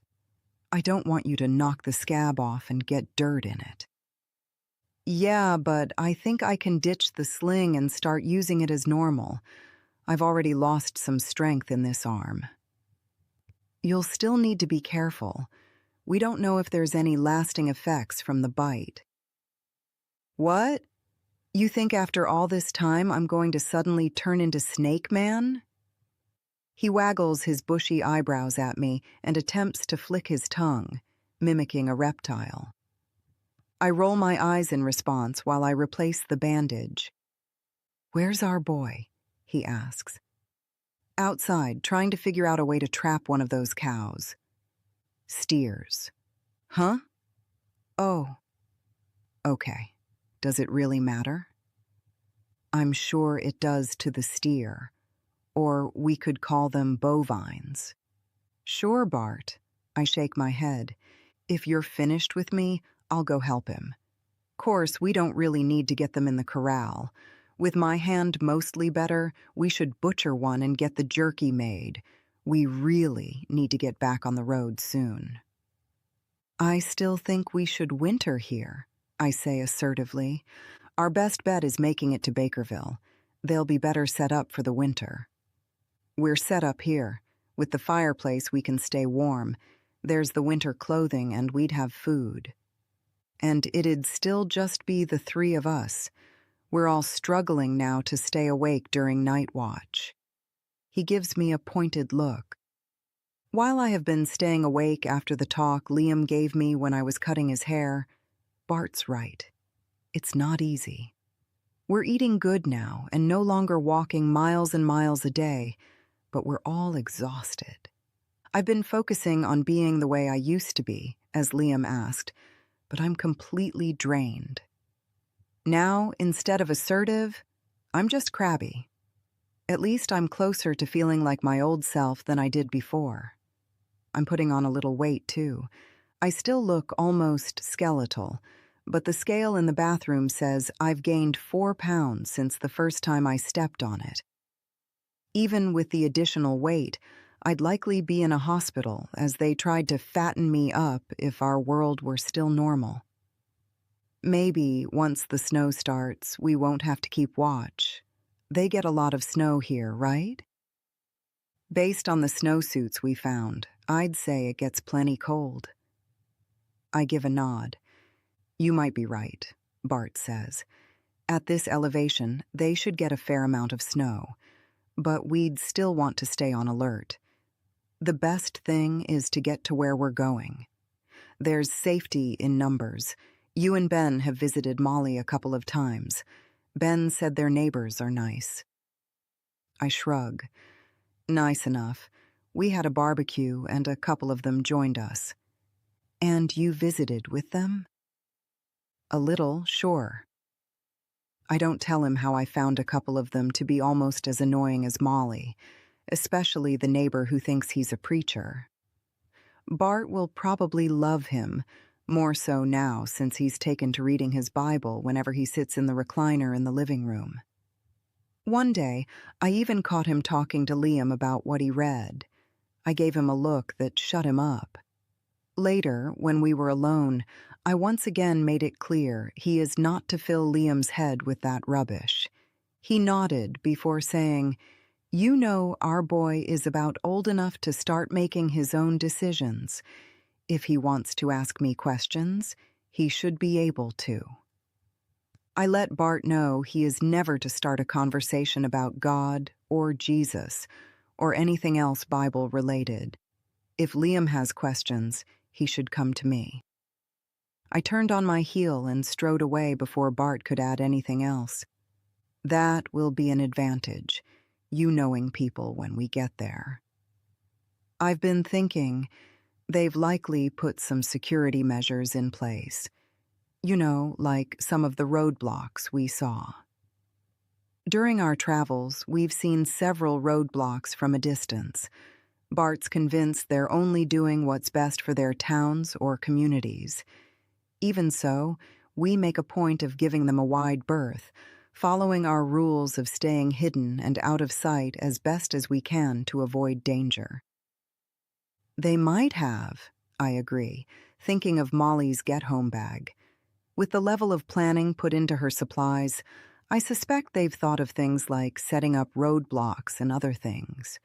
But I can't imagine something like that is needed in the remote area they live. Their small community is over a half-hour drive from the nearest town and is somewhat hidden on the edge of the mountains.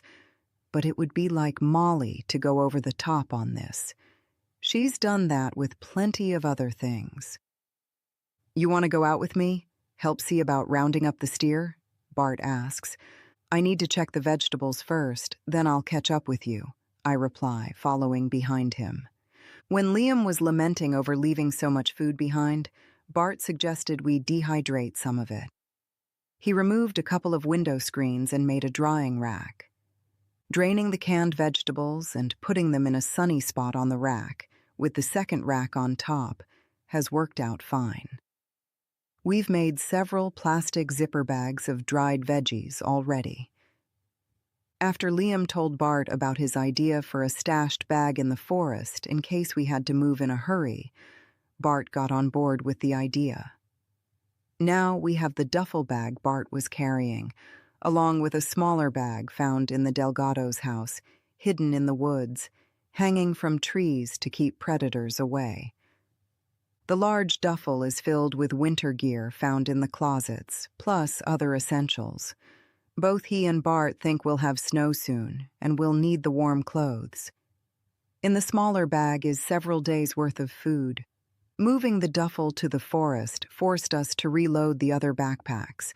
We've made a point of not filling them completely, so we can add the dehydrated items to them as they are completed. Keeping the dried items in zipper bags should allow them a long enough shelf life so we can eat them for a few weeks. We also have a couple of canned goods in each bag, especially tuna and sardines, since they're small and have good nutrition. When I finish drying the canned vegetables, I'm going to try cooking dry beans and then dehydrating those as well. I think it'll work out well, and it'll be more welcome food on the trail, provided we can prevent being robbed again. I take in a deep breath, enjoying the fresh air. Being here has been good for me. Doing the dehydrating has also been good. I never had time for things like this before. I was always too busy working to even think about preserving food or doing other things like this. Just keeping the house clean was more than enough. I'm in the process of using a pancake turner to flip the vegetables, trying to make sure they're drying on all sides, when the rumble of a motor reaches my ears. I straighten up and frantically start looking around. Bart's about halfway to the corral when he turns and looks at me. "Run and grab our bags. I'll get our boy and meet you in the woods. You know the place?" I know it. I'm already running. Find Liam. The packs and rifle are just inside the mudroom. The roar of the engine is much louder.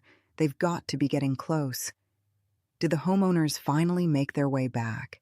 Please, God. Please let Bart get Liam and let us get to safety. I catch myself, the pseudo-prayer still in my head. I put the rifle and a pack over one shoulder, grabbing the other two bags by the web handles at the top. The roar of the vehicle eases slightly. They're slowing down.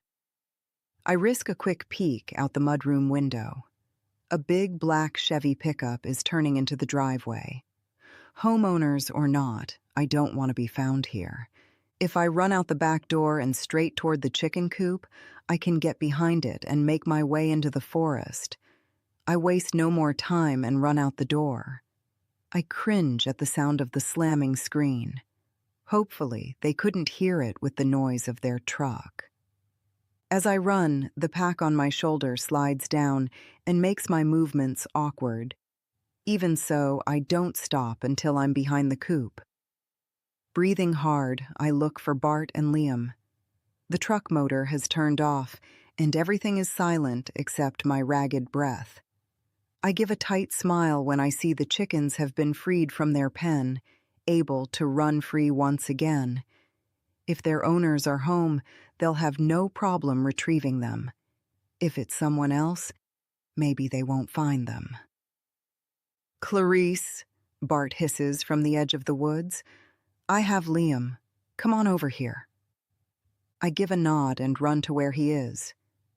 "Can you see them?" I ask, as he takes two backpacks and the rifle from me. I slip the other one on my shoulders properly. "Haven't seen them. You?" A big black truck. Maybe the homeowners? Bart shrugs. "I'm not sure we should stick around to find out. But if it's them, maybe they'd let us stay. Then we'd have more people for watch." Bart shakes his head. "We aren't staying. Ben will be waiting in Wyoming. We must keep going." "He's dead," I hiss. "If you weren't so stubborn, you'd admit it too. Then you could grieve and get on with things." "We're not staying here," Bart says again. This time there's no emotion in his voice. "And if I refuse?" I ask, crossing my arms. Bart grabs me by the arm, pulling me down. "Does that look like the homeowner?" He points to the big man walking around the house, a large black gun at the ready. I hold back a sigh. We've stared at the homeowner's photos for days. I know what the family looks like. The dad, Levi, is average height and slight with a ready smile. Amelia has shiny blonde hair that lays smooth and flat, except in her wedding picture where it's done in spirals and piled high on her head. She seems more serious than Levi. Baby Sydney must be only a few months old, based on the newborn clothing and diapers. Her baby photos show a healthy-looking little girl with no hair and blue eyes of a newborn. In one picture, It almost looks like she has dimples on both cheeks. As I've stared at the picture, I've wondered if she'll get her mom's green eyes or if she'll end up with her dad's brown eyes. "It's not him," I whisper, as another man comes around the corner. Also, not Levi. "We need to go," Bart says. "I don't think they can see us, but stay low just in case. Liam's waiting for us farther into the forest. We could fight." "Fight?" "No," we agreed. "We avoid people and stay out of harm's way. They don't know we're here, and we're going to keep it that way. Besides, what are you going to do? Shoot them with the 30-30 Winchester? It's no match for what they're carrying." I reluctantly agree, and we start into the forest. A few minutes later, Liam launches himself into my arms. "Did you see who it was?" he asks in a hushed voice. "We don't know who it is. They're at the house now." "Should we wait? See if they leave?" "I don't think they'll leave anything for us," Bart says. "We have enough. We should put some distance between us and them. You already got the duffel bags down?" Liam gives a sad nod, pointing to the bags against a tree. "I put the eggs in the top." "Eggs?" I ask. He shrugs. "When Grandpa was trying to get me into the woods, I let the chickens out. Then—" He gives Bart a sheepish look. "Then I defied Grandpa and went in and grabbed the eggs from the nest. Even though we got them this morning, I hadn't checked for the afternoon layers. There were 5. 5? That's a record at one time?" "We'll have eggs tonight," Bart says, opening the duffel bag and trying to sort out how to carry the eggs without breaking them. Satisfied the eggs are secure, he zips it back up and then hefts his backpack into place before hoisting the duffel across his body and shouldering the rifle on the Elmer Fudd sling. Liam and I each have our packs on when Bart says, "Let's go." I heave out a sigh. My hopes of staying in Levi and Amelia's house for the winter are gone in an instant. We take only a few steps when I see the light brown hen with the black-tipped tail feathers. "Hey," I say softly. She runs over toward me in her crazy way, acting almost like a cat as she moves her back for me to stroke her feathers. Then, the small black one with the poof on her head pops out of the woods. I take a minute to pet her too. "You two stay hidden," I say, my voice choked with tears. "Can we bring them with us?" Liam asks. I raise my eyebrows. What a great idea. "No," Bart says definitively. "Why not?" I ask. "You want to haul 2 chickens halfway across the country?" he asks skeptically. "Our backpacks aren't full," Liam says, turning to me.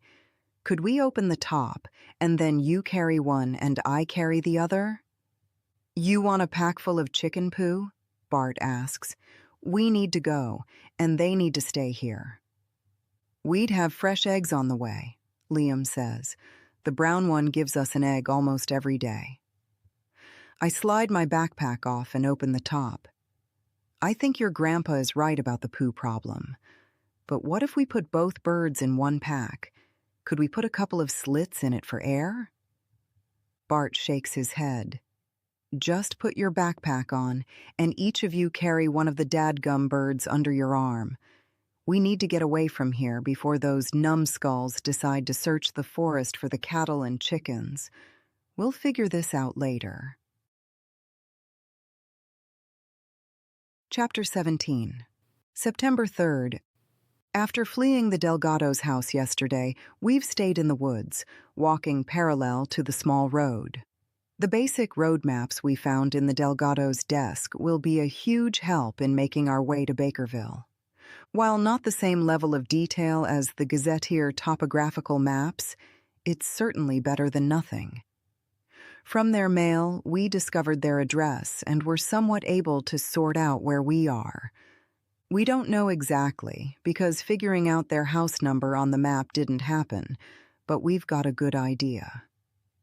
Bart and Liam had spent time poring over the maps and creating a plan, so when Bart's hand was well enough, we could get back on the road. I abstained from the planning process, still hoping to convince Bart staying the winter at the Delgado's home would be the smart choice. Now that's no longer an option, and I'm resigned to months of traveling by foot. In our days without a map, we strayed slightly from our course and are farther north than we should be. We'll start heading east and then slightly south today. Yesterday, we walked until almost dark before setting up camp. The chickens were little trouble, but we quickly learned they poo whenever they wish, even while being carried. We stocked up on baby wipes at Amelia and Levi's, so we were able to wipe up the deposits easily. Bart was less than pleased with me when I told him one of the collapsed cardboard boxes he uses as a bird trap needed to be repurposed for housing the chickens overnight. Leaving while it was still mostly dark, we chose to keep the birds in the box for the first leg of our hike. Liam and I have taken turns carrying the box and occasionally carrying the rifle to give Bart's shoulders a break. With both the backpack and large duffel bag, he's carrying more than is comfortable. The smaller duffel bag, which Liam and I swap off along with the chicken box, isn't nearly as cumbersome. And we know our supplies will dwindle as we travel, lightening our load. Bart has commented and shaken his head many times over the ridiculousness of hauling chickens with us. I can't help but smile when I think of my little birds. We found a nice place along a creek for our extended break. The chickens were more than happy to be let out of the box and are now pecking around looking for treats. We take turns napping and keeping watch, not only for any threats, but so our chickens don't take off. As the sun begins to set, Bart says, "Let's see if we can get some miles in.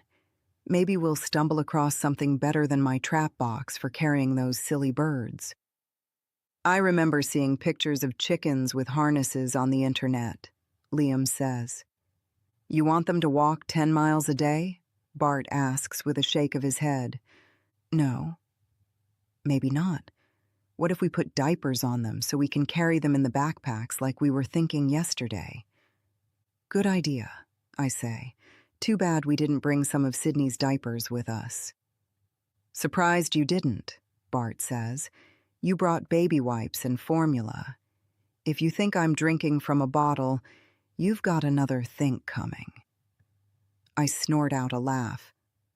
"I thought we'd treat it like protein powder. I would have been happy for a cup of baby formula a few short weeks ago." I shudder at the memory of how close we were to starving to death. "I suppose you're right," Bart says. "Things were pretty rough, but still." He gives another shake of his head while muttering something as he begins to walk off. Let's get a move on it. It's about an hour before dark when we're crossing a field with a farmhouse a couple 100 yards off. We've been out of the trees and in the open for the last 30 minutes or so of our walk. I'm starting to wonder if we'll be able to find a well-hidden place to camp tonight when Bart asks, "Does that place look vacant?" He's putting small binoculars he salvaged weeks ago up to his eyes. "Should I look too?" Liam asks. I have binoculars from Levi's house in my backpack. I set the bird box on the ground and say, "I'll get them out. Do you know where they are?" "The main compartment right on top." "No need," Bart says. "I see movement by the house. Let's get going." I bend over to pick up the box when a puff of dirt flies into the air a few feet from me, followed by a loud repercussion. "They're shooting at us," Bart says in a yelp. "Let's move." I'm hunched over with the box, the chickens moving and squawking, as another shot comes way too close. The shots continue, one after another, convincing me there's more than one person shooting at us. Liam is almost to the barbed wire fence when I watch him go down. "Liam!" I cry, running toward him. He's struggling to his feet when I catch up to him. "Are you hit?" I tripped in a hole. My ankle hurts. With the box under one arm and the other arm around Liam, I help him as he hobbles toward the fence. Bart is right behind us as he says, "Make yourselves smaller. Stoop over." As soon as we get to the fence, the shooting stops. "Can you get through?" I ask Liam as Bart puts his foot on the bottom string and pulls up the next string.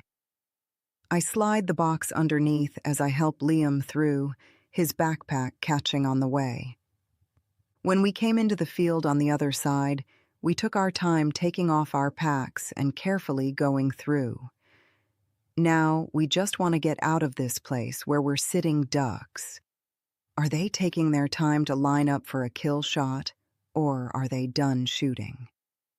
Once Liam is through, Bart says, "Go, Clarice. As soon as you're on the other side, get our boy out of here. I'll be right behind you." With a nod, I shimmy through, managing to make myself small enough to not get too hung up on the barbs.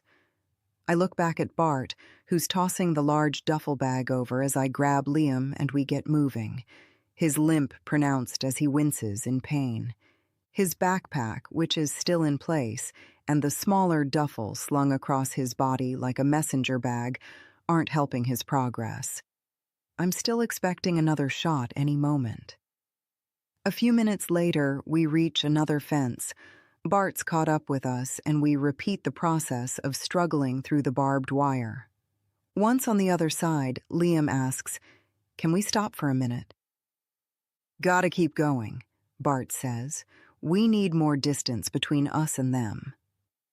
"Are they following us?" I ask, quickly looking around. "Not that I've seen, but..." He lifts his hands in a shrugging motion. "Let me look at his ankle," I say. "It'll just take a minute." Bart gives a single nod. "Move over there so we're not completely out in the open." He points to a dip in the field.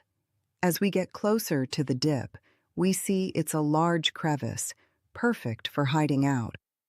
Bart keeps the old rifle at the ready while I help Liam sit down and check his ankle. It's slightly bruised and already swelling. "Are the chickens okay?" Liam asks, watching the box bounce slightly as they move within it. "They're fine," I say. "Grandpa tore his pants." He motions to a slit in the right leg of Bart's trousers. After losing his own clothes, except the ones he was wearing when we were robbed, he's found replacements. Not his preference of thick utility pants and heavy button shirts, but he's made do. He's wearing a thin pair of hiking pants he found at a place he looted before we reached Levi and Amelia's. While some of Levi's clothes fit Liam, they were much too small for Bart. Amelia's clothes didn't fit me either. She's shorter and on the heavy side. I do have a pair of her yoga pants, which hit me mid-calf. Those are what I was wearing yesterday when we had to flee. "Quiet," Bart whispers. "Get your heads down." With his rifle perched on the edge of the crevice, he moves his head so it's concealed. "Clarice, crawl over here and get the pistol out of my ankle holster." I'm not done checking Liam's ankle. Doesn't matter if we're dead. With wide eyes, Liam chews on his lip. I squeeze his shoulder before going after the small pistol. It's in my hand when the shooting starts again. I stifle a cry and scoot back toward Liam. Bart returns fire, resulting in a yelp from the shooter. Another shot from him, or them, quickly follows. Bart shoots again, and again. I know the rifle holds 8 rounds, and he's used half of them in a matter of seconds, immediately working the lever after each shot. "Get me more ammo." Bart kicks at his backpack with his foot. I dig in the backpack as the bad guys shoot again. Bart shoots his final 4 rounds. He ducks down as the aggressor fires again. Give me the pistol and fill up the rifle. Be quick. The light report of the handgun keeps the shooters at bay as I fumble with the reload. Take a deep breath, Liam says as he now sits next to me. You've done this before. I nod and attempt to relax. Bart fires 2 shots in quick succession. There's another cry from the aggressors. Now go away, Bart says firmly, directing his order at our attackers. About got that gun ready? They've both been hit, but I'm not sure it'll stop them. As soon as you reload, we're going out the back of this hole. I can't get the last one in, I whisper. Without the shooting, it's way too quiet. Fine. I'll remember there's only 7. He stoops down and grabs the extra magazine out of his ankle holster, then pops it in the gun as he keeps an eye out for the shooters. Liam, you take the pistol. Clarice, you'll have to handle the big duffel and the stupid birds. Liam needs help walking. He'll have to do it on his own. We need to go. Are they still out there? Liam asks. I don't want to stick around and find out. You 2 start out. I'll keep watch. Liam is already limping toward the back of the crevice. Don't go out without checking for them, I whisper. I'm right behind him as he crawls up the slope, making sure to stay low. He pauses, looking in all directions. I don't see anyone. There's another fence about as far away as the size of our backyard at home. I jump when Bart's voice sounds right by my ear. I'll go first. As soon as I'm at the fence, Clarice, you make a run for it. Leave the birds if you can't handle them. I can handle them. What about Liam? Liam, you cover us. That means if you see anyone with a gun aimed at us, you shoot them. You have a good view from here. Got it? With wide eyes, Liam nods. I got it. Bart gives him a look. It's then I notice the tears glistening in his eyes. I bite my lip to keep my own tears at bay. Now is the time, as Liam told me before, to be fierce. I straighten my shoulders and say, Go on, Bart. He scurries up the slope and makes a run for the fence, not stopping until he reaches a brace of 2 posts, using them as cover. As soon as he's set, he motions to me. Be careful, Liam, I say as I pop a kiss on his cheek. I'm soon at the fence, breathing hard as I try to catch my breath. Shove the birds and bag under. You crawl under, too. As soon as you're on the other side, I'll motion for our boy to make his run. The distance between the ground and the bottom strand is too small. I shimmy out of my backpack and crawl under, then pull the bags and box with me. I'm under and leaning against the post, trying to make myself small as I put my pack back on. Liam's run is more of a shuffle, his face clenched tight and determined. Bart has the rifle at the ready, looking for anyone who's a threat to his grandson. Come on, Liam, I whisper. I catch myself before I petition Bart's God for assistance again. Liam finally reaches us, his face a mask of pain. Set the gun down and take your pack off. Crawl under the fence, Bart tells him. Once you're under, quickly get yourself back together. Liam is sliding the pack off as Bart continues. You cover me while I get under the fence and get my backpack on. Then you and your mom will make a run for the rock outcropping. Once you're there, I'll have you cover me while I run. The rocks are about half the distance of our last run. Liam and I stay together until we reach it. The size is large enough to give us good cover, and we're able to scrunch and stay hidden. Liam motions to Bart that he's ready. Soon, we're all together again, huddled against the boulders. The sun has started its descent, as Liam and I make another scurry to cover, another dip in the ground, while Bart keeps watch.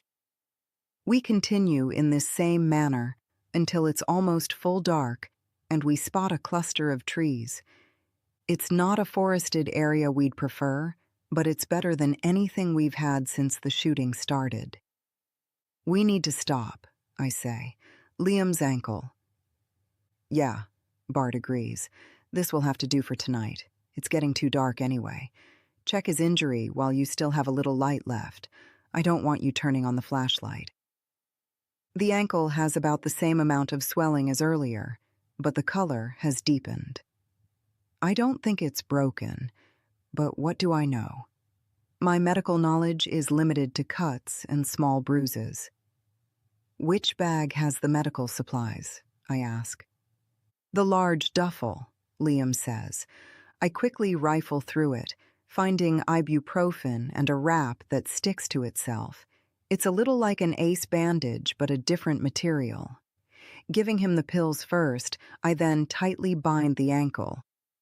"Can you give me a couple of those alcohol swabs, one of the gauze squares, and a length of the wrap?" Bart asks. "What for?" I ask, finding them in the zipper bag of first aid supplies. "Cut my leg." Bart pulls up his pant leg. "Nothing more than a scratch." "You sure? Should I look at it?" "No need." He waves me away. I give him a closer look. "Where are your glasses?" "Knocked them off somewhere along the way. It's fine." "Will you be able to see well enough? For hiking?" "Sure. Let's settle in. I'll take first watch. Clarice, it's just you and me tonight. I think Liam needs the rest." Chapter 18, September 8th. It's been 5 days since the shootout, and Bart has yet to seem himself. He's quiet and rarely smiles. On the day of the shootout, after I took care of Liam, I was so tired I quickly fell asleep, leaning against a tree. When Bart woke me from my watch, I was shivering. To keep warm while on watch, I paced the small area. We still haven't been able to replace the tent or other items those 3 guys stole from us to make a comfortable camp. The Delgados, like the other houses we've pillaged, had camping gear but little for camping while hiking. It's always the kind of things to use for car camping. We did find a folding shovel at one of the earlier places Bart salvaged, along with a small tarp. Amelia had a trowel in her gardening supplies that we picked up, and we have an additional couple of blankets. While the days are still warm, the nights are cold. At least we're at a lower elevation than we were at other times. I wonder how long it'll be until we need the heavy snowwear we grabbed from the Delgado's closet. At Bart's request, I'm now wearing the pistol on my ankle. He kept the rifle, saying it's smarter for both of us to be armed. He also said he'll start looking for a hip holster so I can access it easier. The morning after the gunfight, we set out as soon as the sun was beginning to rise, only going far enough to find a spot to camp that was more hidden and with better shelter. We needed a place to, as Bart put it, hunker down and let Liam's ankle heal enough he can walk comfortably. Right now, he hobbles when he must move, using a limb Bart whittled on to turn into a walking stick. During the days we've been here, I've practiced with the pistol. I want to be competent at removing it from my ankle and comfortably firing. Of course, with needing to stay hidden and silent, and having a finite amount of ammunition, my practice is all limited to perfecting my quick draw, dry firing, and attempting to develop muscle memory. While Liam is napping, I ask Bart how his hand is feeling. "All good. I don't even think I need a Band-Aid now." "You want me to look at it?" He shrugs and thrusts it in my direction. I peel the bandage off, watching his face for any reaction. He's right. It does look good. He'll have a small scar from the 2 fangs, but even the scab is gone. I declare him healed. He gives a barely visible smile. "Do you want to talk?" I ask. He lets out a loud breath before saying, "I think I killed them both. The first one I'm sure about. He went down with the first shot and cried out. I shot him again after he was on the ground. The second one?" Bart shrugs. "I think it was fatal too. If not right away, then eventually. Looked like a gut shot." I close my eyes, thinking of what to say. Before I can come up with anything, Bart says, "That was their intent too, to kill us." I give a nod. "You kept us safe. You protected Liam." "And I'd do it again," he quickly replies. "I'm just feeling bad about it. About taking a life." "They don't deserve your pity," I say with too much venom in my voice. Without responding, he opens his backpack and pulls out his well-worn Bible. He flips through several pages, finally settling on one. I watch as he puts his finger on the page. Glad Jessa had the forethought to buy me a Bible with the large print. I teased her then, asking her if she thought I was an old man. Who'd have thought it'd come in so handy after losing my bifocals? He gives me a small smile before reading aloud, "The Lord is my shepherd. I lack nothing."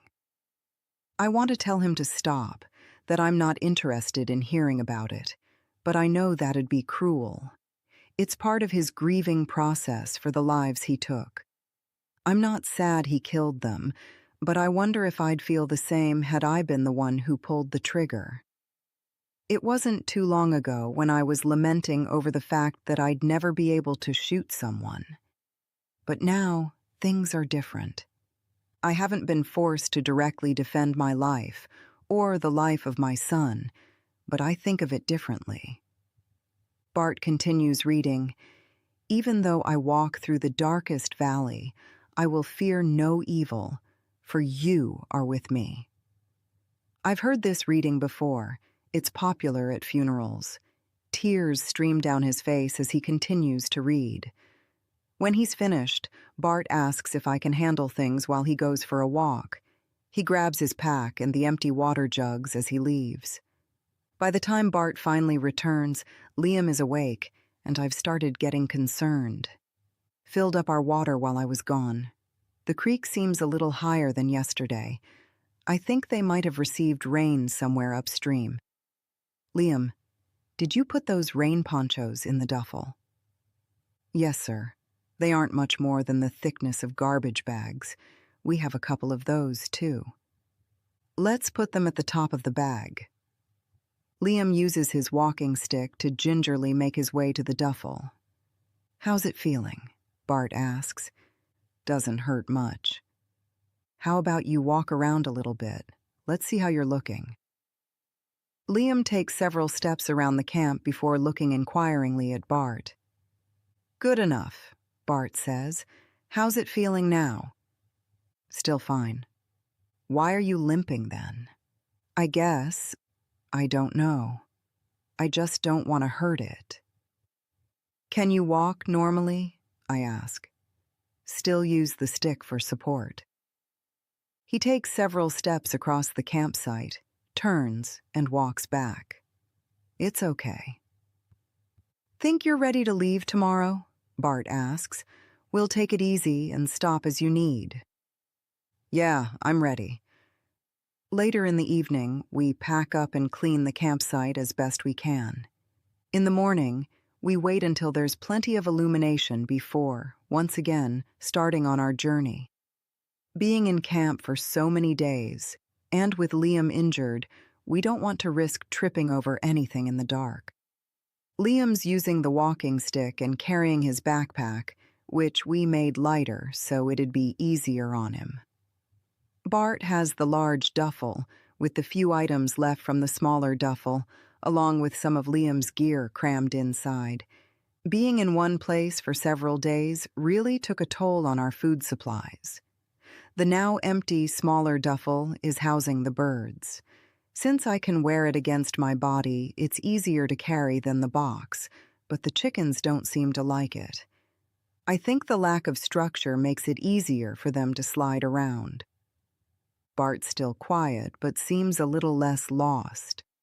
I'm not sure how someone is supposed to feel after what happened. I'll admit, I don't really feel bad that he killed them. It was one thing for them to shoot at us from their house. I thought they were only warning shots to keep us away.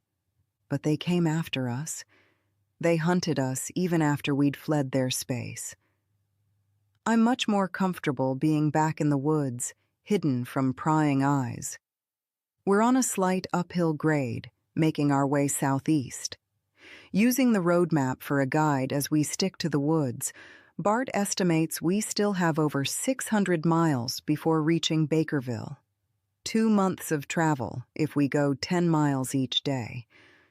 But I know we won't be able to travel every day. There will be times we have to stop for a rest or to take extra time salvaging from houses or cars. I think back to Levi and Amelia's comfortable house. Undoubtedly, we would have left in a few more days, letting Bart's hand continue to heal while we dehydrated more food. We've yet to start on the veggies we dried, choosing to eat all the canned goods first, along with snared small game, foraged fruit, which is finally ripening, and any eggs Little Brown Hen gives us. That's her official name now. The other is Poofhead. Both were incredibly happy to scrounge around the woods while Liam healed. I'd leave the box open, and they'd hop right in as the sun started to dip each night. Our speed is much slower than previously, but we're allowing Liam to set the pace. I'm behind him, with Bart bringing up the rear. We're staying in the woods, hidden by the dense foliage, between a creek on our north and a road to our south. In a couple of spots, we've had to cross the slightly swollen stream. So far, we've managed to not get too wet in the process. I worry about Liam losing his balance in the water, but he seems steady. We stay quiet as we walk, for fear of others. We're approaching the end of our usual morning hike time when Bart taps my shoulder to stop. I do the same for Liam. In a voice barely above a whisper, Bart says, "As isolated as it is here, think we should put in another hour or two?" "I think Liam needs the rest," I say. "How about we take a 15-minute break, then keep going?" We can try it, but if he still needs more, we stay longer. After our short break, I check Liam's ankle. We have a limited amount of the sticky wrap stuff, so we switched to the reusable elastic wrap bandages. I gently unwrap it and have him flex and wiggle his toes. "It's okay, Mom. I think it's swollen a little more than when we left this morning." He shrugs. "Probably, but it doesn't hurt, and it seems less bruised." "Not less," I clarify. "The color is changing since it's been several days. You know how bruises work." "I'm good to walk more. We should take advantage of the trees and make up some of our missed days." "Okay, but if you start having pain, we'll stop." "Sure, Mom." He gives me a smile. "I'm glad you're back to your bossy self." "Hey." I pretend to punch his bicep. I wrap him in a hug and say, "I'm working on being fierce." Sometime later, I'm lost in thought when I see Liam fall to the ground. I start to run to him, but he turns and puts his finger to his lips while making a get-down motion with his other hand. I squat and turn to make sure Bart's following suit. He's also low as he moves toward me. Liam is sliding back toward us, remaining fully attached to the ground. Once we're all together, barely audible, Liam says, "There's a car." "A car?" I mouth. He nods as Bart asks, "People?" I didn't see anything except the car. "Did they see you?" I ask. He answers with a shrug, followed by a shake of his head. I don't think so, but I didn't see any people. I give Liam's arm a squeeze and motion for Bart to go back down our path. He starts to nod, then shakes his head. I'm going to check it out. No, I say. Let's just go. At some point, he says calmly, quietly, we need to start salvaging again. If the car is abandoned, there might be stuff we can use. Abandoned? Out here? Why would it be? We're not far from the road, and there's a town about 10 or 15 miles east. You two stay here. I'm going to shimmy up and take a look. Be ready to move. He takes the duffel bag off, but leaves the backpack on. The rifle is in his right hand instead of on the sling. He motions to the duffel and then to me, implying that if things go sideways, I should grab it as Liam and I run. I bite my lip to keep from lashing out at him. While there is some validity to what he's saying, we don't need to be salvaging yet. We still have enough for several days. My heart is pounding as he awkwardly crawls up the hill, moving in the direction of a clump of brush. Should you get your gun out? Liam asks, motioning to my ankle. I shake my head. Not yet. Liam shakes his head in return and mouths, fierce. I narrow my eyes slightly before darting them toward Bart. He has binoculars up to his eyes. I watch as his head moves slightly, scanning the area. I let out a silent breath. If he's using the binoculars, he must not see any nearby threat. It's many minutes before he turns and motions for us to join him. As he begins to stand, I have a moment of panic. Is he sure this is safe? I think I know what's going on here, he says in a normal tone. I cringe at the sound of his voice. Liam, I want you to stay here. Wait for your mom and me. Why's that? Liam asks. Bart raises his eyebrows at him. In response, Liam gives a nod. I grab the large duffel bag and the bird's bag, setting both on the ground next to the bush Bart was concealed behind. I can see the car, an old, faded green Volkswagen Bug, parked in a clearing. You're sure? I ask Bart as my eyes dart around. I am. You'll see. I give Liam another look and say, we'll be right back. Bart strides toward the car, not acting nervous or cautious. When we're about 15 feet away, I discover why. There's a man leaning against a tree with a woman lying across him, her head in his lap. Both are dead. Chapter 19, September 8th. Oh, I say with a gasp. Yeah, that's why I had our boy stay back. No reason for him to see this. I could have gone without seeing it too, I say quietly. There's a note or something pinned to the tree. Without my glasses. Bart lifts his hands in a surrender motion. As we get closer to the couple, I put a hand to my nose. Here. Bart hands me a jar of vapor rub. Put it under your nose. It helps. I dab the salve above my lip, the strong smell and improvement. I can't imagine what it was like for Bart going into the closed-up houses. I still attempt to not breathe too deeply and to not look in their direction. I've already seen enough. You want to wait here? I'll grab the note, Bart says. I could have waited back with Liam. You could have grabbed it and brought it back there. Oops, didn't think of that. I turn my body so I'm looking at the faded car. It has a large dent in the front panel and several smaller dents in various places. The paint on the roof is not only faded, but also flaking off in spots. Here it is, Bart says. The car keys were hanging behind it. He jiggles the chain holding 4 different keys. Really? Do you think they have fuel and it still runs? They got it here somehow. They've only been here a couple of weeks or so. The EMP was over 2 months ago.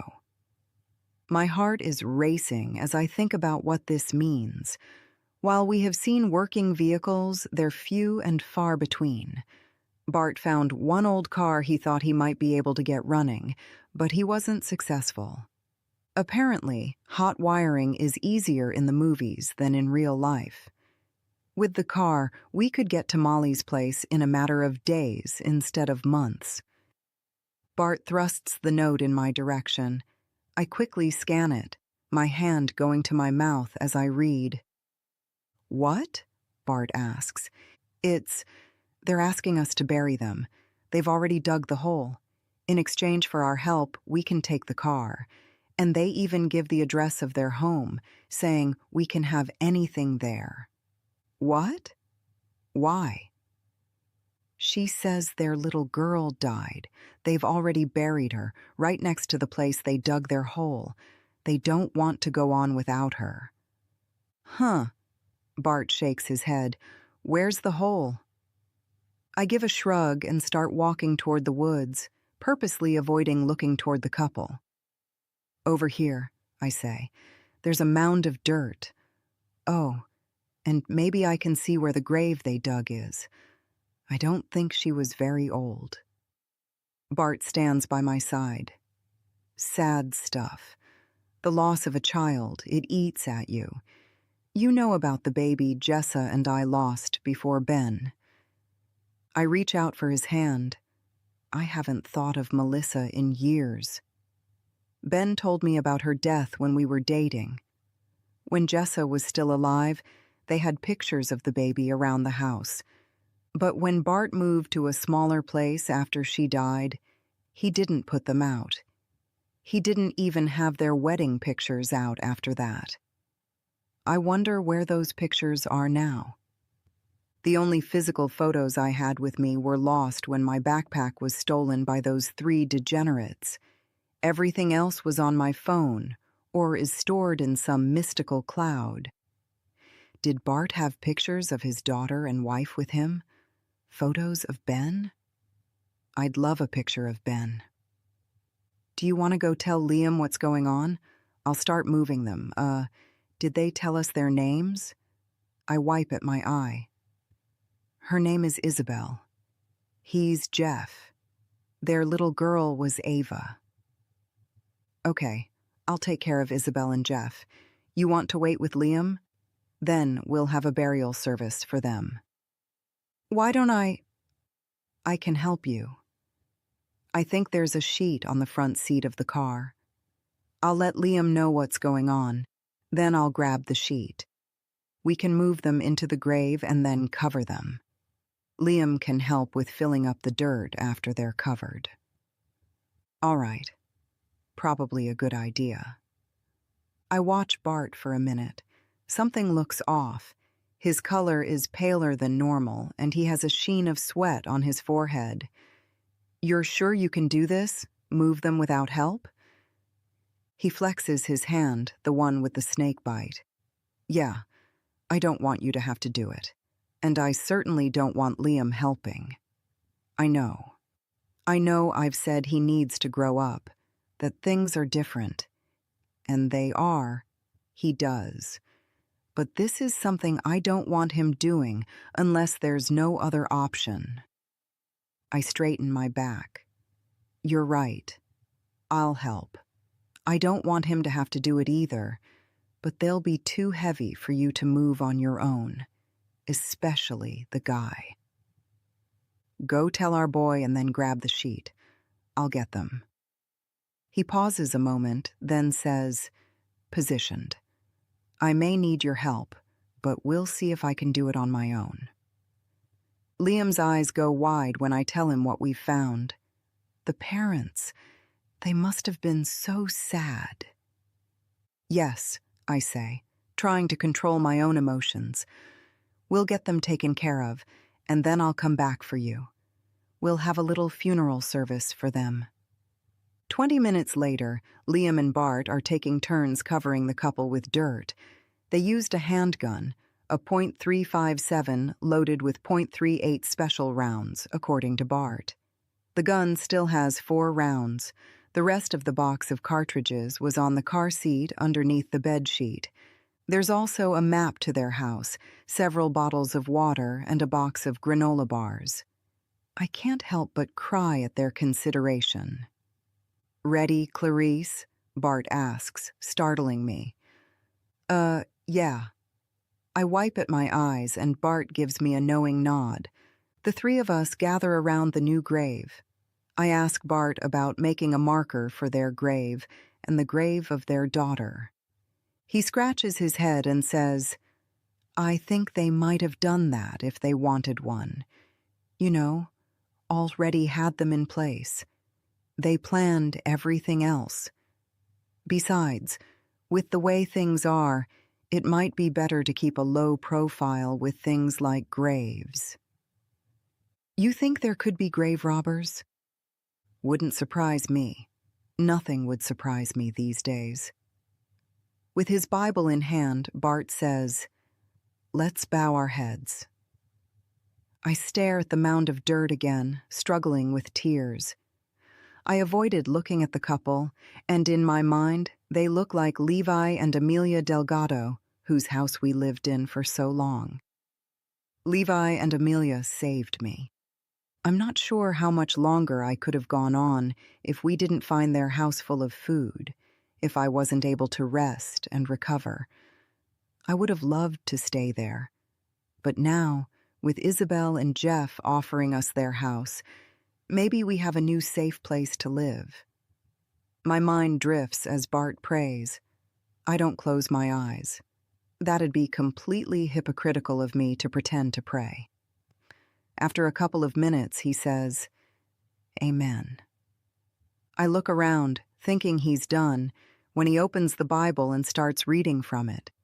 He reads the part he was reading a few nights ago, the one I've heard before about the valley of the shadow of death. When Bart's finished reading, he says, "I guess that's it. I know we didn't know this couple, but from the things they left, the note and other things, even leaving food and water for us to get the burying done, I suspect they were good people. I pray they knew the love of Christ and are now sitting at his feet, relishing in his glory. That's all." He chokes back a sob. "That's what I want, to bask in the glory of our Lord and to be with my Jessa again, to hold our daughter." After a few minutes of silence, Liam is staring at the grave as he says, "I don't know anything about the things my grandpa is talking about. I haven't read from the Bible or learned about God, but I want to. I want to learn more. And I hope all those things Grandpa said are happening for you, because it sounds pretty nice." Liam avoids my eyes. Part of me wants to be angry at him, but another part of me understands he needs to be allowed to make his own choices. While I choose to not want to read the Bible or learn about God, I won't stop him. He'll be 14 in a couple of weeks. I suppose he's old enough to make his own decision. "Clarice?" Bart says softly. "Did you want to say anything?" Yes. I'm sorry about your little girl. I hope you are all together again. Thank you for leaving the things you did. You have no idea how much they'll help us. Thank you for your generosity." We load up our bags and chickens into the bug. Liam climbs in the back. I'm already in the passenger's seat when Bart is crawling behind the wheel. As he puts his leg in, he winces. "What's that about?" I ask. "What's what? Is something hurting?" "Oh, yeah. The cut on my leg's bothering me some." Chapter 20, September 8th. "The cut on your leg," I ask as he starts the little car. "You know, from the day we went through the barbed wire in a hurry?" I stare at him a moment while I remember the day. I was so focused on Liam. on getting him to safety and not hurting his ankle any further in the process. Bart had asked me for a bandage but said it was nothing to worry about. He didn't have me look at it, and he hasn't mentioned it since. You should have said something. Didn't think about it again until last night when I was on watch and brushed it against the stump we'd been sitting on. It stung. Let's find this house, and then you can do your doctoring. Is the clock right? Liam asks, pointing to a little digital clock on the dash. It's the kind with sticky stuff on the back, and it looks several years old.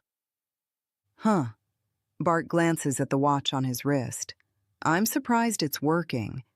I'd have thought the EMP would have wiped it out. But yeah, it's pretty close. 7 minutes slower than what I have. I act as navigator, giving Bart directions from the handwritten map. We're turning left onto the main road, the small 2-lane paved highway we've been walking parallel with, when Liam asks, "Where's the town you said was nearby? Will we go through it?" I don't think so, I say. Looks like the house is before the town, and we were closer to the town than we thought. Their house is only 2 miles this side of it. Don't you think we should have waited until dark? Liam asks, furtively looking out the windows. Maybe so, Bart agrees, but with the noise of the vehicle, we would have been targets anyway. He looks toward the map in my hand. How far? 3 miles. The driveway will be on the left. We ride in silence for those 3 miles.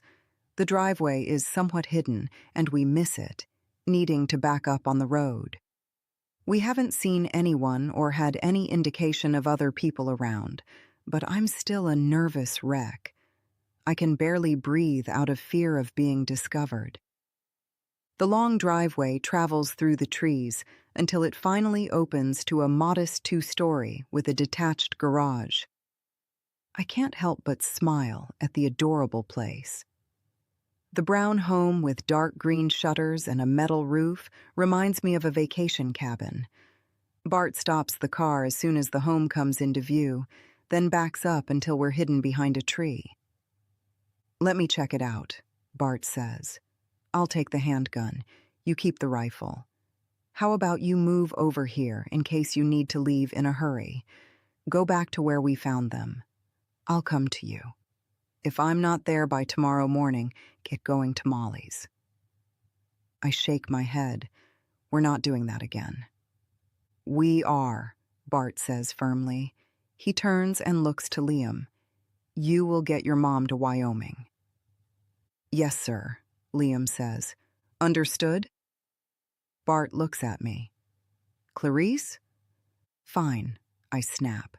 He removes the 2 keys from the keyring that look like house keys and then opens the car door, crouching behind it.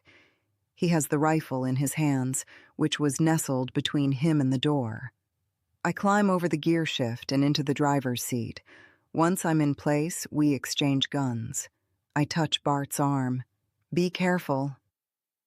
I think this will be fine. Just cautionary. He pats my hand, then moves into the trees. I quietly pull the door shut. Liam and I don't speak. With the trees blocking my view, I can only see him on occasion as he makes his way toward the house, until he's completely out of sight. Can you see anything? Liam asks. I shake my head in response. The minutes feel like hours as they tick by. He's taking so long, I start to wonder if there's something wrong, if he sees some sort of threat. Finally, he comes into view as he darts between the trees. There, I say breathlessly. Everything's probably fine, right? Liam says with a slight quiver in his voice. Yes, I reply, trying to fake confidence. Within a minute, Bart is in full view and waving me forward. All right, Liam says as I start the car up and ease it into gear. It's been years since I've driven a stick shift. I pop the clutch, killing it. I start it again and ease it forward. After a couple of lurches, we're moving. Good thing I didn't have to try and get out of here in a hurry while driving this thing. Bart meets us at the front of the house. Everything looks good. Like the other house, this one hasn't been disturbed. You think we'll have to leave here in a hurry like we did at the Delgado's house? Liam asks. Should we plan our escape again? We should. Bart nods. That's always a good idea, and we'll keep watch too. Right now, I'm going to walk back down to the end of the driveway. Thought I'd use some brush and get rid of our tire prints in the dirt. No sense in advertising, we just came up the road. I don't remember seeing any other prints, I say. Do you think they did the same thing after they left? Maybe. Bart shrugs. Or they might have had a little rain to wash them away. We don't know what the weather's done in the last couple of weeks, but we do know the creek rose while we were camping along it. Is that how long they were there? Liam asks. Bart makes a motion with his entire body, something like a shrug. I don't want to think about how long Isabel and Jeff were in the woods by the tree. Let's check out the house, Liam, I say. Bart turns and starts to walk away. I notice he's limping. Bart, is your leg okay for walking? Should I check it first? I've been walking all morning, you know. A short while longer isn't going to make a difference. Inside the house, Liam looks around. I think I'll check upstairs, he says. I spend a few minutes in the living room, looking at the pictures displayed on the shelves on both sides of the fireplace. Isabel has dark hair and deep brown eyes. Jeff's a redhead with green eyes. Adorable Ava is almost identical to her mom. My favorite photo is one where Ava is kissing Jeff on one cheek while Isabel kisses the other. He has the best smile, seeming to be happy and content with his life. Letting out a sigh, I move on to the kitchen. There's a note on the counter. I glance at it before going to the sink. I'm surprised when I turn the faucet and water gushes out. Liam, there's water. Awesome, he yells in response. It doesn't work up here, though. I don't know much about why the water would be running in the first place, let alone why it's working in the kitchen, but not upstairs. I try the hot. Even after several minutes, it doesn't change temperature. I open the cabinets and find a few canned goods. The fridge is completely empty. I search for a pantry, finding nothing. Okay, so they don't have much food. Is that why their daughter died? I go back to the note on the counter, written in what I assume to be Isabel's handwriting, to see if there's more information. The note starts with thanking us for putting them to rest. It also includes a line saying, "If you found our house without finding our bodies first, we implore you to follow the map on the back of this note to locate us and bury us next to our beloved daughter. As a thank you, we gladly give all our earthly possessions to you, including a still-running vehicle located at the burial site." After the opening paragraph, she goes on to detail where to find a few items she believes may be most helpful in our quest for survival, including items Jeff sells in his small online backpacking and camping store. After reading, I yell out for Liam, "Hey, can you come here a minute?" "What's up, Mom?" he asks from the top of the stairs. "There's a building behind the house that the man used for his business. They might have some camping stuff in it." "That's cool. Should I go check it out right now?" "Let's wait for your grandpa to get back. It's probably best to make sure it's—" I let my voice fade off. Liam finishes with, "Safe?" "Yeah, safe."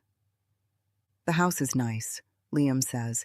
3 bedrooms and 2 baths upstairs, another bedroom and a half bath downstairs. I'm going back into the master bedroom. I was looking out the window when you called me down. They have a garden. Maybe there's still vegetables.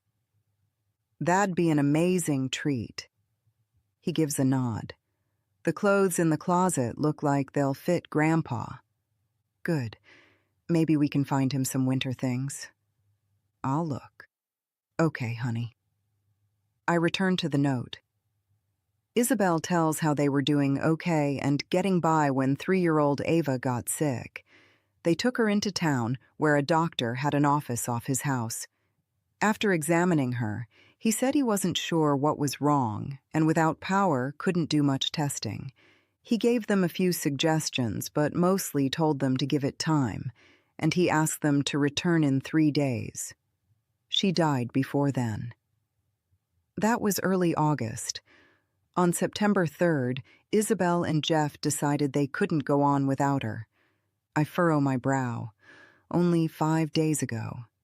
Bart thought they'd been there a few weeks. A light tap at the back door causes me to jump. Bart gives me a wave. After letting him in, I ask, "Do you think what you did will help?" Hard telling. We already know things can change in an instant. "Look at this," I say, turning on the faucet. Hot diggity. Wonder how it's still working. Maybe it's gravity-fed coming off the hillside back there. He jerks his hand toward the side of the yard. It's only the cold water, but still. Running water. Can you believe it? A blessing from heaven for sure. I was just thinking about that. While I don't celebrate the couple taking their life, he pauses and shakes his head. Definitely don't at all. But it's truly an answer to our prayers that we happened upon them. The car will make a huge difference. Did you find anything else useful? I haven't looked around much. There are some cans in the cabinet. I was just reading the note. They run a business for camping gear out of the backyard. I point to the shed. We were waiting for you before we check it out. Where's Liam? Upstairs. I'm here now, Liam says, causing me to jump as he enters the kitchen. Oops. Sorry, Mom. You find anything interesting? Bart asks him. Clothes that will fit you, Liam says with a smile. Winter stuff, too. Now we'll all have warm clothes, but I think we might not need it since we have the car, right? Right. How about we load up what we need and hit the road in the morning? As we start walking to the shed, Liam says, You're still limping, Grandpa. Did Mom look at your leg? Not yet, I say, trying to hide the fact it slipped my mind with the excitement of the water and other things in the house. At the same time, Bart says, She'll do it after we check out the shed and see if they have any good camping gear. Chapter 21, September 8th. We walk together to the shed, realizing after we get there we should have brought the keys. Liam runs back and grabs the house keys sitting on the counter by the note. While waiting for Liam, I take a deep breath. The smell of the trees, combined with the grass of the yard, almost takes me back to our home. There's a hint of rain in the air. I close my eyes and enjoy the sensations. It's peaceful here. Will the peace continue long enough for us to get the items we need along with a good night's rest? Or will we need to leave in a hurry again? If someone came up the road and surprised us, we'd lose the car. Should we move the bug? I ask Bart.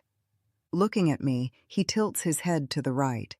I notice again how his pallor isn't quite right. Are you feeling okay? He puts his hand to his chin and gives his beard a slight tug. I'm tired. Walking down to the road and back took more out of me than it should have. I guess I'm feeling my age today. Where do you think we should move the car to? I was just thinking about how we had to leave the Delgado's house in such a hurry. Can we hide it somewhere so we can get to it if that were to happen again? Not a bad idea. Let's do this first. Liam is heading back with the keys now. Inside the shed, there are shelves lining each wall. Some of them are empty, but most are well organized and full. "Hey," Liam says, "check out the backpacks." There are at least a dozen large backpacks on one of the shelves, each flattened and wrapped in plastic.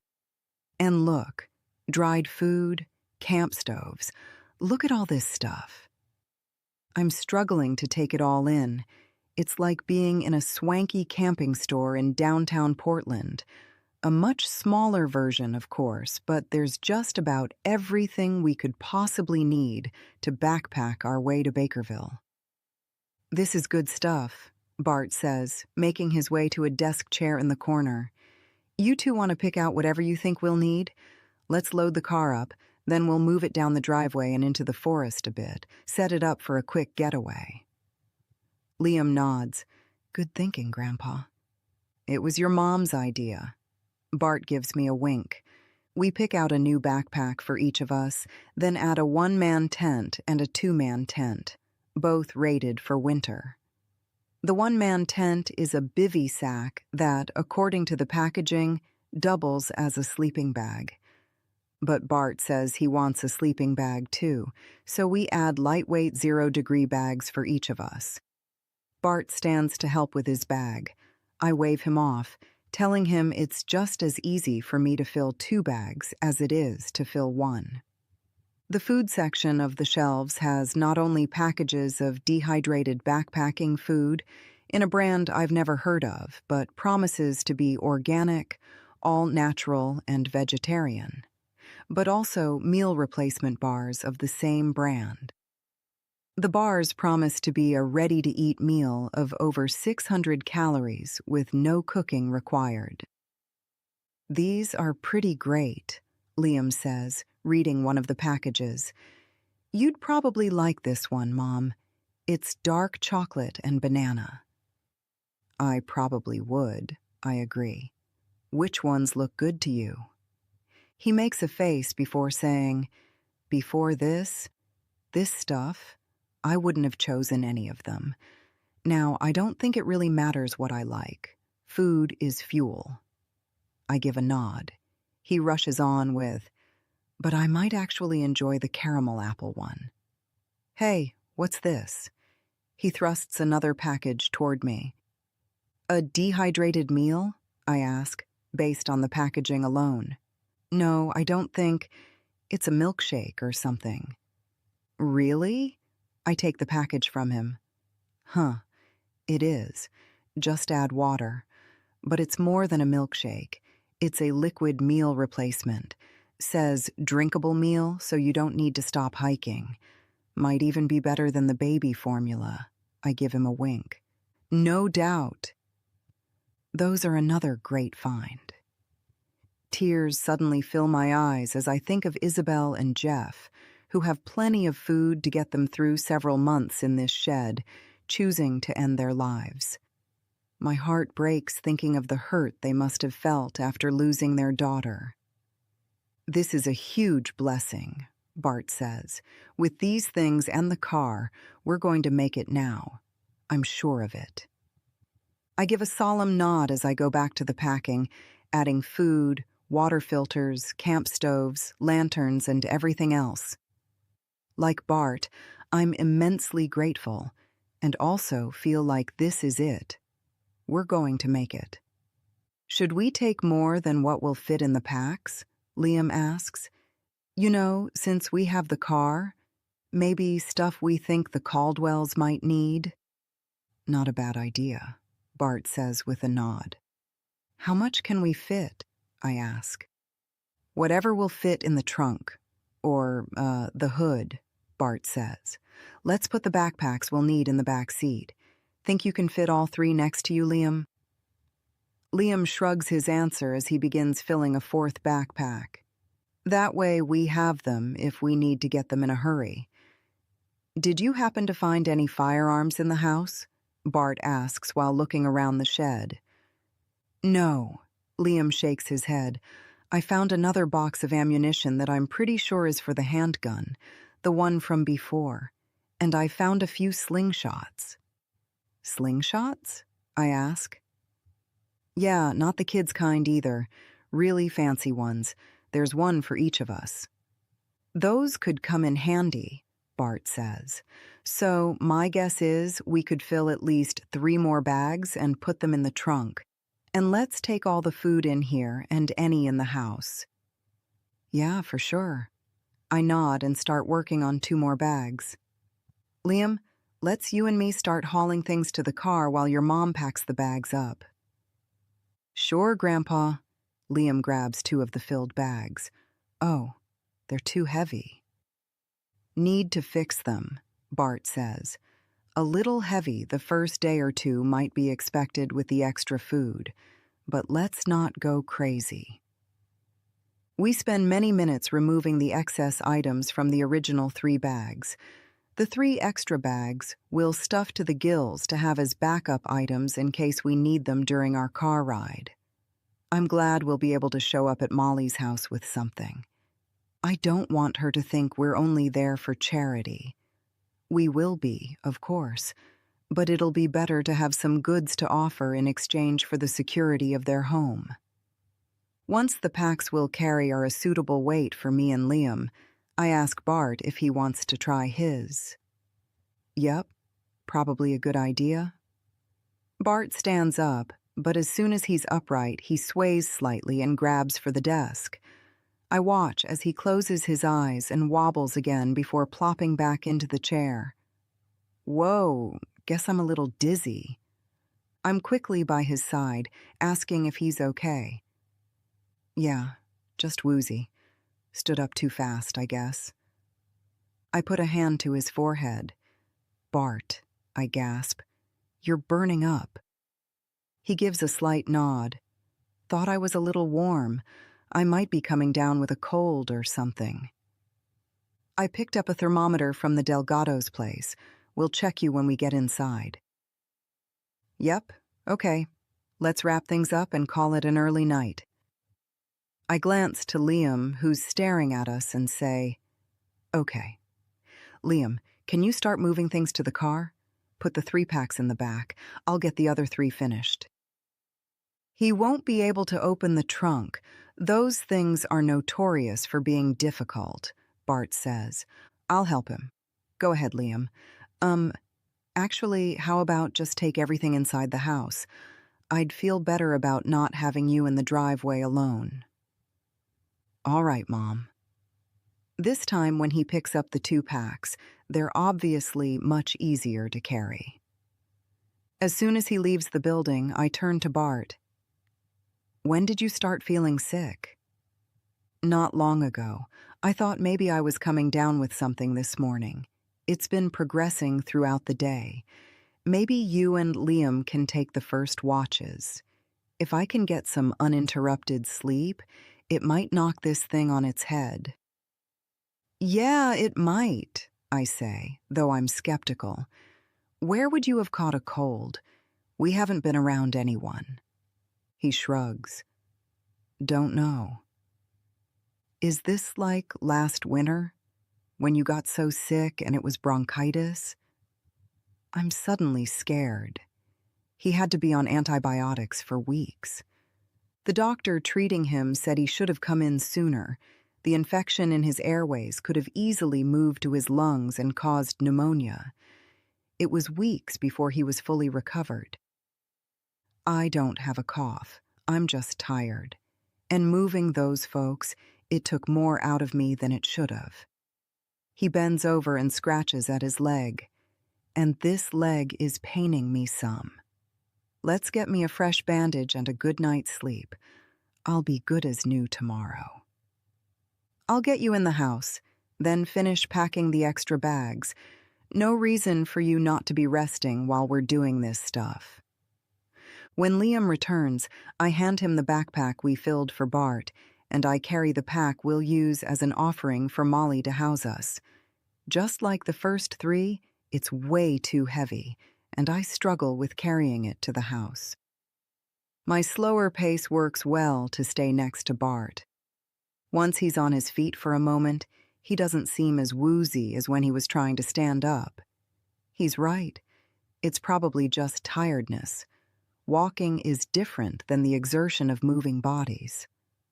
Inside the house, Liam asks, "Should I go out and pack the other bags?"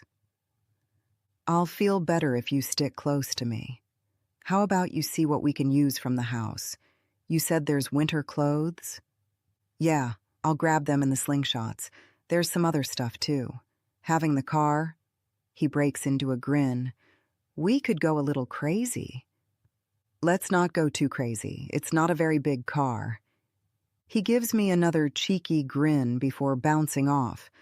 Bart's sitting at the kitchen table, looking like the walk from the shed wiped him out. "Let me change your bandage.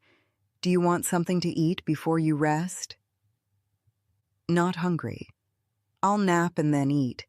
It must be, about 5? There's still a few hours of daylight. When I wake up, I'll help our boy finish packing the bags we want to take, and then we'll get the car loaded. We'll leave tomorrow morning at first light." "Should we move the car now?" "Best we don't. Starting it up could attract unwanted attention. We'll get it packed and then move it, but maybe inside the garage. Have you looked in there yet?" "No, I haven't gone out there." It's a 3-bay. They have 2 cars in there already, new enough to be nothing more than giant paperweights now. There are probably some other things we can use. Maybe you and Liam should check it out. If they have any more guns, they could have kept them out there. "That's a good idea. Now, roll up your pant leg." I unzip an outer pocket on my pack. I've stocked it with a few of the medical supplies we gathered at Levi and Amelia's house. I remove a couple of Band-Aids, antibiotic ointment, and hand sanitizer. I give my hands a squirt before turning back toward Bart. He's staring at his now exposed leg. I gasp before crying out, "Bart? What happened?" Bart shakes his head. "It was just a scratch. I don't know how." He continues to shake his head as his eyes meet mine. What I expected to be a small cut is anything but. He's still wearing the original nonstick gauze pad with the wrap stuff that sticks to itself, likely the same one he had the day he got the scratch and bandaged it while I was working on Liam's ankle. Above and below the wrap, it's swollen and dark blue, maybe even black in some places. Leading from the discoloration are red streaks going toward his knee and down to his ankle. Tears sting my eyes as I take in the infected wound. I know computers, not medicine, but it's obvious this scratch is a serious concern. That might be why I'm feeling so poorly. I close my eyes while I consider how to proceed. When a computer has a virus, I get to the source of the infection, find out what caused it so I can eradicate it. We need to clean it. Doing my best to keep calm, I put water on to boil. While it's heating, I grab a couple of washcloths from the downstairs bathroom and then check the drawers and medicine cabinet for additional supplies. I follow with checking the 2 full baths upstairs. While I do find a partial box of 4x4 gauze pads, an opened tube of ointment, hydrogen peroxide, and rubbing alcohol, there's no antibiotics, which is what I think he really needs. There are a couple bottles of over-the-counter painkillers. I give him 2 ibuprofen before getting started. I put a portion of the now hot water in a bowl, adding tap water to cool it so I can soak a washcloth in it without scalding my hands. In a second bowl, I set up water for hand washing. I scrub them as best I can in hopes of not contaminating Bart any further. After scrubbing, I then bathe them in rubbing alcohol. Small cuts on my hands sting with the treatment. Sitting in front of Bart, I get a whiff of an unpleasant odor coming off the leg. Thinking back, I might have caught a whiff of this before, but with his leg so close to my nose, it's quite strong and makes me feel a little sick to my stomach. Maybe I should put some of the vapor rub under my nose again. "Why you making a face?" Bart asks. it smells, and it looks terrible. He nods. I should have kept a better eye on it. I think... He lets out a sigh. What's your plan? Wash it with the hot water and soap. Then see how it looks? Good enough. It might hurt. I expect it will. Let's get on with it. Steeling myself, I peel off the bandage. The scratch I was expecting is a large, gaping wound. The edges are torn, and it's filled with pus. The bandage must have been holding in some of the odor, because it increases substantially when I peel off the adhesive. A wave of nausea passes over me. Sorry, Clarice, Bart says. It's bad. I give a nod. Bad is an understatement. I dip the cloth in water, then gently dab at the wound. The skin surrounding it sloughs off. The more I dab, the more falls off. When I've cleaned as much as I think I should, the opening has more than doubled in size. The discolored skin surrounding it is hot to the touch. I use a little peroxide on it and then put on the antibiotic ointment. I probably only needed one or the other, but decide today is the day to get it as clean as possible. Do you think I should cover it again? I ask, or let the air get to it? Not sure. What do you think is best? The way it's wide open, I guess cover it, but maybe with the gauze roll? It'd help keep dirt out but still let air in, right? You're asking me? Do whatever you think's best. I'm ready for a nap. I wrap the gauze around it, trying to keep it somewhat tight, but not too much, then secure the end with a piece of medical tape. After I'm done, I say, I don't know, Bart. It's pretty bad. I'm still sitting on the floor as he places his hand on my shoulder. I should have checked it. For not doing so, I'm truly sorry. But now, here we are. You've done what you can do. You need antibiotics. No doubt, but we don't have those. We'll keep it clean, I'll get some rest, and I'll pray. You could join me in that. I shake my head, then immediately stop. Okay. I give a reluctant nod. I'll pray with you, but you have to talk. I don't know what to say. With his hand still on my shoulder, he bows his head. I look at his bandage. Father God, I've been a fool. I should have... He lets out a sigh. I guess you know what I've done and what I should have done. So here we are. If it's your will, I ask you to reach out with your healing touch and make me whole. Please also help Clarice as she does what she feels is needed during this time. Help her feel your loving arms wrapping around her. Let Liam come to know you also, Lord. I feel myself stiffen as Bart continues. I know Clarice has done what she feels is right. She has hurts that she feels you may be responsible for. Help her lay those hurts at the feet of your Son, Jesus, and let her know you are the Lord. I ask these things in Jesus' holy name. Amen. I keep my eyes averted. I'm angry at Bart. I thought he'd only be praying for his healing, not whatever that mumbo-jumbo was. And how dare he want Liam, or me, I take a deep breath. I feel Bart's hand lift from my shoulder. Still without looking at him, I begin to gather my wound-cleaning supplies. I'm going to find a bed. Will you wake me up at least an hour before sunset? I respond with a nod. As angry as I am, I'm still scared.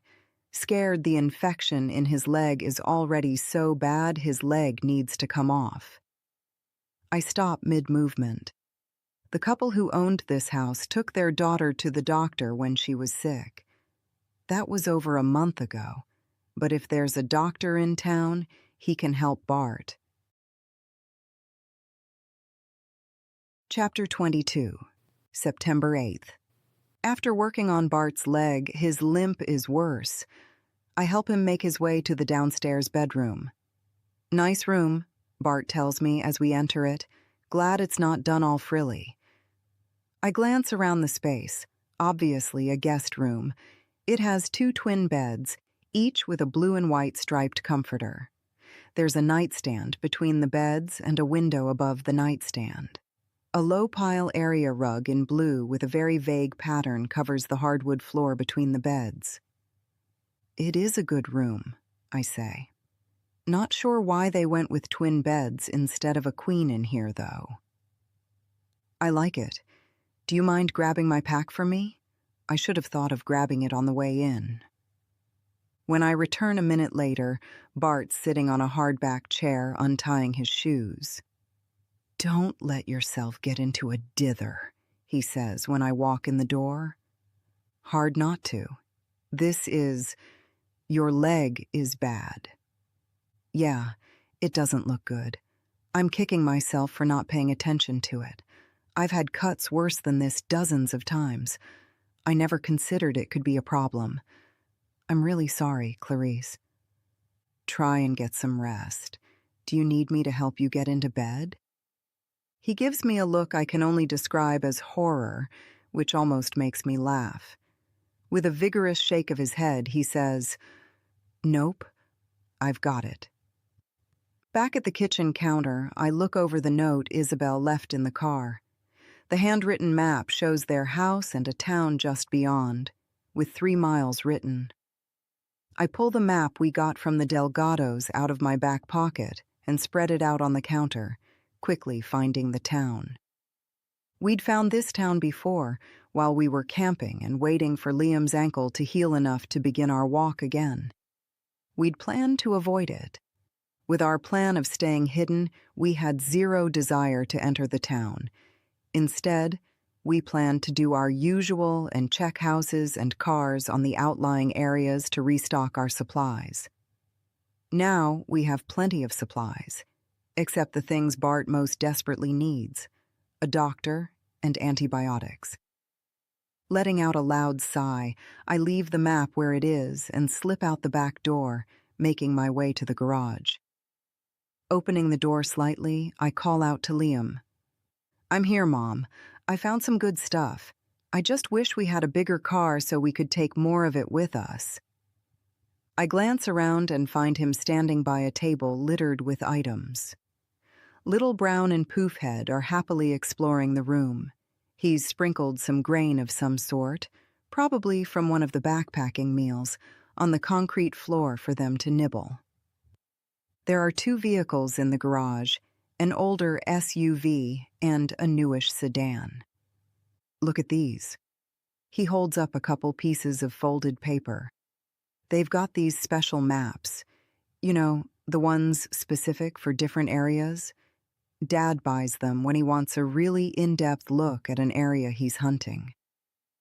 Topographical, or topo maps, I say. Even with GPS programs being his first choice for hunting, Ben still had a love of paper maps. Are there maps showing the area between here and Bakerville? I'm not sure. They have regular road maps and a road atlas of all 50 states, too. I thought I could compare the road maps to the topo maps and see if I can find what we need. Do they have a road map of Montana? Wyoming? Both, he nods. Those will be helpful even if we can't get the topographical maps we need. Liam, I shake my head. I need to talk to you, tell you what's happening. Grandpa's sick. He says it matter-of-factly. I thought he wasn't feeling well when we were shoveling the dirt on the grave. He tried to hide it. So we need to stay a couple of days so he can get over it? Or can we leave and get to Bakerville since we have the car, and he can rest while you drive? I could drive too, maybe. His voice cracks a couple of times as he talks. It's worse than that, I say quietly. He needs a doctor. I'm going into the town nearby. No, Mom. I hold up my hand. The people who lost their daughter said they went to the doctor in town. It's only a few miles. I'll see if he'll come out here. If not, then I'll come back and get your grandpa and take him in. I need you to stay here. You'll need to keep watch. Let me go into town, he says, standing tall. I can't help but smile. I'm taking the car most of the way. I'll leave it outside of town and then walk in. I don't know what I'll find, and I don't want to risk losing it. Come into the house with me. I want to show you what I found on the map and tell you my plan. He shakes his head and starts to say something. I lift my hand before turning on my heel. He makes some sort of noise of disgust, which I choose to ignore. At the kitchen counter, I point to the map. Here's the town. We're right here. I point to the two places with my index fingers. I'm going to take the car and leave it here. I point to a small road heading toward the creek. I'll try and find a way to hide it. I'll walk into town from there. I'd walk the entire way, but it's getting close to dark, and I want to save as much time as I can. You're sure this is necessary? I step closer to him and lower my voice. Grandpa might lose his leg if we don't get him help. Liam's eyes go wide. What? How? The scratch he got the day when we went through the fences, it's bad. He didn't think of checking it, and I didn't ask about it. I shake my head. It's bad, Liam. Really bad. How? Liam's voice catches. I watch as he swallows. How'd it get so bad? It was just a scratch. He said it was just a scratch.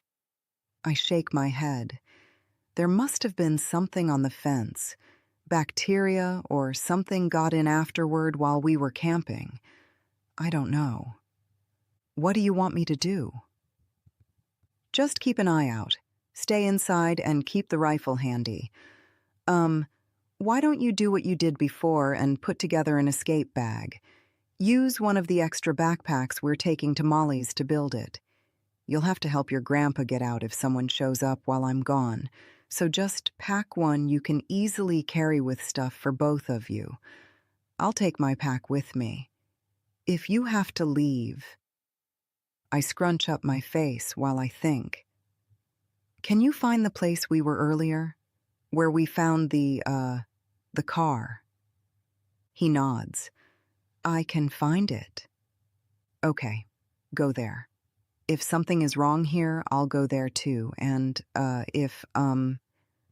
let out a breath, trying to think of how I want to say what I need to say. If you don't come back, I should go after the car and head to Molly's house. Yes, I say, choking back a sob. You take your grandpa to Molly's house if I'm not back by morning.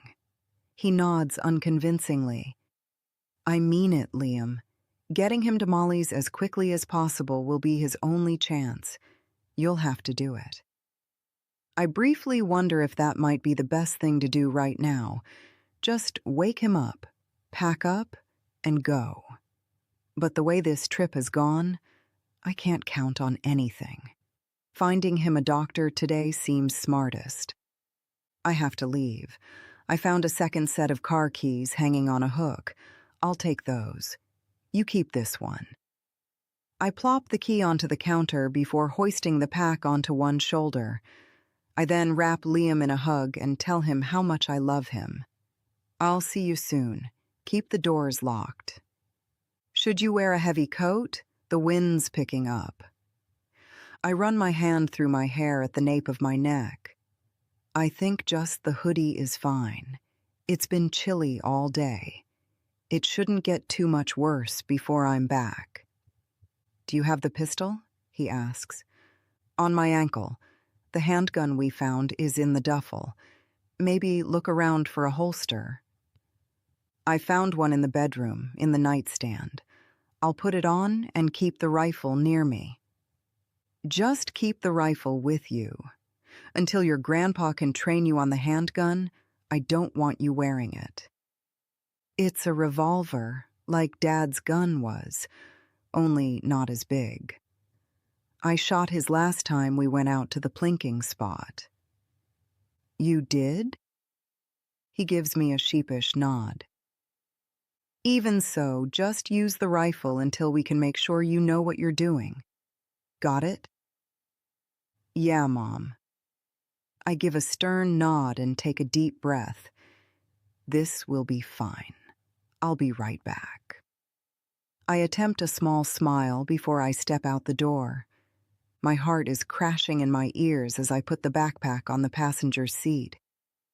I take a moment to try and calm myself, letting out a breath before saying aloud, "Okay, if you really do exist, God, I could use some help here." I shake my head and turn the key. I'm off with a jerk. As I pull out of the long driveway onto the pavement, I realize I've messed up the gravel again. I choose not to take the time to fix it as I turn toward town.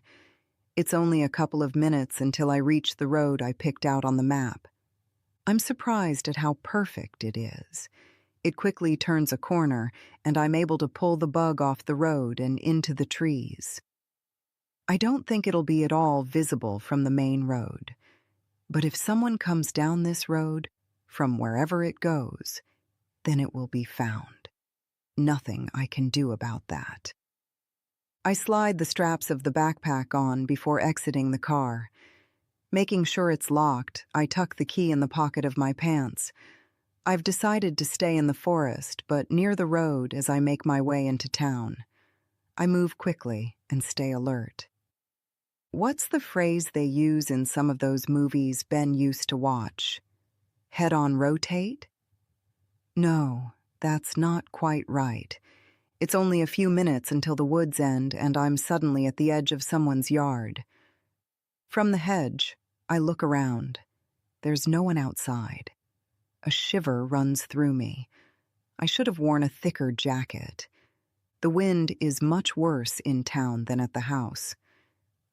I take a tentative step, moving in the direction of a road. I have no idea where the doctor's office might be. My loose plan was to find a friendly person and ask them. With a shake of my head, I move forward, attempting to look confident. I'm soon on what appears to be the main road through town. My confidence fades as I walk down the empty street. This is the business district, but none are open. Not only are they not open, but they're obviously vacant. A few with broken windows and one completely missing the front door. We've been avoiding towns for many months.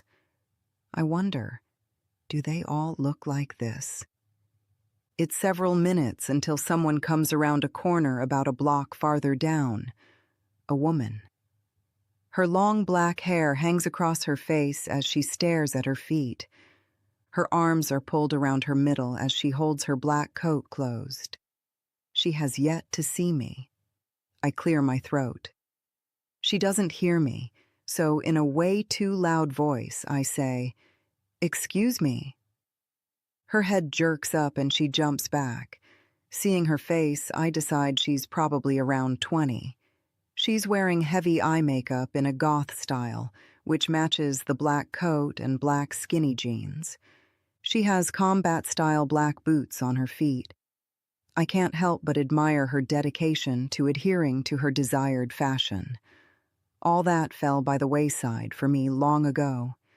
These days, if I comb my hair, it's a near miracle. I lift my hands in a surrender motion. "Sorry, I didn't mean to scare you." "What are you doing here?" she asks, backing up. "Just passing through. I heard this town has a doctor. Can you tell me where his office is?" She shakes her head. "He left. Lots of people did." My shoulders sag. "Do you know where he went?" "Someone came through here and said there's a FEMA camp set up in Coeur d'Alene." I furrow my brow, trying to think of how far that is from here. Closer than Molly's. "Why didn't you go?" "My dad didn't think it was a good idea to go to a camp. We stayed." She pauses, then in a rush says, "There's other families here too. Where is everyone?" We've moved to the far side of town, to the houses on the creek. Dad and the others say it's easier to defend that way. Do you know if there's any antibiotics? Maybe the doctor left some? Or is there a pharmacy? No, no pharmacy. We don't have anything like that. Sorry. She turns to walk away. Do you think maybe some of the houses might have antibiotics? She looks over her shoulder. They've been stripped of anything useful. Sorry. I bite my lip to keep from crying. Wait, is there another town nearby? I really need a doctor. My father-in-law is sick. He cut his leg and it's infected. She turns around and scrunches up her face. That's not good. You could try herbs. My mom, she used to know about that stuff. She was a naturopathic physician. Your mom? Can I talk to her? Maybe she can help. She shakes her head. She died last year in a car wreck. She looks toward the sky, then looks back at me. I think garlic might help. And oregano. She also used to put honey on cuts. But if it's really bad, it might be too late for that. It might be too late for any of it. Yes. I try to keep the anger out of my voice. Yes, I know that. But I have to try something. Are you holed up someplace? We have, yes. Okay. Fresh garlic is best, but maybe you could use the granules or powder. I don't know.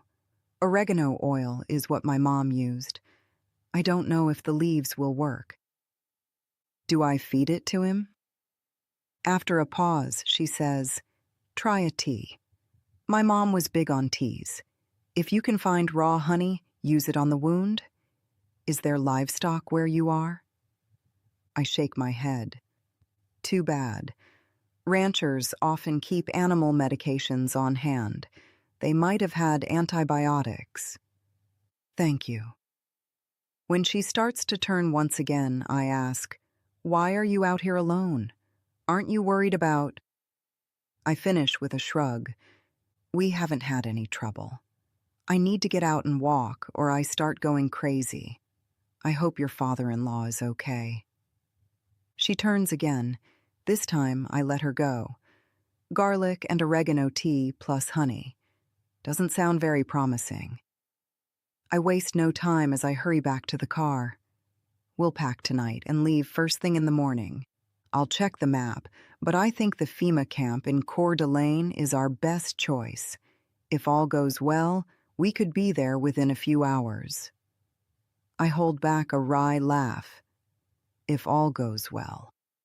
Nothing has gone as it should on this trip, from losing the semi-truck to losing my husband, and then our dirt bikes. Now Bart's sick. It's been one terrible thing after the next. It's dusk when I pull into the driveway of Isabel and Jeff's house.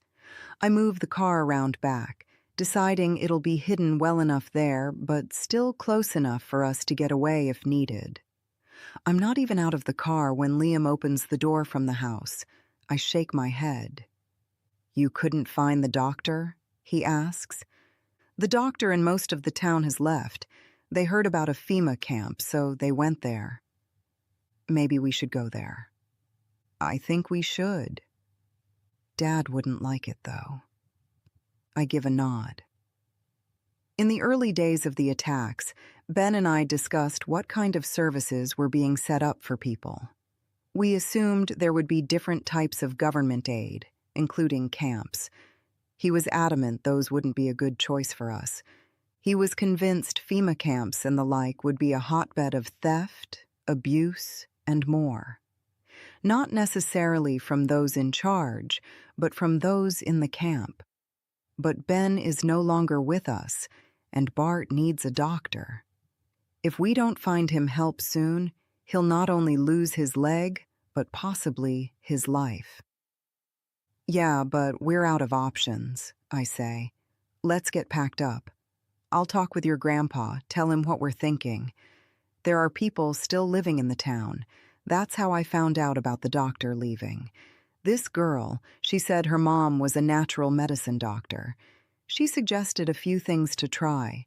She also said it was too bad we weren't staying on a farm. They might have antibiotics for the livestock. I don't remember seeing anything like that at the Delgado's place, do you? Liam shakes his head. No, but let me show you something I found in the garage. Inside the garage, he walks me to a large, empty fish tank. They had fish. There's this big tank and a smaller one on the shelf. Liam points to it. They've got things for the tanks, too, rocks and figurine things. And these. He plucks a plastic jar with a photo of a fish on the front of the shelf. Look, fish mycin, antibacterial fish medication. Is this like the livestock antibiotics, only for fish? I take the jar and move it around. It says erythromycin on it. I'm sure that's a medicine my mom was given when she had bronchitis once. Will it work for Bart's infection? Great find, Liam. I think it might work. I open the jar and find individual packets of powder. How many are in here? Liam answers with a shrug. Not sure, but there's a second bottle that hasn't been opened. He grabs that off the shelf. It says there's 60 individual packets, 250 milligrams each. How much will Grandpa need? I shake my head. I have no idea. We'll just have to guess. Maybe he's taken this before and we'll know. Are there any more? Not that I've found. Chapter 23, September 9th. Though Liam and I agreed last night we would leave first thing this morning, when I wake Bart from his nap, he's in no condition to travel. His temperature is through the roof, and he can barely move. I give him a couple of acetaminophen to help with the fever, then ask him if he's ever taken erythromycin. He doesn't remember taking it, but he says the last time he had antibiotics, he had to take them 3 times a day, so that's what we're doing. I put the powder in a small amount of water, and he takes it like a shot. From the little I know about antibiotics, they should work quickly. As soon as we see improvement, we'll head to the FEMA camp and get him proper care. I'm also making him tea out of dried oregano and dried garlic granules.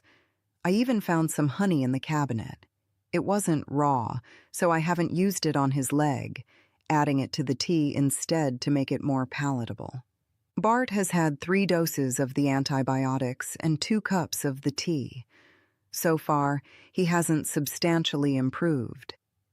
Liam and I take turns staying with him. We're either sitting in the chair by his bed, or, when it's time to sleep, we use the second twin bed. We're using a damp washcloth to help keep him comfortable. Whichever one of us is not in with Bart is keeping watch and organizing the gear. We have all the backpacks loaded and ready to go, but as Liam or I poke around the house, we find other things we want to take. Everything useful is piled on the breakfast bar in the kitchen. Liam found a wagon in the garage and said it'd be smart to take in case we end up on foot again. I shudder to think of losing the car in some manner. Now, with the plan to go to Coeur d'Alene as soon as Bart can travel, Liam is mapping out the route there. Then, once Bart is well, we'll go on to Molly's place. Liam found a TV tray he set up as a desk and is using the atlas book and colored pencils to shade in different routes. "What are you doing, Clarice?" Bart asks in a gruff voice. "Hey, I didn't know you were awake. Are you feeling better?" Hard telling. I could use some water. I help him sip from a cup on the nightstand. After he's finished, he lies back and says, "I had a dream about Jessa. She looked the same as the day I married her. I wonder if that's how she looks now in heaven." I'm sure she'd still be beautiful to you. God says we get new bodies in heaven, glorious bodies, like his. Is that right? I think back to my attempts yesterday asking God for help. What a waste of my breath. Yup, I guess I'll be healed once I'm in heaven. This leg will stop hurting, and I'll be able to take my bride in my arms once again, and we can dance the night away. We'll be able to hold our baby again. You think she'll still be a baby, or will she have grown up? You're going to get better. He gives me a small smile. I'm not so sure. I think it may have gone too far. You're not giving up, I say firmly. No, I'm not giving up. Keep giving me the medicine and herbs. I'm sure you told me last night, but things are a little foggy. Where'd you find the medicine? In the garage. The garage? They kept antibiotics in there? You did say they're antibiotics, right? Yes, for fish. Well then, will I start getting scales? See, you are feeling better. Bart gives me a wink. Some, yes, those fish drugs must be working. How'd you know what they were? It does say it's erythromycin on the bottle, but I never would have thought of using them if the girl I found in town hadn't asked if we were staying someplace with livestock. You went into town? Yes. I told you about this last night, remember? He shrugs his answer. When I got back, I told Liam about the conversation with her. He showed me the fish tank and supplies. See? God answers prayers. The girl in town is the one we should be thanking. I tried talking to your God before I left, told him I needed some help. All the good it did. The doctor was gone. I'd think if God wanted to, he could have found me a doc. He put the girl there, right? And would you have told Liam about the livestock antibiotics if she hadn't told you about them? How could I? Exactly. And he wouldn't have thought to mention the fish antibiotics to you. I lean back in my chair and cross my arms. So, you're saying this is God's answer? I don't know. And sometimes God's answer isn't the answer we want. It's highly possible this is it for me. Only God knows. He has already fixed the time of my death. And I suppose it was God who took Jessa from you at such a young age? Kept her from meeting her grandson? Took your own child from you? Of course, if it were up to me, Bart says slowly, I'd have preferred much more time with Jessa and Melissa. Jessa would have loved to fawn over Liam. But even when I lost her, God was right beside me, helping me through it. He promises he'll be there with us when things are rough. He can be there for you too, Clarice. You just need to ask him. No thanks. He gives me a grim smile and a nod. It's your choice, of course. God gives us the freedom of choice. He doesn't beat us with a stick until we submit. I'm going to sleep a while longer. With Bart sleeping, I stand up and stretch before stepping out of the room. I'm tired, exhausted even. Liam, who's watching out the window in the living room, asks me how Bart is. After telling him he's about the same, I ask him if he can keep an eye on things while I sleep. After he agrees, I crawl into the other twin bed in the guest room. If Bart needs me, I'll be able to hear him. Sometime later, I wake to Liam's hand on my shoulder. My eyes dart open as I quickly sit up. Is something wrong? You were thrashing in your sleep. I heard you from the living room. Thought it was Grandpa, but it was you. I let out a breath. Maybe I was dreaming. I don't know. You're okay?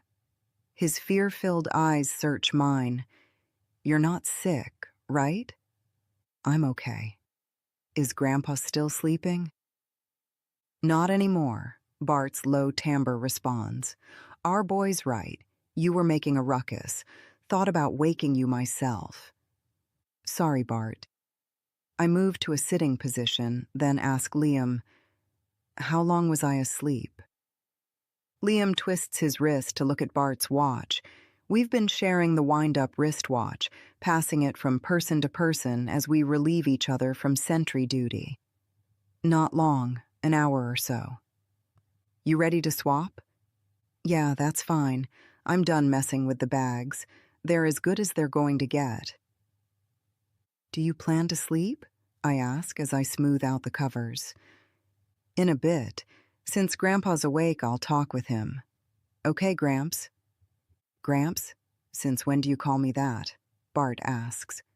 With a cheeky grin, Liam sits on the chair. "I was just trying it out. You look like you feel better." "Some? Yes." As I leave the room, Liam starts talking about the backpacks and the things he's stuffed them with. It means a lot to him to take the extra things with us to Molly and Jake's place. As much as I fear Molly will make me crazy, I'm also excited to get there. When we were on foot, the distance was daunting. Even on the dirt bikes, it seemed never-ending with the stopping and backtracking, plus the limited amount of time we could ride at once due to the discomfort of the seats. If we could go back and do it all over again, I'd tell Ben to take the biggest roads possible and not worry about staying out of view. Just drive right through any stalled cars with the big semi-truck, pushing things out of the way. That's my plan. While I won't have the power to push things out of the way with the tiny VW, maybe the size of it will allow me the ability to maneuver around any blocked areas. We'll get Bart well at the FEMA Center, then make a beeline for Bakerville. Liam's routes and planning will help, but I truly want to take the easiest way. With as many things that have gone wrong, our luck must change. I'm sure of it. This has been the first half of Havoc Peaks by Millie Copper. Click the link to be taken to the second half of Havoc Peaks, a Havoc in Wyoming story.